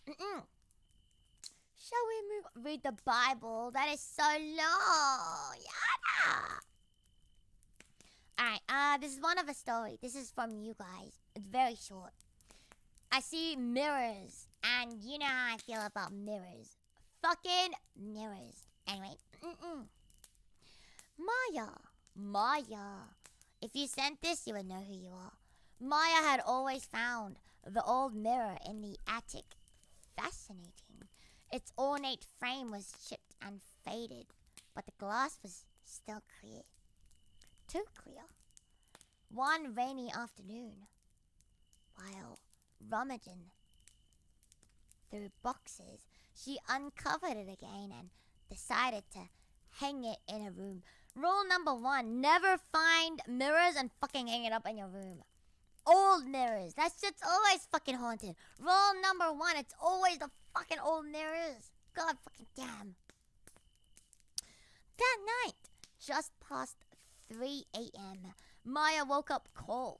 Her window was shut, but she felt a breeze. Turning towards the mirror, she froze. Her reflection was standing, smiling, even though she hadn't moved.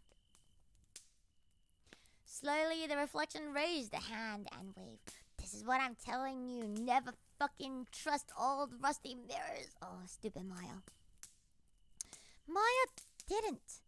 Heart pounding, she bolted upright, only for the reflection to remain seated. Then it stood. Maya backed away, eyes locked on the glass, breath shaking.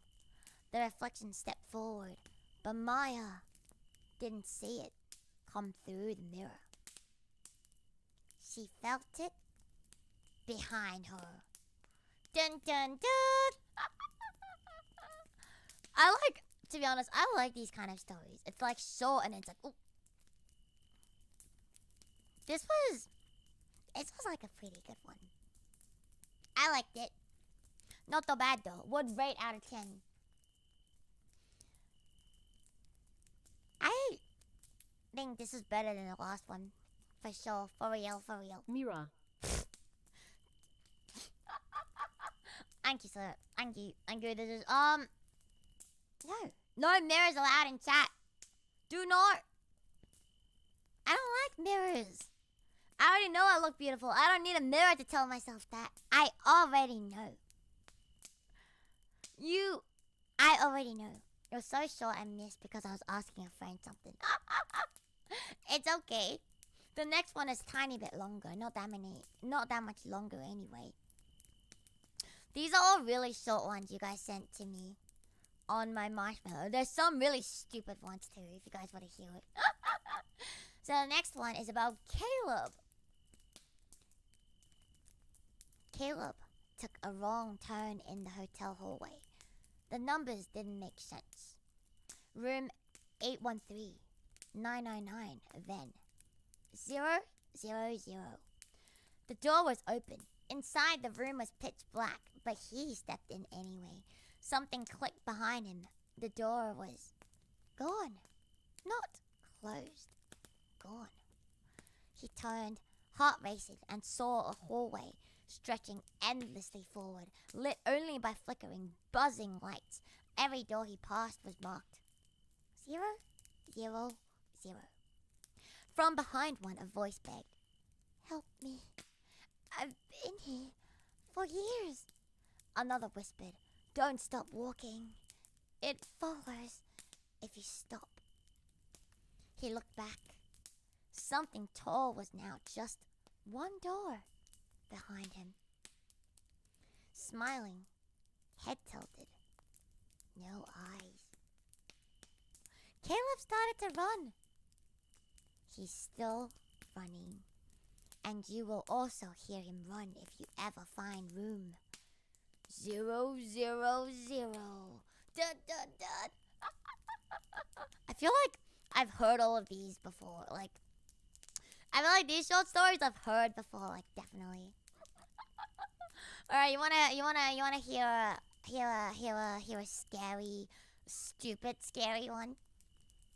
This one is kind of stupid, but it's kind of funny. I don't know. It's kind of, I don't know. It's kind of on theme, but it's also kind of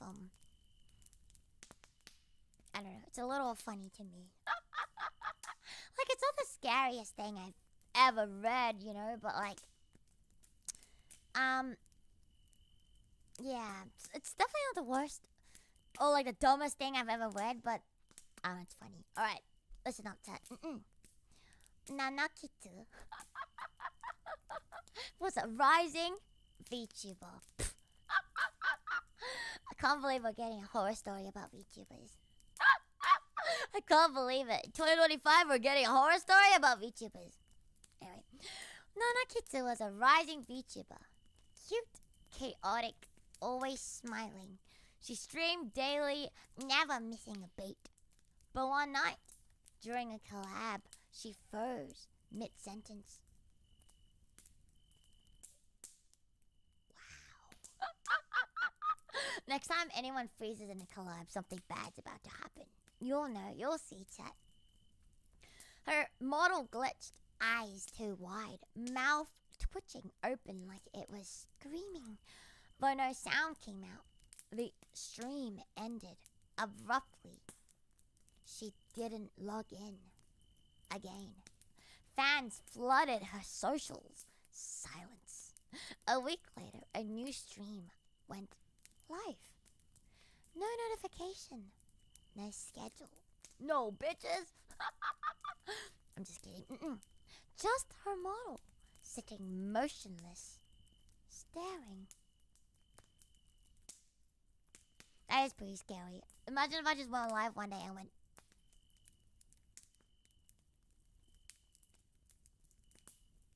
Is it scarier if the eyes are open or if she's more like? I can't tell, but it's kind of scary. After 10 minutes, it spoke in a warped, gravel voice. She let me in.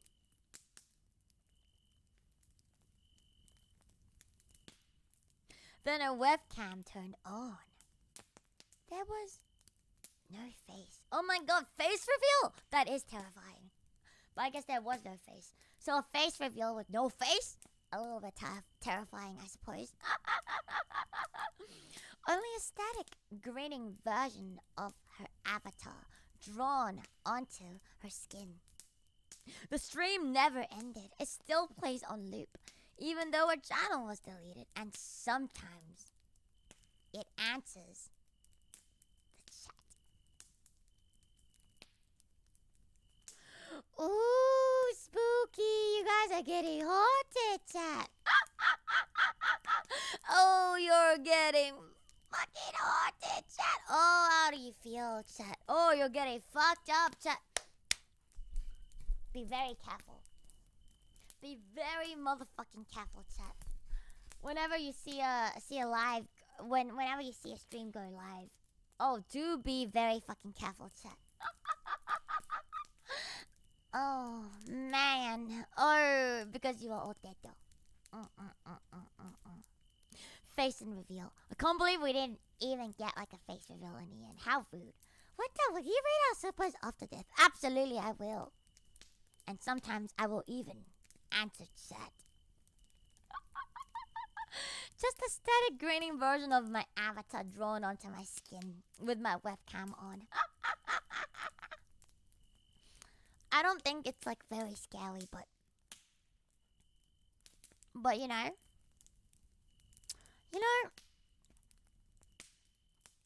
yeah, it was funny. I liked it. I don't think any of these are like very. I still haven't like even found like something that really scared me today, and I think that's a little bit sad. All right,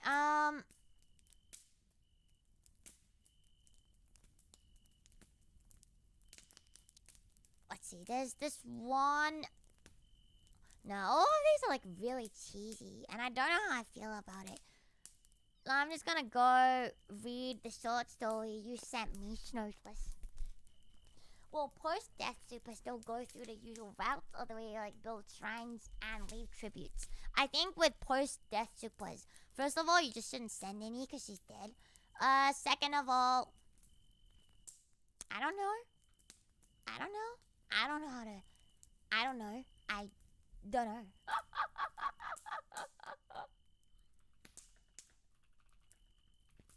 How about I go and read you some of the best no sleep stories according to Reddit.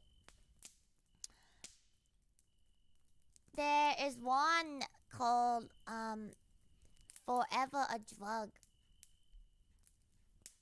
Apparently this one's good. Oh, but it's fucking removed. How the fuck do I find it if it's fucking removed? It's the no sleep story time. Okay, this one is... Bro, it's kind of... Oh, it's not that long. Okay, so... This one is a no sleep story.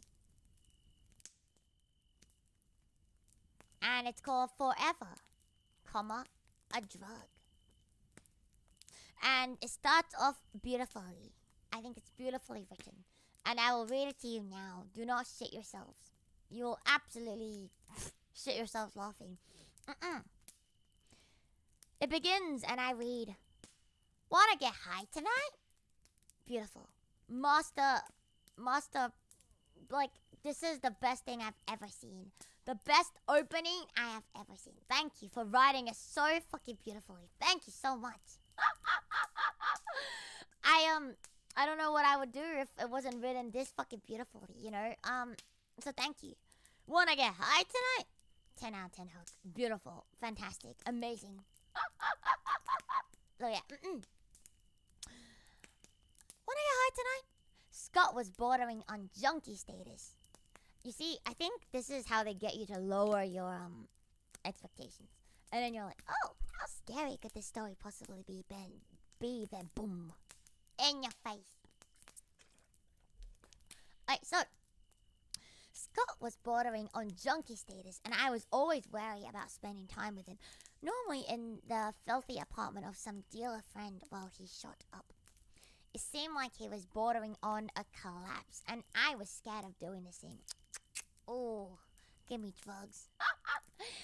I don't know. What are you thinking? On the other hand, I had been despondent since breaking up with Ruth. Oh, not Ruth. I don't know who she is, but rest in peace. Maybe something to take my mind off the pain would help. I knew she was better off without me. I was just holding her back. Oh, this is the scariest, saddest story I've ever read. Meet me. That's actually ruthless. Oh my. Sorry, that was fucking hilarious.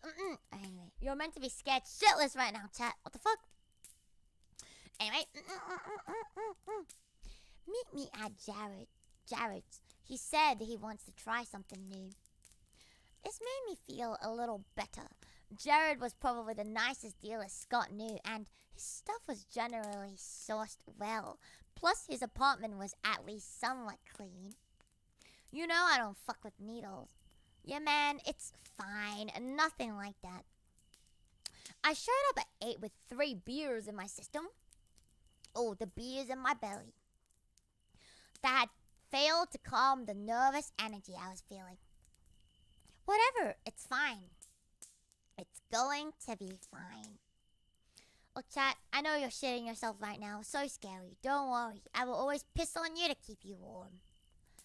Jared was happy to see me and poured me a whiskey. I felt a little weird and sat down at the table. He put 3 black pills down in front of us. I got this from a trusted contact overseas. He began. Said it's like nothing else.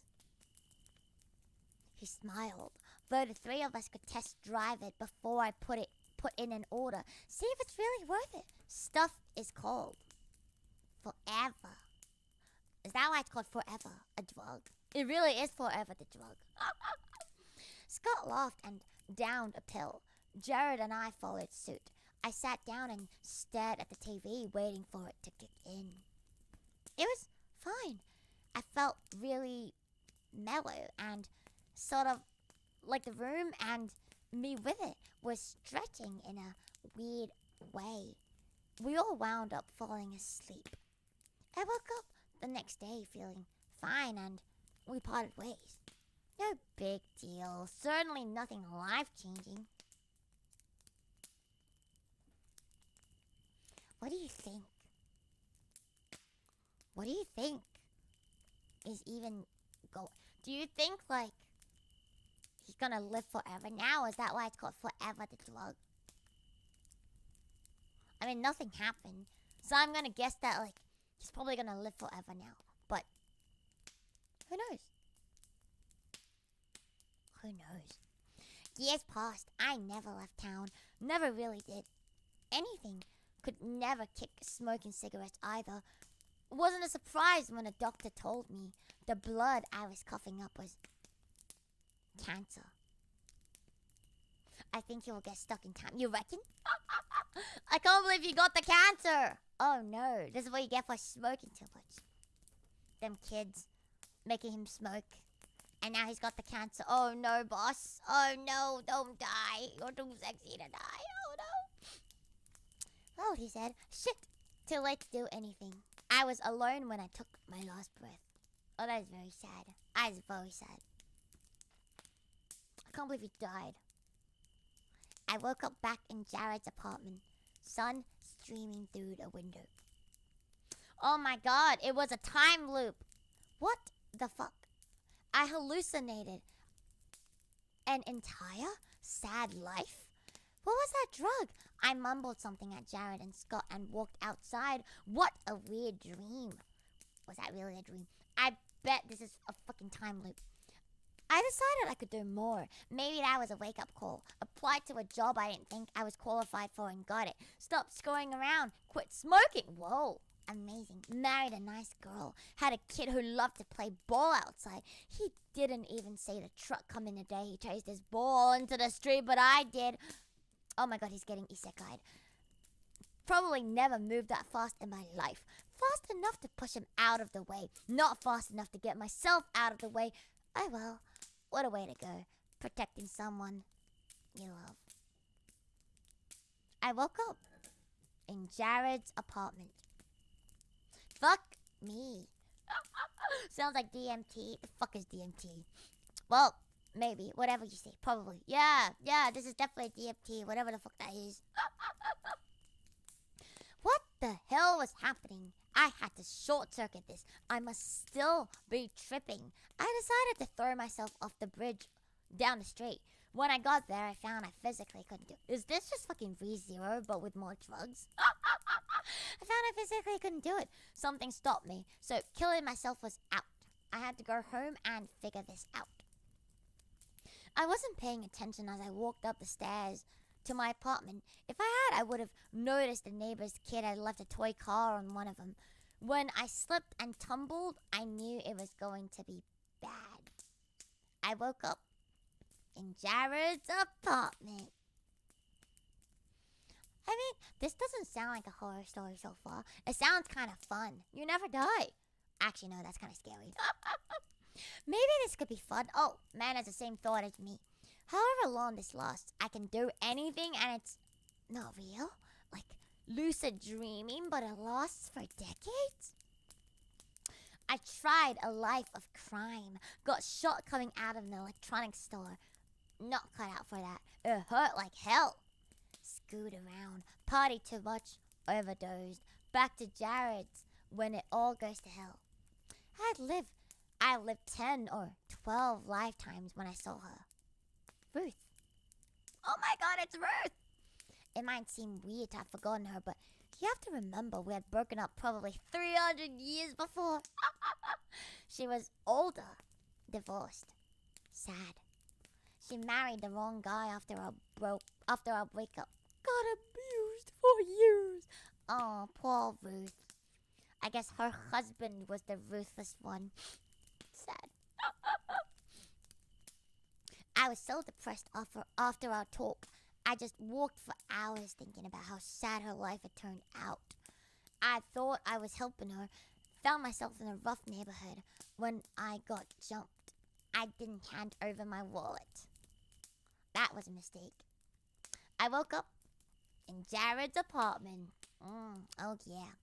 This time I could fix it. I bought a bunch of flowers and went to Ruth. She took me back. We got married, had a family. We traveled the world. Best friends. It was incredible. The best life I ever had. Who knew? Who knew Ruth was the one for you? I'm happy for you, man. I died a happy old man. Surrounded by family. I woke up in Jared's apartment. Now this is sounding like fun? Question mark? Ooh, this is a, I see, I understand. I guess you could just never die, huh? Live or die, I guess you never die, huh? Ah, thank you for this one.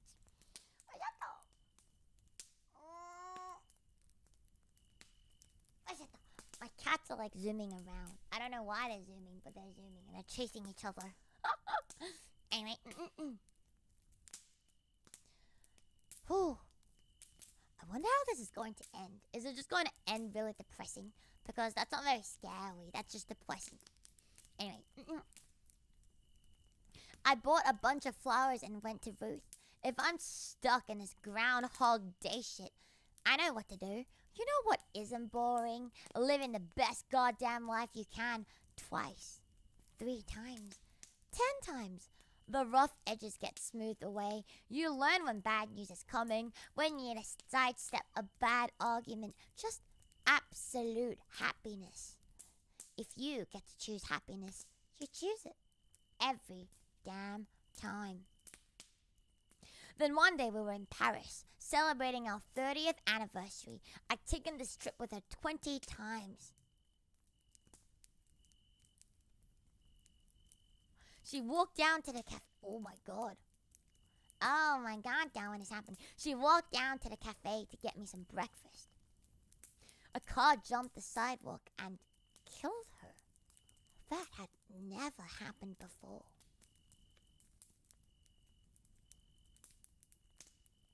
Okay, something juicy is happening. What's going on? The next lifetime was worse. We made it 12 years after our wedding before she got some weird flu variant and died. The next one, she was diagnosed with cancer a year after marriage. We never had kids. Oh, something is happening. I don't. Wait, does it just keep getting worse and worse until you die for real? Is that how this drug works? That sounds not very fun, actually. That doesn't sound very fun at all. I see why this is bad. I see why this is scary.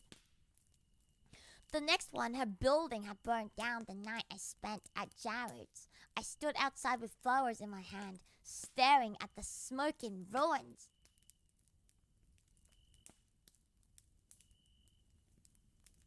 Gee. Okay. Okay. A filthy old, homeless man walked up next to me as I stared in disbelief. Thought you could cheat it, did ya? He said. Thought he wouldn't notice. But he did. He started laughing as he walked away, but he did.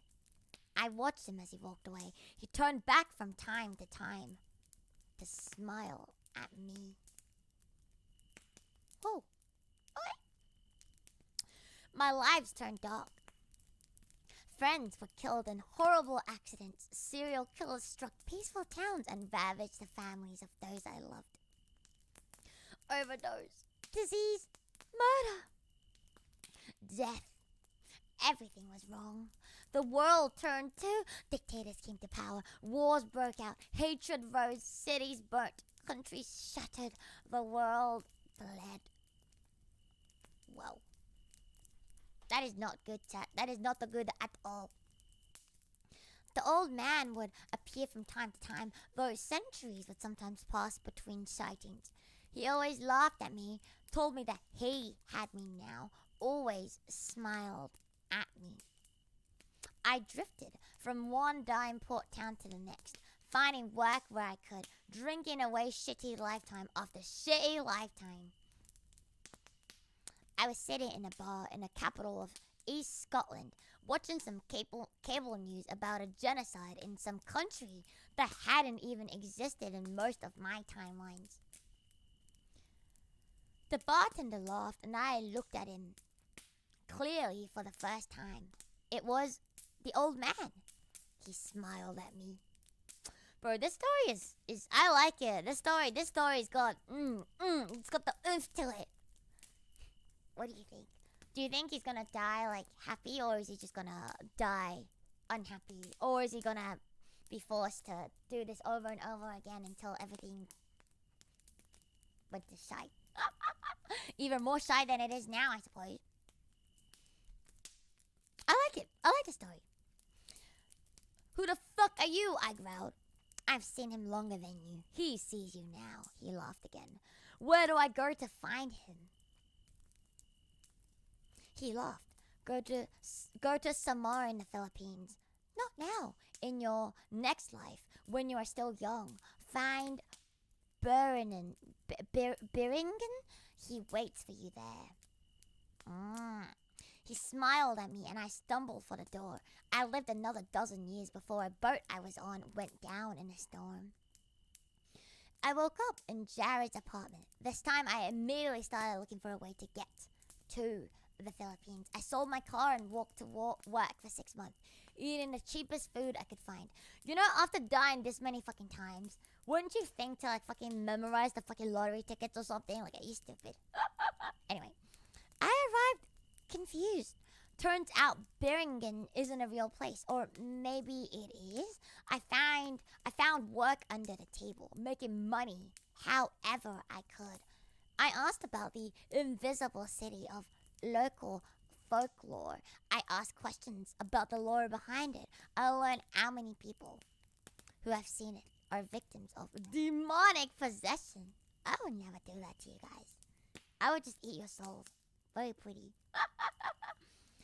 Things were changing anyway. Why not lottery numbers? Because, I don't know. The point is motherfucker didn't even try.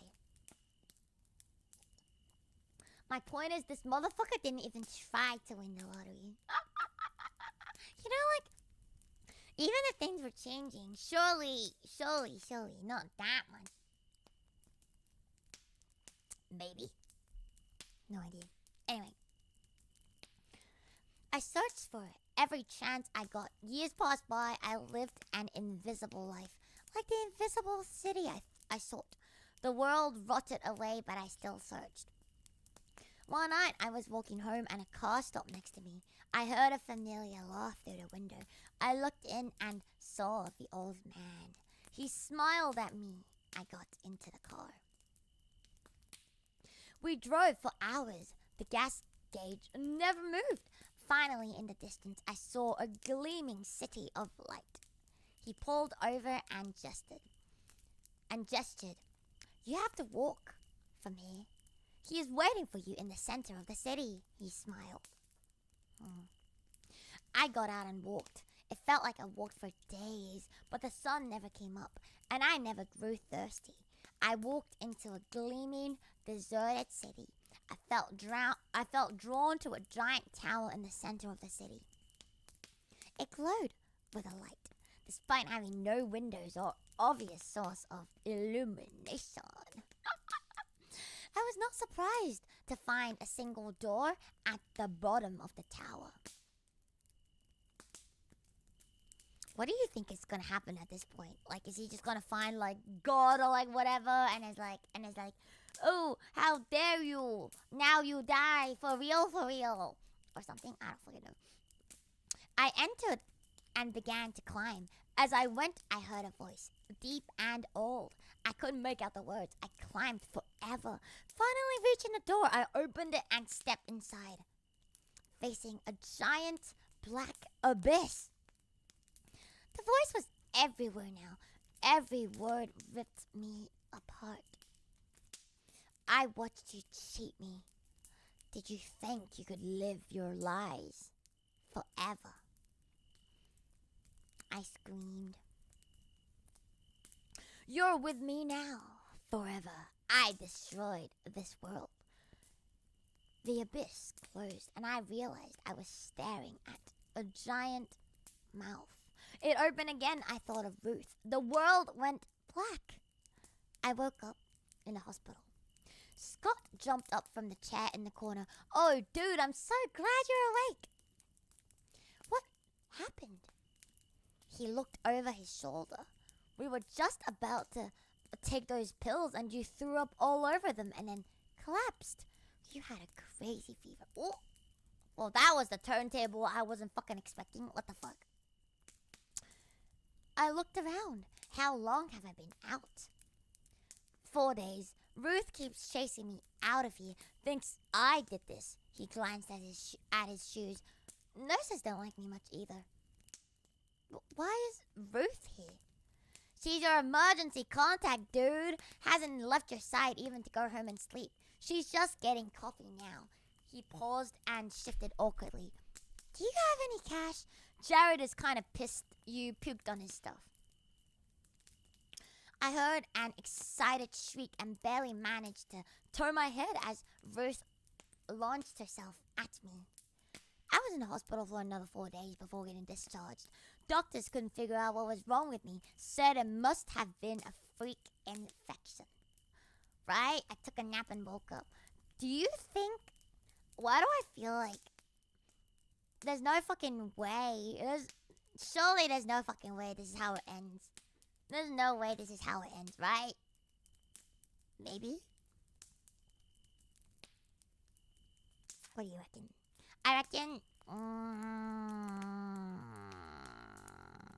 Or maybe it does end like this. Maybe they're like fucking... Maybe they're playing with me. Surely it's bait, right? Who knows? Who knows? Guess we find out. Getting discharged was great. Ruth was picking me up and bringing me to Scott so I could go with him to his first NA meeting. You know, the fact that like the story is still going means it's bait. It's baiting us. It's gonna end badly, I can tell. Seeing me almost die scared him, and he was trying to straighten himself out. Then Ruth and I had a special date planned. Things were getting figured out. We were thrilled for another chance. I walked out to the curb and waited for Ruth to pull a car around. I stood there in the sunlight, feeling alive for the first time, I guess, in millennia. Surely, A nurse rolled another patient in a wheelchair out to the curb, locked his wheel, and walked outside. I felt the breeze on my face and smiled. The old man in the wheelchair laughed. I stared at him and he winked. He let you go. Make sure he doesn't get his teeth into you again. Then he smiled at me. This time, I smiled back. I got double baited. I was like, surely they're not gonna bait me into giving me a happy ending in a fucking scary horror story. And I got double baited because they actually gave me a fucking happy ending in a fucking horror story. I do have to say though, I like the story. It's nice. It's not a bad story, but I was hoping for something a bit scarier. Unless it's true, then get baited. We actually all just got fucking baited. Bro, it's a fucking happy ending. What the fuck? I liked it though. I like the I like the setup. It was nicely written, but all of the endings today have been a bit lacking. The mouth abyss was so scary. Oh, I am so scared. They're doing a light novel strat. I'm gonna force you to buy the light novels to see what happens next. You buy the light novel and it turns out that like he was actually still trapped in there. It turns out that he was still trapped in there forever and ever and ever and ever and ever. That's crazy. I like looked it up and a lot of people said this is a really good one. Like I got like a shit ton of upvotes. I was like, surely this is like a really scary one. I'm starting to feel like Reddit doesn't understand what scary is. Does an SCP entry count as a horror? Maybe, perhaps, possibly, could be.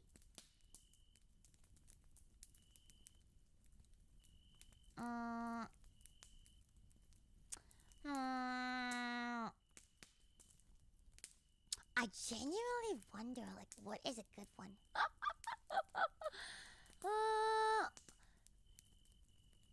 I feel like oh, what the fuck? That is scary. What the fuck happened? That was really fucking scary, not as scary no more. Very fucking scary. Having low karma is what they find scary. Not my low karma. Not my low fucking karma.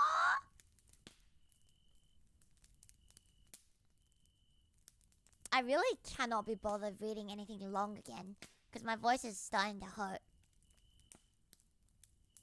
So, if you have anything that's like short-ish, I'll read it. But otherwise, I might just end it here. Okay, there's this one that they say is a short-ish, and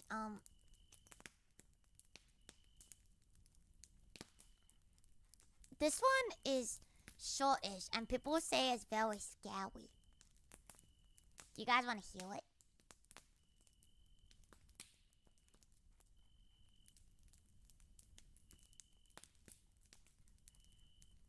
The open window. How long is short-ish? It's like a few hundred words, quite short. People say this one's scary. Are we gonna finally end on a scary one? I'm gonna try it. If it doesn't work, we'll do the open window. Something by Lovecraft, like Cats of... Oh, maybe. You know what? Let's read this. If this isn't scary, we shall read another one. I am very scary. I think it's because I'm so scary, or all the scary stories are avoiding me because they're like, bro, there's no way I'm as scary as you. So, this one's called All Fours. The story where me and Luto go on a date and get married. That is the fucking scariest story I've heard in a long time. That is the motherfucking scariest fucking thing I've heard in a long time. That is really scary. I would not like that. No, thank you. I know a few scary things. Want to hear? Just gather around the campfire chat. Let's all tell scary stories. Go on. What do you mean, bruh? You know that is the scariest thing. Me? You scary, scary, scary, scary. All my life, my parents have told me not to open the basement door, but I got curious and disobeyed them. What is that glowing ball in the sky, and why does it hurt my eyes?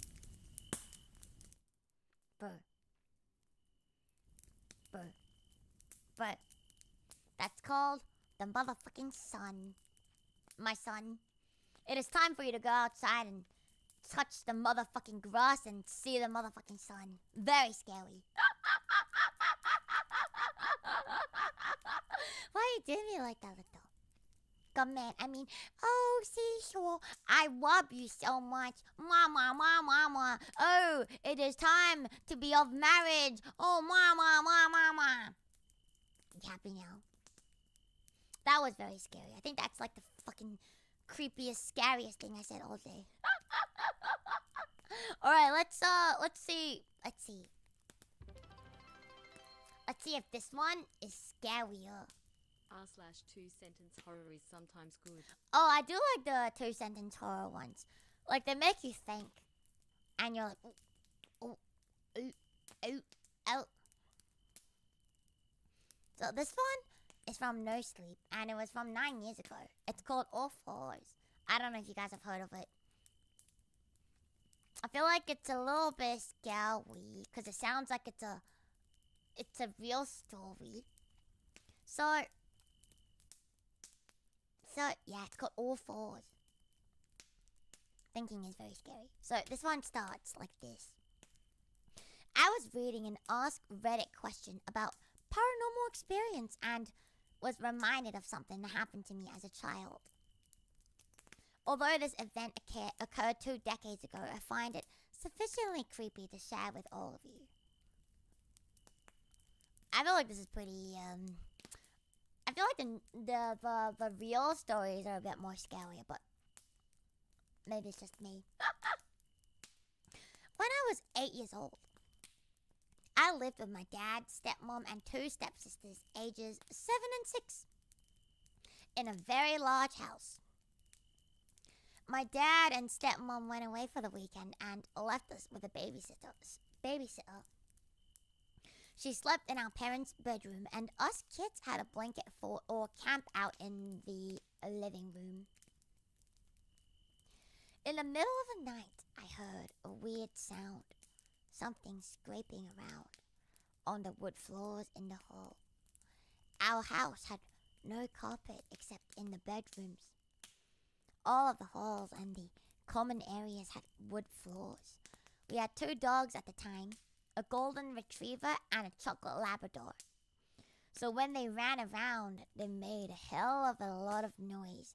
But this was not one of their familiar sounds. It was too slow and purposeful. Something else was trudging around inside my house. I imagined some horrific creature with rotting skin and flimsy little legs lurching up and down the halls of our home, poking its head in and out of rooms, searching for a child to snatch and whisk away into the night. My stepsisters slept through the noise. I listened for a long time, then finally got the courage to go and investigate. I climbed out of the blanket fortress and grabbed the flashlight off the bar counter. I walked around the ground floor of the house, looking for the source of the scraping sound. The ground floor of our house was comprised of 4 long hallways that made a square. The kitchen and living room were at one end, and at the other there was that stupid room with all the nice furniture that nobody was ever allowed to actually sit in. It's a rich people thing from my parents' generation. Imagine. Okay, I'm calling it now. I bet it's some dude who's like all naked and living in their fucking walls. I'm calling it right now. As I reached the off-limits living room, I saw something move past the piano at the far side of the room. It moved into the adjacent hallway. The scraping sounds resumed. I hurried over, flashlight in hand, trying not to trip over anything. Yeah, you would think the dogs would be disturbed. Oh my god, imagine if they were a flasher. As I rounded the corner into the hall, I saw our golden retriever, Bear, walking through the darkness on his hind legs. You know how sometimes when a dog jumps up on you, you grab him by the front paws and kind of help him stand? It looked like someone was doing that with our dog, but there was nobody there. I watched Bear stagger 4 to 5 steps, his back facing me. When he noticed my light, he fell to all fours and wagged his tail, then resumed walking like a dog normally walks. He trotted away up the stairs to the second floor like nothing strange was going on. Interesting. That is kind of creepy. A dog staggering? Yeah, that is kind of scary. What the fuck? I have like this image in my head. It's like a really cute dog. But then you know like dogs' eyes like kind of reflect light. And it's like 2 demonic little circles staring at you. And then it's just standing like some invisible person is holding him. And he staggered back 4 to 5 steps. And then when he sees you, he goes normal and acts like nothing's ever happened. Whoa, that is actually kind of scary. If this happened to me in real life, I think I would kind of shit myself. Not gonna lie. I think I would like shit myself and cry. Shit myself, cry and throw up everywhere. Yeah, golden retrievers are very big. Cat eyes are very freaky, but I love it. It's very cute. Dog eyes seem normal, but you see a reflection of a person in them, and it's not someone you can see directly. Ooh. I like that. Story continues. The weirdest thing was, when I was laying in the blanket fortress earlier, I listened to that scraping sound for a good 5 to 10 minutes before deciding to investigate. The dog was walking around in the dark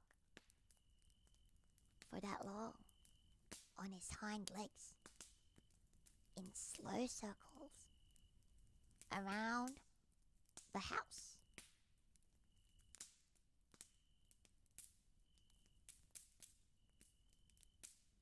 Okay, this one's actually kind of creepy. What the fuck?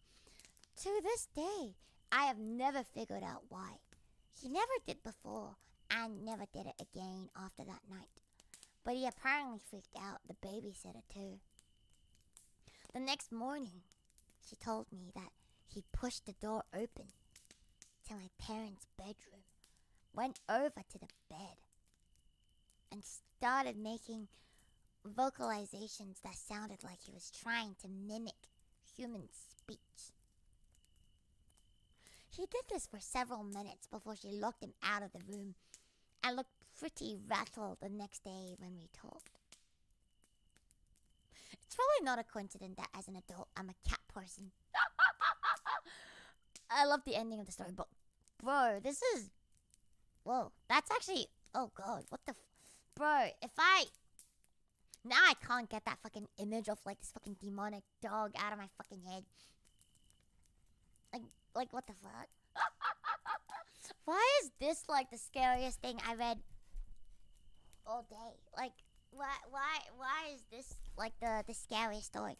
After everything, it turns out demonic dogs are like the scariest. Fuck being like, you know, like forever the drug. Fuck random men knocking on your door. Like, fuck demonic dogs, man. Demonic dogs. You can't tell me that story of a dog the same shape. Oh, it's over for you. Oh, it's over for you, Noah. I hope you sleep well tonight. I hope your dog doesn't stop making the scraping sound. I hope they don't just... Can you imagine? You're asleep at 9 and all you hear is...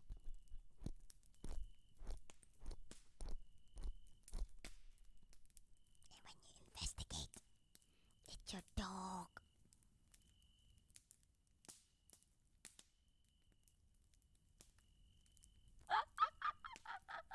Isn't this the best ASMR you've ever heard? You know what? I'm kind of, I like this story. This was a good one. I liked it. This is, When I was reading it, I got goosebumps. I approve. This is the kind of adrenaline rush I needed today. This was the kind of shit that I needed. Thank you so much. The other ones were so generic. Like, I wasn't about that shit, man. I don't need generic scary stories. I need the real fucking shit. And I need the real motherfucking good shit. Don't give me that generic story. Don't give me the, oh, and they live happily ever again. All the, don't give me the, oh, and they woke up. And it was only just a dream. Don't give me that shit at all. It's the kind of ASMR you ought to do in October. Oh yeah, you want this kind of ASMR,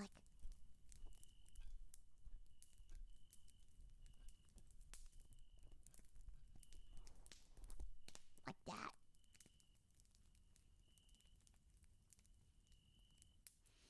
Spooky sounds ASMR. And then you just hear Minecraft skeletons. Clink on, clink on, clink on, clink on, clink on. Can you please piss? I mean, hold my hand. No, but I can piss on you to keep you warm.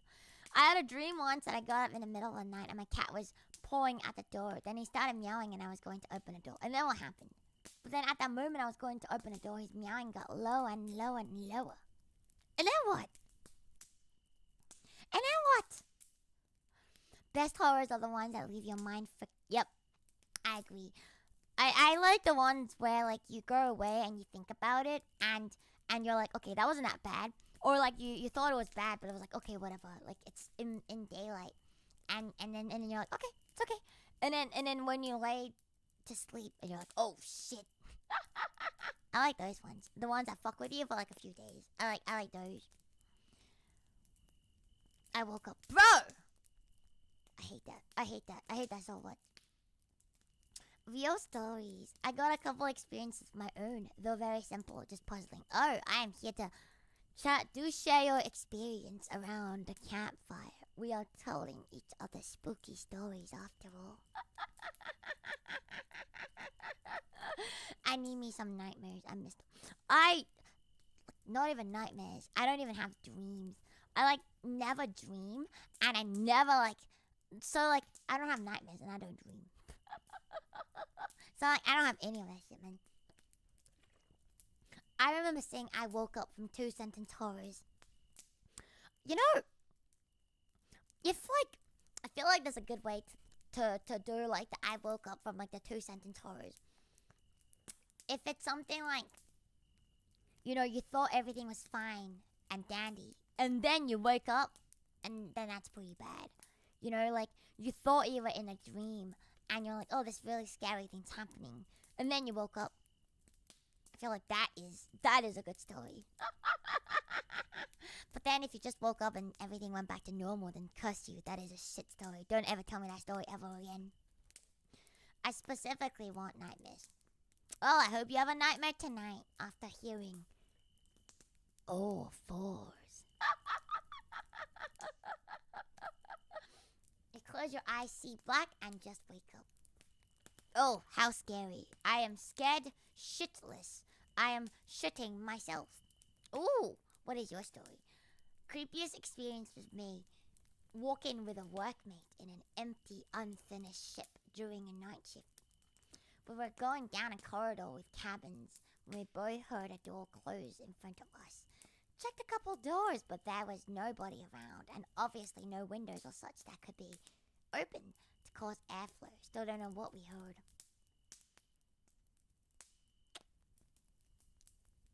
What if it was just a rat? What if it was just like a rat? And it was just like minding its own ratty business, and then they closed the door, and then you guys like, oh, that's scary. That's a ghost. But then it was actually just a rat. I feel like that could be scary though.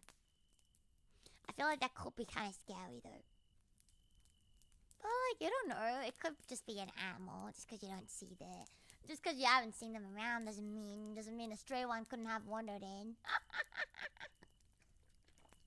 But you know what? It's funner to think of it as it was a ghost. So I bet it was a ghost. They were really angry at you. Oh no, sis, you're now haunted. Ooh, Ooh. You are now haunted. How do you feel? There was like another one you guys said was short. I kind of want to see. The cats of Oha. I really want to see. If this one's short, I want to read it.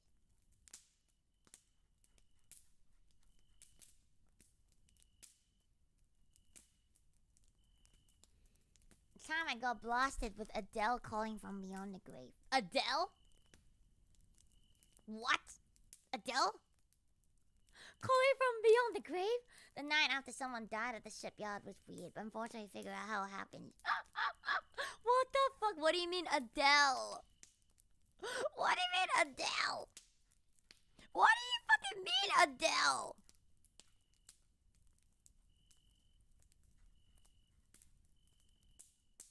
That's so funny. I never thought like Adele's name would pop up in like a fucking horror story.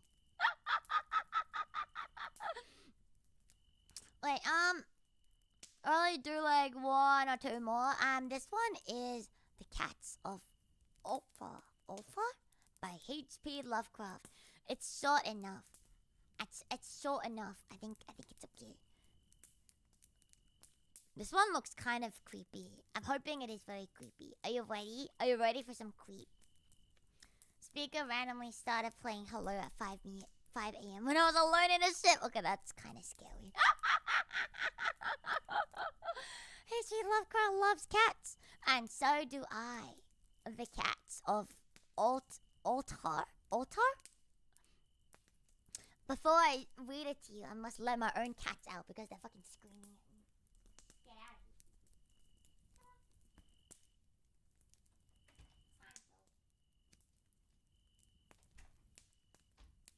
The beasts have been unleashed. The beasts have been unleashed. We are now by ourselves. They left me nothing but puke behind. Only puke, nothing else. The cats of Altar. Altar? I'm gonna call it Altar. It is said that in Altar, which lies beyond the river sky, no man may kill a cat. And this I can verily believe as I gaze upon him who sitteth purring before the fire. For the cat is cryptic, and clothes to strange things which men cannot see. You know, I kind of get that. Sometimes, you know how, like, if you have a cat and then they, like, look, like, really concerned at, like, a spot. I'm always like, oh, okay, there's something there and it's gonna fucking kill me. There's something is there and they're gonna fucking murder me.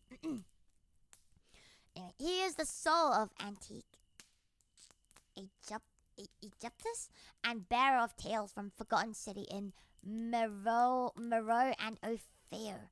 The scariest. This is so scary. There's so many words that I do not know how to pronounce.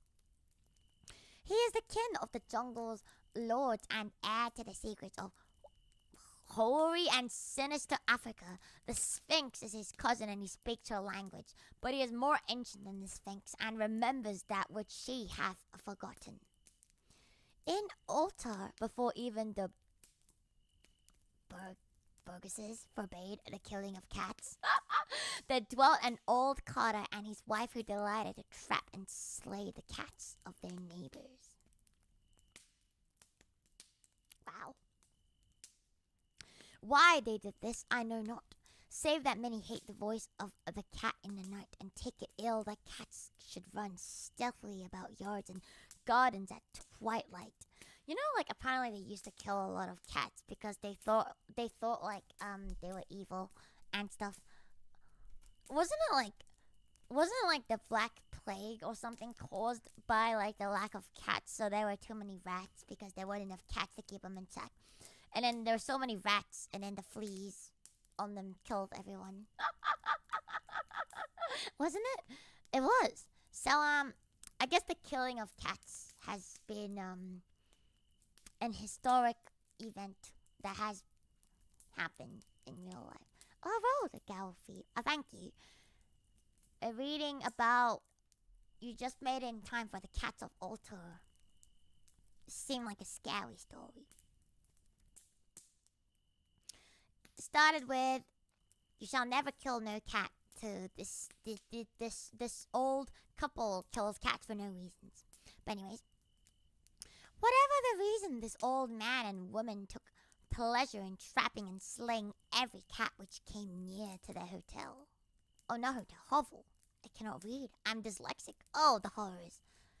And from some of the sounds heard after dark, many villagers fancied that the manner of slaying was exceedingly peculiar. But the villagers did not discuss such things with the old man and his wife because of all the habitual expressions on the withered faces of the two, and because their cottage was so small and so darkly hidden under spreading oaks at the back of a neglected yard. In truth, much as the owners of cats hated these odd folk, they feared them more, and instead of berating them as brutal assassins, merely took care that no cherished pet or mouser should stray toward the remote hovel under a dark tree. When through some unavoidable oversight a cat was missed and sounds heard after dark, the loser would lament impotently or console himself by thanking fate that it was not one of his children who had thus vanished. For the people of Altar were simple, and knew not whence it was all cats first came.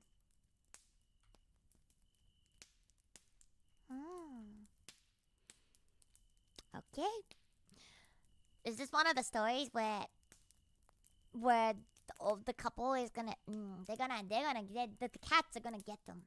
I'm calling them right now. They're gonna get got by the cats, and it's over for them.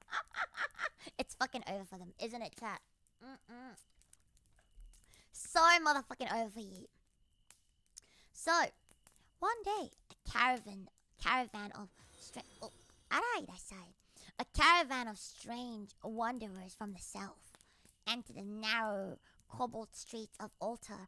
Dark wanderers they were, and unlike the other roving folk who passed through the village twice every year, in the marketplace they told fortunes for silver and bought gay beads from the merchants. What was the land of these wanderers none could tell, but it was seen that they were given to strange prayers, and that they had painted on the sides of their wagons strange figures with human bodies and the heads of cats, hawks, rams, and lions. And the leader of the caravan wore a headdress with two horns and a curious disc between the horns. My favorite type of beads, gay beads. Thank you for the hydrate, thank you. There was in the singular caravan a little boy with no father or mother, but only a tiny black kitten to cherish. The plague had not been kind to him, yet had left him this small furry thing to mitigate his sorrow. And when one is very young, one can find great relief in the lively antics of a black kitten. I do love black kittens, they're very fun. So the boy whom the dark people called Minis, smiled more often than he wept as he sat playing with his graceful kitten on the steps of an oddly painted wagon. On the third morning of the wanderer's stay in Altar, Menes could not find his kitten. Oh, I see where this is going. Oh, everyone's about to get fucked. Ooh, okay. And as he sobbed aloud in the marketplace, certain villagers told him of the old man and his wife, and of sounds heard in the night. And when he heard these dainties, his sobbing gave place to meditation and finally to prayer. Oh, this is one really peaceful person, huh? He stretched out his arms towards the sun and prayed in a tongue no villager could understand, though indeed the villagers did not try very hard to understand, since their attention was mostly taken up by the sky and the odd shapes the clouds were assuming. Oh yes, definitely time for a vocal warm-up. It was very peculiar, but as the little boy uttered his petition, there seemed to form overhead the shadowy, nebulous figures of exotic things, of hybrid creatures crowned with horn-flanked discs. Nature is full of such illusions to impress the imaginative. Oh, something's about to go down. The cat. You know what? I'm on the cat side. The cat should murder them all. Fucking end them all. I'm on your fucking side. That night, the wanderers left Alta and were never seen again, and the household were troubled when they noticed that in all the village, there was not a cat to be found. Oh. From each hearth, the familiar cat had vanished. Cats large and small, black, grey, striped, yellow, and white. Old Crannon, the burgomaster, swore that the dark folk had taken the cats away in revenge for the killing of Menace's kitten and cursed the caravan and the little boy. Beneath, the lean notary declared that the old cotter and his wife were most likely persons to suspect, for their hatred of cats was notorious and increasingly bold. Still, no one dared complain to the sinister couple, even when little Attell, the innkeeper's son, vowed that he had at twilight seen all the cats of Alta in that accursed yard, under the trees. Oh, the cats got them! The cats I bet they're eating the fucking couple alive. What do you think? I think the cats are like, fuck you, motherfuckers. I'm gonna eat you alive. The couple's dead. They are dead. Oh, they better be dead. Anyway, cats pacing very slowly and solemnly in a circle around the cottage, till abreast, as if in performance of some unheard of rite of feasts. The villagers did not know how much to believe from so small a boy. And though they feared that the evil pair had charmed the cars to their death, they preferred not to chide the old cotter till they met him outside his dark and repellent yard. Is it bad to hope the cats are eating? No. I also wish the cats are eating them. So Alta went to sleep in vain anger, and when people awaked at dawn, behold, every cat was back at its accustomed hearth, large and small. Oh, yes, the boy and the black car. Large and small, black, grey, striped, yellow, and white. None was missing. Oh, they ate them. They got eaten. Very sleek and fast did the cats appear, and sonorous with purring content. The citizens talked with one another of the affair and marveled not a little. Old Crannon again insisted that it was the dark folk who had taken them, since cats did not return alive from the cottage of the ancient man and his wife. But all agreed on one thing, that the refusal of all the cats to eat their portions of meat or drank their sources of milk was exceedingly curious. They got eaten. They got fucking eaten. There's no fucking way they didn't get eaten. And for 2 whole days, the sleek, lazy cats of Alta would touch no food, but only doze by the fire or in the sun. It was fully a week before the villagers noticed that no lights were appearing at dusk in the windows of the cottage under the trees. They got eaten for sure. There's no fucking way. Then the lean Neath remarked that no one had seen the old man or his wife since the night the cats were away. In another week, the burgomaster decided to overcome his fears and call at the strangely silent dwelling as a matter of duty, though in so doing he was careful to take with him Shane, the blacksmith, and Toll, the cutter of stone, as witnesses. And when they had broken down the frail door, they had found only this: 2 cleanly picked human skeletons on the earthen floor, and a number of singular beetles crawling in the shadowy corners.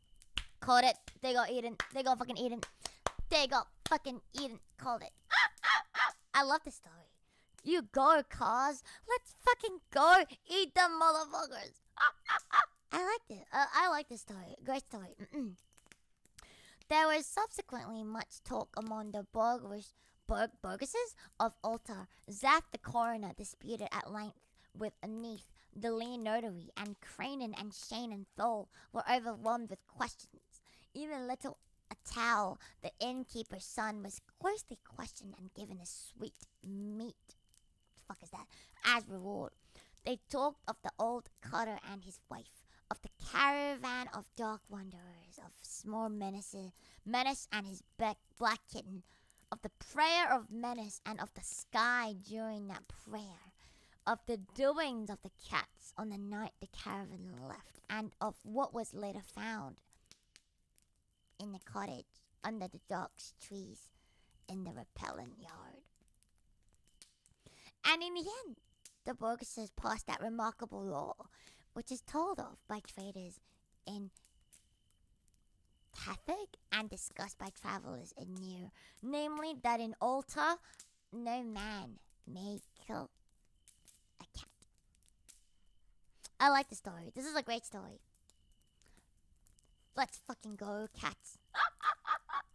They got isekai by multiple, not just multiple cats. They got isekai by the entire town worth of cats. My only concern is that they don't eat very much. 2 humans are not enough sustenance for like a whole village town worth of cats for 2 days. They didn't even eat for 2 days afterwards. These poor cats, man. Them poor fucking cats. I feel bad for the cats. They must be so skinny now. Oh, you poor little things. They must be all sticks and bones at this fucking point. Oh, you poor cats. Oh, you poor car cats. Cars. I do like the story. It was a nice story. More of a story is, chat, be nice to your cats. Otherwise, you two may be yatting. Always yat.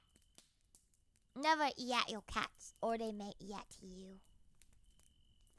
Dun, dun, dun.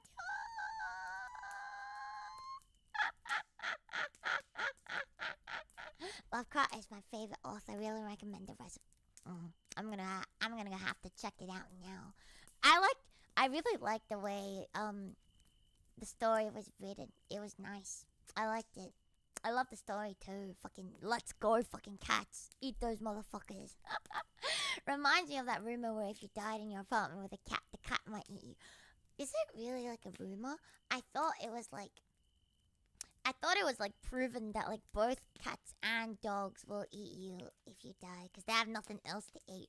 But I guess like the rumor is more that the cat will eat you even when there's other food around, and the dog won't eat you until everything else has been eaten, and then it'll result to you. I think. I don't know how true it is, but I'm pretty sure like there's no way like either a cat or a dog would not eat you if you were the only like edible thing left. I would eat you if you were the only edible thing left behind, chat. So never be the only edible thing left behind, for you may just get chomped. That is very scary. Very scary, not as scary no more. Treating a cat to a lap. I think you're safe. I think so. As one of the less convoluted Lovecraft stories, some just go on and on. I really like that story.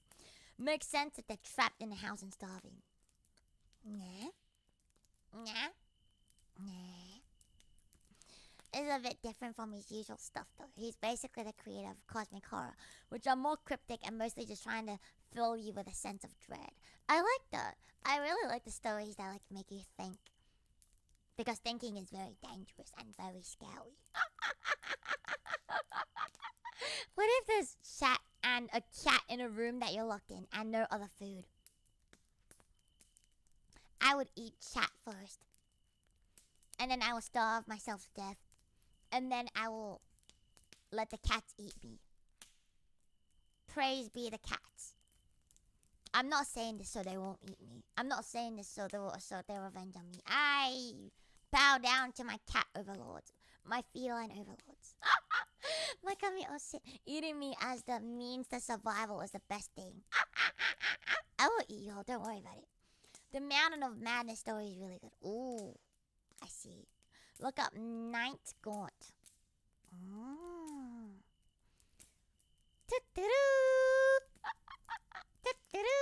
You mean like the yeah, I think I have. No way, he wrote his stories. I mean, I've heard of Lovecraft before. I think I've read some things written by him. I didn't know that. I volunteer as tribute. Alright, I guess I'll eat you first. Leaving a cat with less food, only yourself. What if letting a cat eat both instead? Because I need to stay alive. So me and my car make leave together. So therefore, if you, chat, and me, and my cat were trapped together, I would first eat you, and then I will let my cat feast on you, and then I will let my cat eat me. Miridas, miridas. Getting nibbled on by Luto doesn't sound like a... I'm not gonna nibble you, motherfucker. I will chomp you until you die. I will start with your arm, so you can no longer resist. And then I'll go to your legs, so you can resist even less, but you will still be alive. And then I will eat your buttocks. Anything that isn't essential to keep you alive. I mean, to keep you alive, and then slowly eat at the rest of you. The strategy is to keep your food alive and fresh, you know? You don't want spoiled meat. That's gonna be good. That's not gonna be good on your stomach. If you've read any horror, you've probably ran into Lovecraft. Stephen King also mentions him as one of his inspirations. Like, Tolkien is for fantasy authors. Stephen King. I feel like I haven't really read any of his stuff, to be honest, but his stuff is like very famous. Please take a chomp. So it'll make us suffer. No. You won't suffer. You just will suffer. You won't really suffer. You're just gonna suffer. You're not suffering. You're just only suffering. God, what is that to not understand about no suffering but suffering? Well, alright. I think I've read enough horror stories to you today. I hope you guys liked some of his stories. I quite liked a few of them, even if they weren't as scary and pissing yourself inducing as I had hoped. I'm still gonna go yap with you guys for a tiny little bit, and then I'll be off soon. Wanna hear my horror story through TTS? Oh yeah! Do tell us your horror story. We're sharing our stories at the campfire.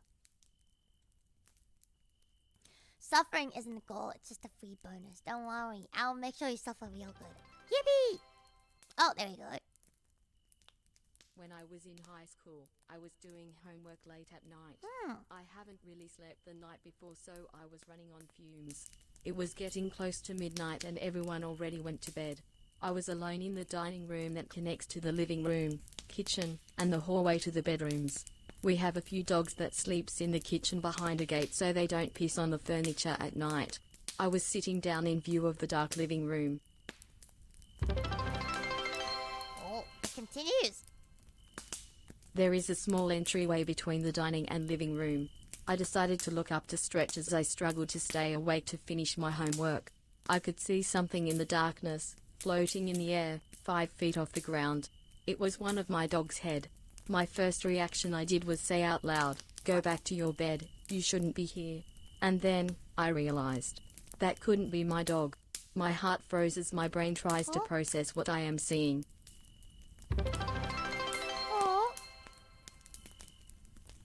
I started to blink rapidly and it disappeared. I knew then, I needed to go to sleep. Being sleep deprived caused me to see an hallucination. I try now to make an effort to not be so sleep deprived like that anymore.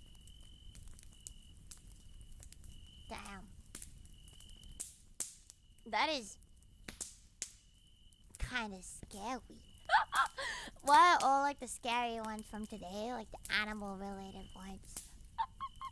The cats, mostly the dogs. It's always them dogs. Oh my god. The demonic dogs. The demonic dogs will be the end of us. Noah, I hope you sleep well knowing that you have the same shape of dog. Hallucinations are no joke. I have to be honest. I don't think I've ever experienced hallucinations, so I wouldn't understand what that is like. But I suppose it would be scary. That is scary though. Imagine, but like you thought you were hallucinating. What if you weren't actually hallucinating? What if the real story is that you thought you were so sleep deprived that you were fucking hallucinating? But what if the real truth was that you weren't and you just thought you were? Your dogs are haunted. It's okay. Always watch out for yourself. I have cats too. They'll protect from the dogs. As long as you treat your cats well. Cats well. Your cars well. Apply maintenance on your cars and they too will treat you well. Today, the moral of today's story is, first of all, don't go with strange men, no matter what compelling voices are telling you to do so in your head. Number 2, do not steal random crowns. Will not end up good for you. Just don't do it. Crowns are not to be stolen, especially ones that sound very cursed. Number 3, don't take drugs unless legal. Don't do the drugs, not even once. And number 4, dogs are fucking cursed. Fucking possessed. Number 5, maintain your cars well. Make sure to give them oil changes and fancy feast and greenies and temptations and fish. We have learned a lot today about the state of the world. We have come far, chat.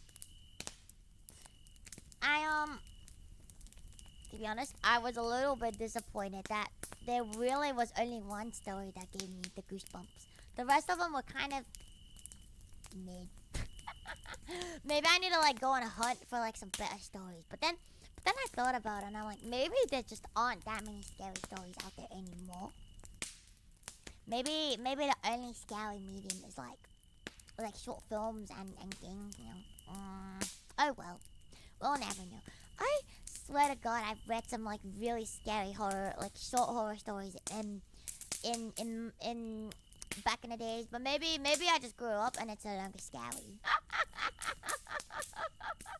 She just read Goosebumps. Goosebumps isn't scary. First and the last were nice, and the dog was scary. A dog is very scary, but I did like the first and the last story. Like in terms of like writing, I liked it. It was a bit unsettling, and I liked it. Spoopy month is still young. Oh, so young. Need to watch scary movie like Gremlins. Oh, that is so scary. Read Whistle and I'll come to you. That's actually scary. Ooh. Maybe I'll do it next time.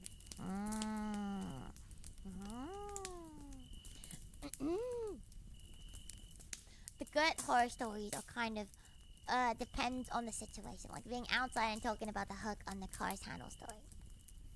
Yeah, maybe. Perhaps.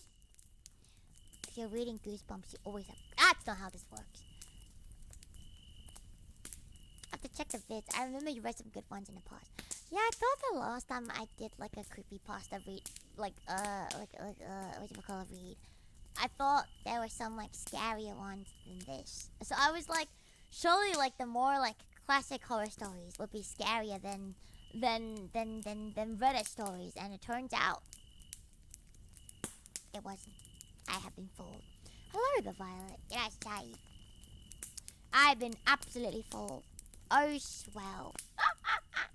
Maybe scary stories have fallen off since then. Oh my god! They're just like Luto, fallen off for real. Oh my gosh, crazy. And fuck you, Zayden. Fuck you! Alright, with that being said, I'm gonna go back, get... I know you're real comfy at the campfire and all that. I mean, it's time to go back. Wake up, wake up, wake up. It's no longer scary o'clock. It's time to wake up, wake up. Don't be scared. Actually, maybe you'll be very scared. Oh, you wanna stay here? Oh, you wanna stay here and roast a few marshmallow? Oh, you do. But what if I want you to get flashbanged and have to listen to my brain dead BGM again and again?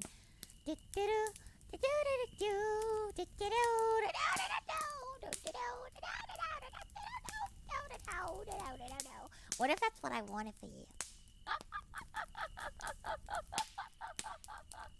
What if that's what I wanted from you? That does make me go crazy at times, right? That's the scariest. I'm telling you, it is very scary. It's so fucking scary. Getting flashbang is very scary. I'll never be tired of the BGM though. That's what you say. I feel like everyone else will be tired. Do you see the demon at your door? Do you hear the scratching on the floor? In the dark where nothing shows, just one pair of wide eyes close. Feel the weight upon your chest. Lay very still and hope for the best. For it may be a nightmare nap, or you're held down by your cat. My cat's plotting my death. Yippee! You act like we're even still capable of hearing a BGM and our brain isn't numb to it already. I feel like I have my BGM on pretty low as well, like most of the time, so you'll be okay, my apps. What if you look up pictures of funny looking people and we make fun of them? Eeyore, show me a picture of you right now, Cecil. I'll make fun of you. Oh, ha ha, I can't believe you look like that. Ha ha ha ha ha ha. Oh, Seashore, you look so funny. Was that it?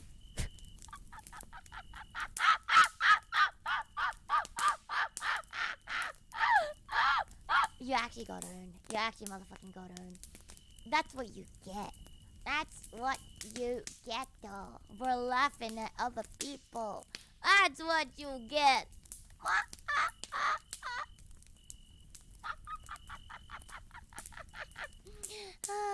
You know, when you're on your starting soon screen, I literally sing along to the BGM. Well, I'm glad you like it. I am glad, though, you like it so much. It's all over. That's what you get for laughing at other people for their appearances. You know, there's a lot of things you can laugh at other people about. Like, for example, if they're a dumb cunt, feel free to laugh. Because dumb cunts be dumb cunts. But laughing at funny looking people, that's a bit mean. That's a little bit mean. Think of their teeny tiny little feelings. Think of them teeny tiny little feelings. Oh, their poor feelings. You don't want someone doing that to you now. Do you? Heh. It's funny, they'll be fun. You're so right. Oh, Seashore. I can't believe it. How could you possibly look like that, Seashore? What? No bitches? Oh, no. Oh, your face. Why does it look like that? Why does it look like a face that will never get bitches? Oh, no, Seashore. Ah, that's so funny. Thank you for the hydrate. You're right, it is really funny. I should laugh at you more, Seashore. What, still wanna get Maui? Don't worry. I don't mind. I love ugly bastards. Oh, well, can I say? I just love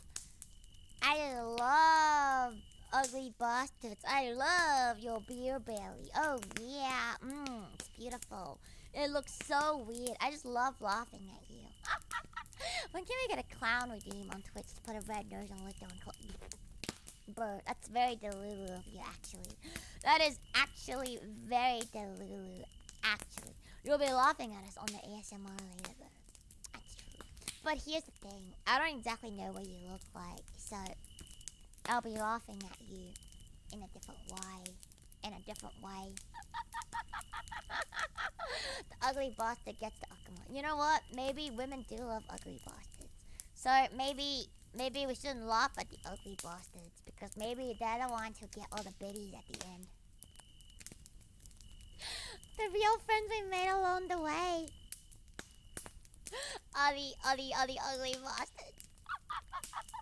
This feeling is to make your waifu laugh. If only a glance is all it takes, consider yourself lucky. That's true. If you have a cummy oh shit and she laughs at you because you look so hideous, I think you're winning at life. I mean, she may be a bit mean for doing it, but, you know, if she will laugh at you, I take that as a win. Luto, my dog, pounded. Did it. There you go.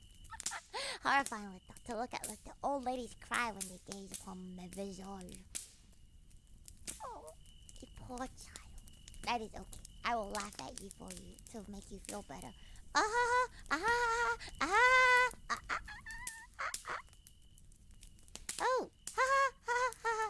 oh, your legs. They're of different lengths. Oh, your pee-pee. That is quite small. Oh, is that your pee-pee? Or is that a fucking button? I couldn't tell. Oh, God, man.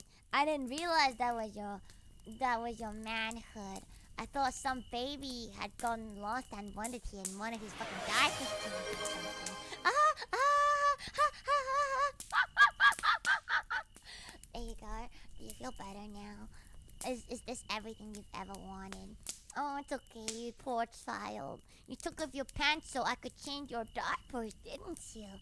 Oh, that's okay. I can do that for you.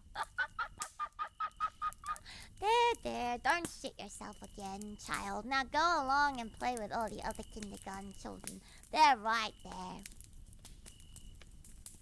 You know, even for a kindergartner, it's a little small. I'm a little bit concerned. I need to have a word with your parents. They may need to pay more attention to your growth. We don't want you to end up on, you know, the bottom 0.1 percentile.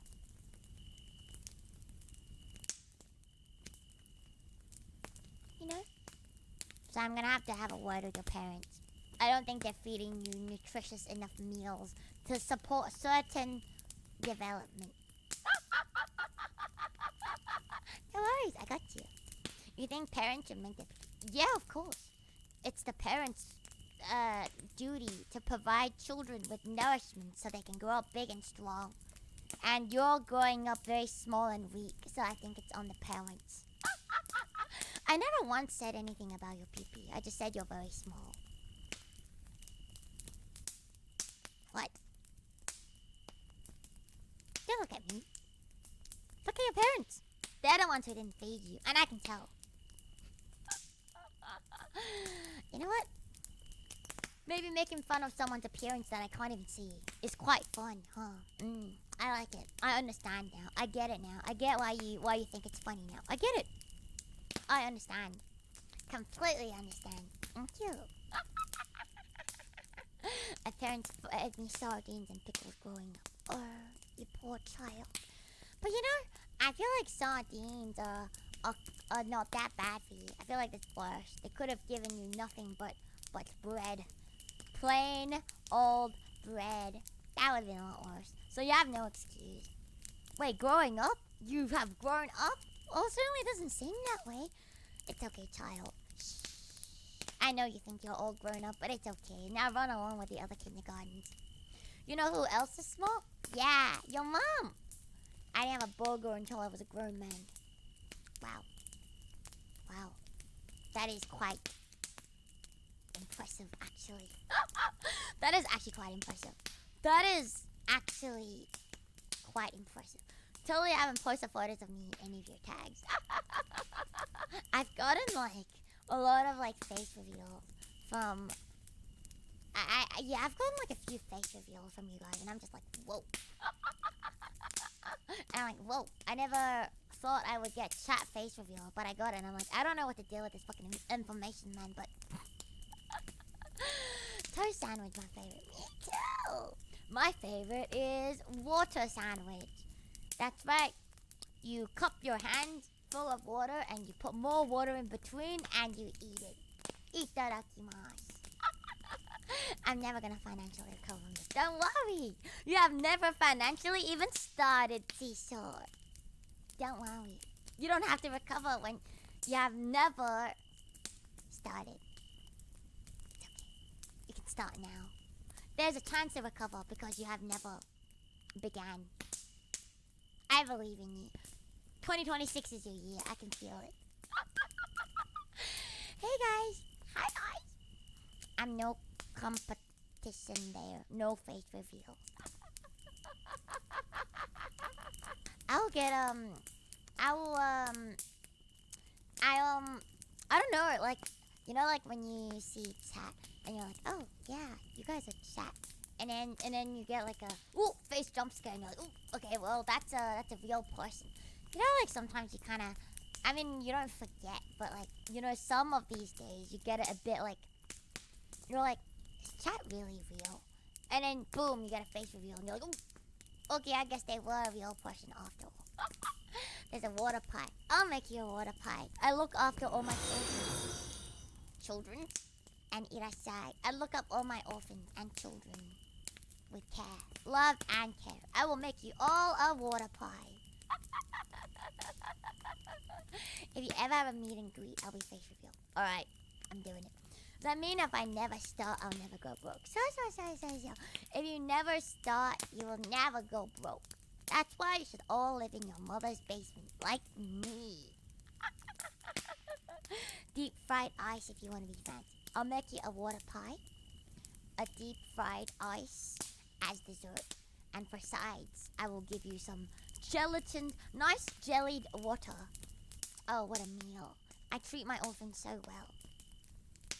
I'll be first in line so I can say awful things to me. Alright, you know what? I'm gonna sign up for a meet and greet. I'm not a real person. I'm a horse on the internet. Hi, horsey. Good horsey. Say nay for me. You'll have no regrets in life.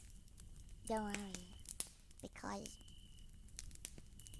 the belittling you ASMR is happening this time next week.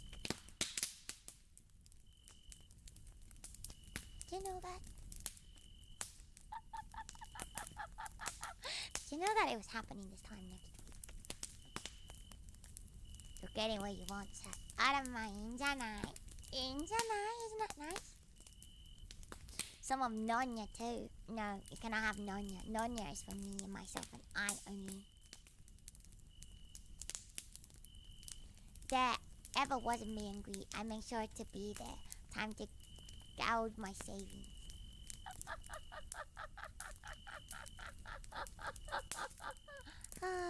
Wanna hear unemployed joke? Are you gonna say me? You're gonna say you, aren't you? You're gonna say you? Y-O-U? Or you're gonna say you? Oh, never mind. It was nicer than I thought. Never mind. None of them working anyway. I was like, it's gonna be one of those. It's either like, oh, they're not working anyway, or it's gonna be you. And I'm like, yep, it is me. I am the unemployed joke. You are so correct. It's 12 a.m. Wow, it's 4 p.m. What a coincidence. Our times are not the same at all. It's actually such a dad joke. Are you a dad? It makes sense because you're a grandchildren. So that reads to me like it's a dad name. You must be a father. That was a great dad joke. Pipita would approve. I feel like she'll be like, I feel like she would even say something similar herself. Man, Can you make another dad joke? Yeah, gentlemen. Where is your other dad joke? I would love to hear it. Oh my god, you're actually the dad joke. You are a father. That is even crazier to me. Chat? Fatherhood? In chat? Well, that is insane. I don't like that. I don't like that at all. Alright, anyway, my voice is dying, so I'm gonna be off.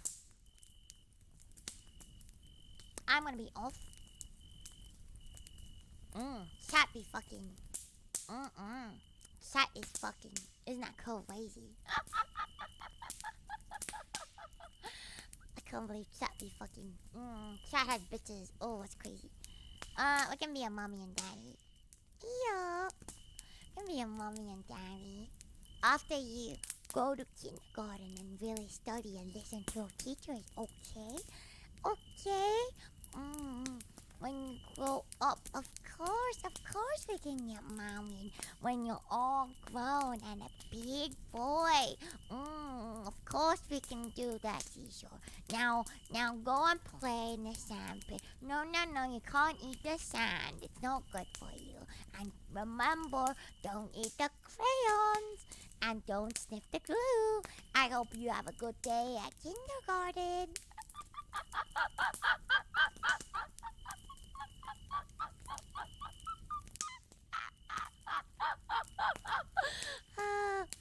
I won't be a dad long. What do you mean? What do you mean you won't be a dad long? Your kid is still there. You're still a father. The Lilling SMR is going to be 6 hours long with Luto's imagination. You love the crayons? Oh, I know you do. But dearest, honey, darling, child, you know what, do whatever fuck you. I don't care. When you grow up big and strong, of course we shall get married, chat. Of course we shall. I agree. It's literally 12:23 a.m. Well, really? It's literally 4:24 p.m. for me right now. That's crazy. Alright, I'm gonna actually get to the donut ones. It's time for you to fuck off, chat. Alright, time to fuck off. Hope you have a great boing day. Stay sexy. Or not. Do whatever you wanna do. Don't really care. Will I get uppies too? Yeah. You get some up dog. I'll get you up dog. Oh yeah, to me.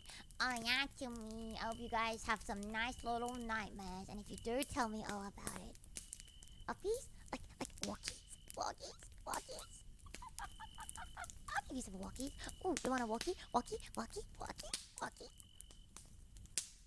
Good. You guys, need a little bit of help. Just a tiny, teeny little bit.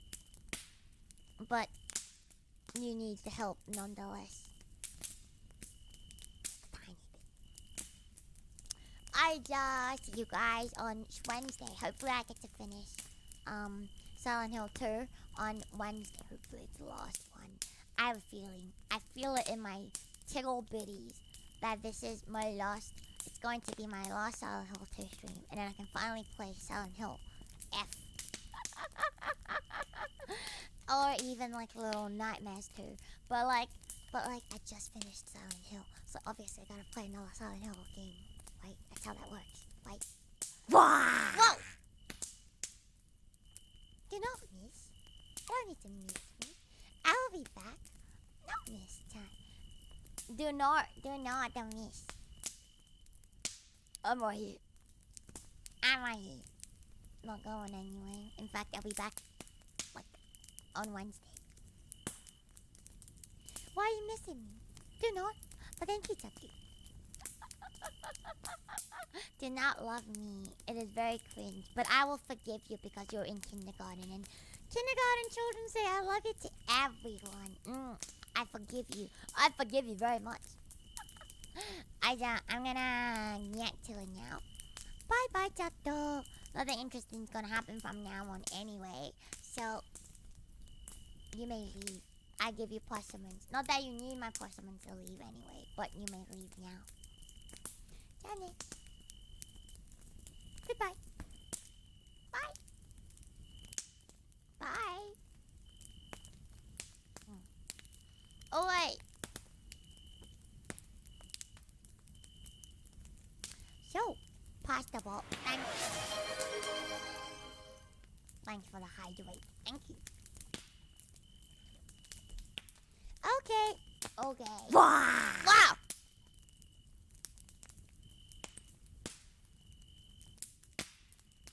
Thanks. My dude. Thank you. That's it. You know, I hate that one because it's like getting jump scared by your own voice. I don't know how I feel about that. Thank you for the strats. Thank you. Alright. This is a very nice little, you know, like calm donation reading ASMR.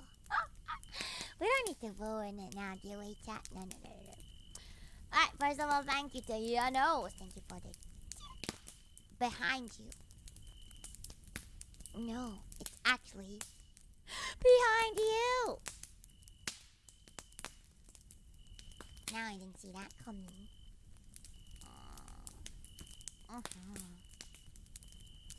And thank you to Storm Gecko for 3 months of subs.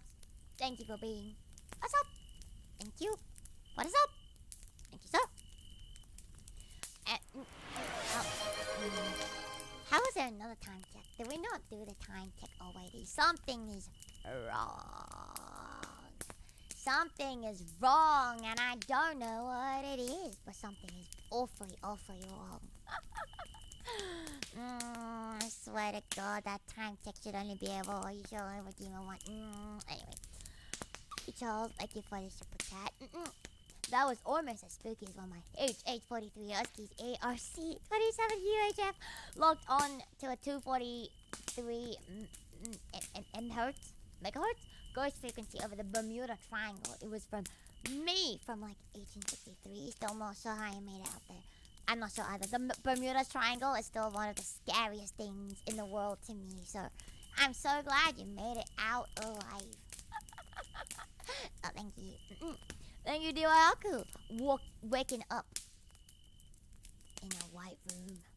If you put me in a white room and I wake up in it, I will fucking kill myself and everyone that I know. Not that I can't because I'm trapped in the room anyway, but if I'm ever out, you are dead. You are dead though. You are so fucking dead though. So motherfucking dead though. Alright. Thank you, thank you for the tip. Thank you. Thank you. Thank you. And thank you, Delu. Thank you for the baby. Thank you, Rita.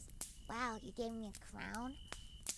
I will not ask where you got it. I hope you live to tell the tale and don't end up like, what's his fucking name? Paxton. I hope you don't retell the story of Paxton. And thank you, I think this was a mirror. Thank you very much. And thank you, Delulu. Whoa. Thank you for your biddies and your story. Thank you, Delulu. Oh, nice of you, thank you. And thank you, Yano, for up. I guess thank you again. And thank you, Chunky. Do not miss. I hope you have a good rest. Oh, yeah, to me. And thank you, this is something interesting. I'm very intrigued. Thank you so much. And thank you, Yano. Thank you for the biddy. Yippee! We did it! What a nice ASMR reading of the donation. Thank you guys all very much. Appreciate y'all. I hope life hasn't been treating y'all too badly and you haven't been too fucking busy. Lately, I feel like a lot of times people come in to chat and they're like, I've been so busy.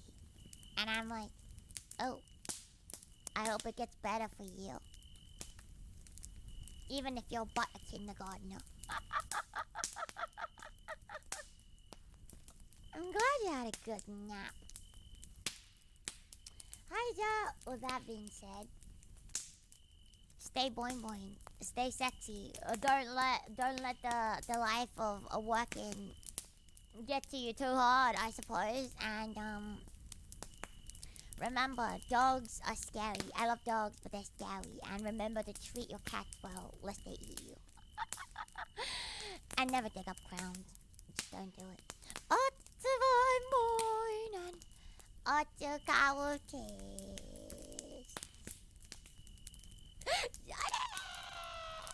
Thank you very much. Thank you. Hope you all have a good night. I'll see you guys on Wednesday for some more Asylum Hills. Until then, you don't need to miss me. I'm always here. I'm not going anywhere. And do not thank me. Thank you. Johnny,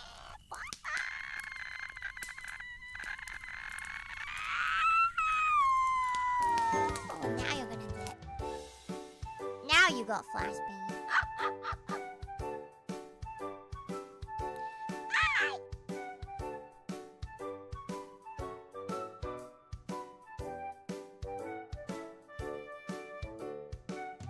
Oh my god, dog.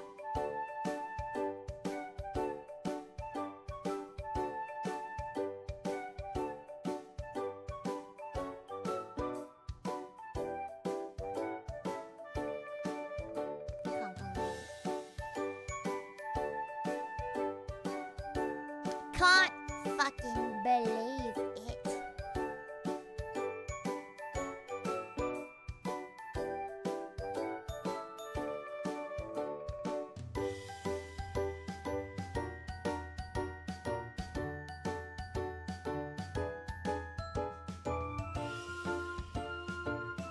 Oh, you wanted to play? You'll play now. You having fun?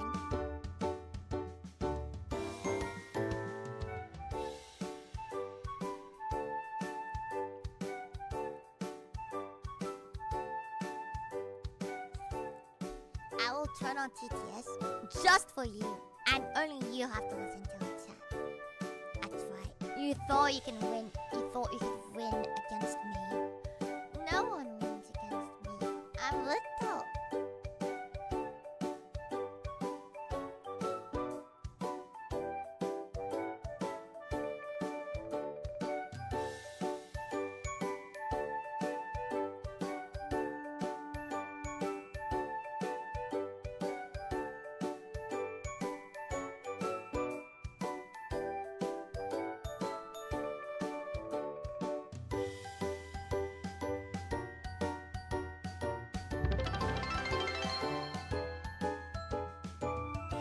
Luto is such a big boy Nakuma. We all thankful for her storytelling today.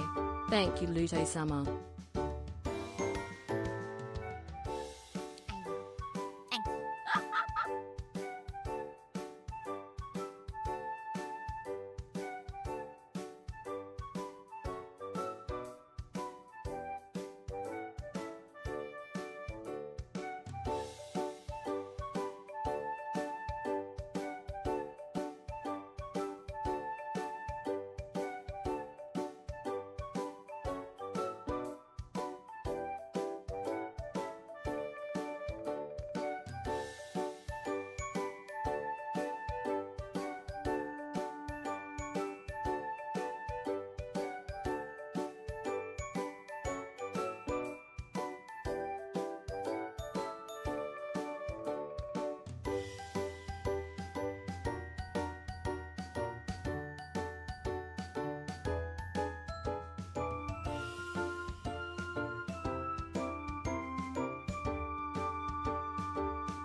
Does anyone know a good plumber?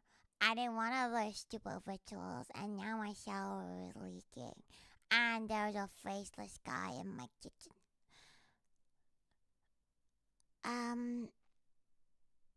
My landlord comes tomorrow and he's going to kill me, especially because I also have a cat.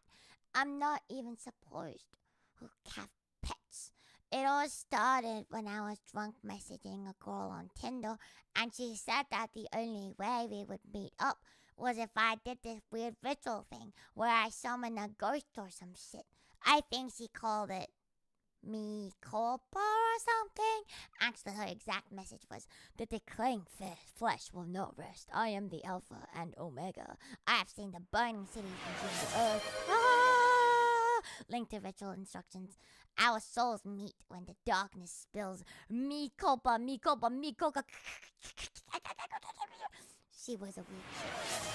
At least I think she was a girl. I couldn't really see her face. Her picture was just a black background with two shiny dots that kind of looked like eyeballs. You could sort of see some features, but it looked like her face was gray and I couldn't really see her mouth. But she had really good skin. I wasn't about to rally for a pizza face.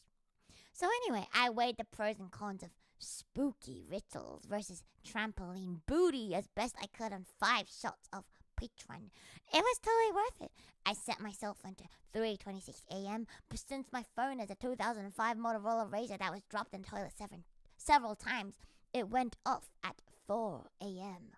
Fuck. I decided to go through with the ritual anyway. I was also supposed to have a friend during this thing, but my bestie recently got incarcerated for selling heroin on the corner of Patterson Park and Eastern Avenue. Shout out to my main man, Roscoe.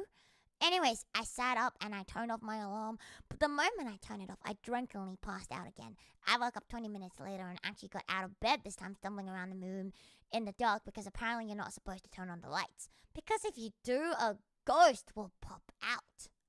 I was supposed to find a candle and light it, but my hangover just made me trip over one of the several candles I placed on my floor. Eventually, I gave up and flipped the lights on, grabbing a candle from my desk. I squinted out my window to see what my ghetto Baltimore neighborhood looked like.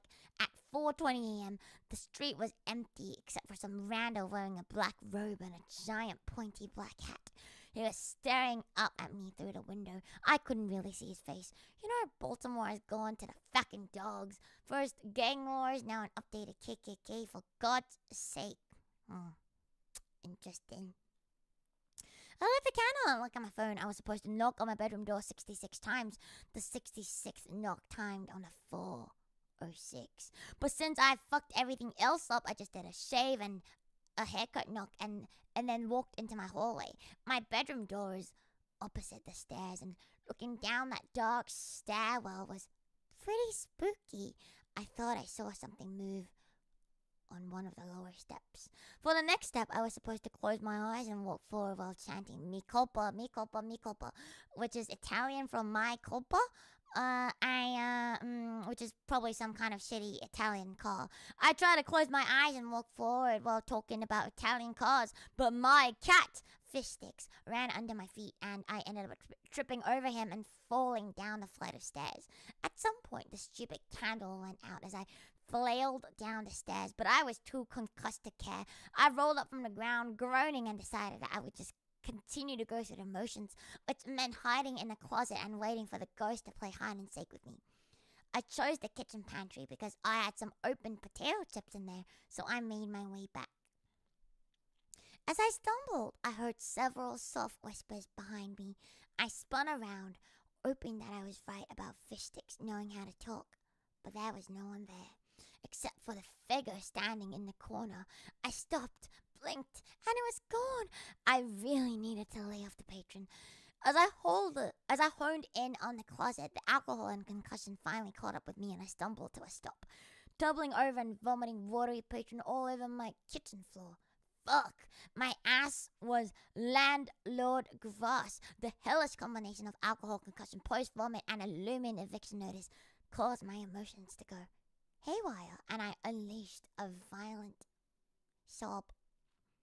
Mucus and tears vivering down my face. I heard a noise outside the kitchen. My eyes fell on the kitchen window and I spied the stupid gang member dude in my backyard, still staring at me. I must have looked like an idiot, weeping in front of my kitchen pantry, too ashamed to confront him. I just crawled into the pantry and shut the door. It was so cold in there, damn froze my man titties off. My air conditioner was probably broken. I definitely needed to call the landlord, but that would mean sedating fish sticks and stuffing him in a suitcase under my bed. At this point, I realized that I needed to reevaluate my life. Maybe I shouldn't drink as much. Maybe I should get fish sticks to a good home. Maybe I should find women with intellect employees. Maybe I should move out of my shit neighborhood where KKK people roam around at 4 a.m. After going through an entire existential crisis in my pantry, I decided to say fuck it and end the stupid ritual. That Tinder girl wasn't even that hot anyway. And besides, I still had like 70 more ritual things to complete, which included lighting 8 more candles, stabbing a Japanese doll, and spinning around in a circle while screaming, "You're it! You're it!" This is all supposed to culminate in me going to my basement, sitting in front of a mirror and looking into the mirror, but not actually looking into it, which made absolutely no fucking sense. As I got up to open the pantry door, I heard a low moan coming from behind the door. I froze. I prayed to God it wasn't my landlord. I cracked open the door to see the gang member guy standing in the kitchen staring at me. I finally got a good look at him. He definitely didn't have a face. I guess getting your face taken away is part of the gang ritual now. He didn't react to my presence. He just stared.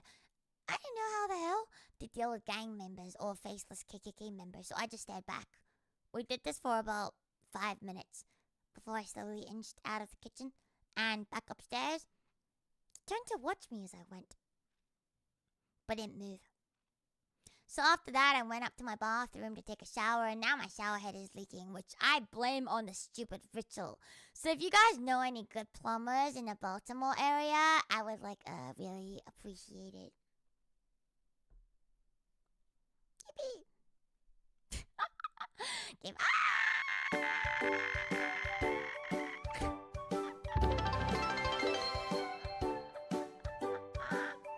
It's Amy, Mario. You call? No? Well, fuck you then.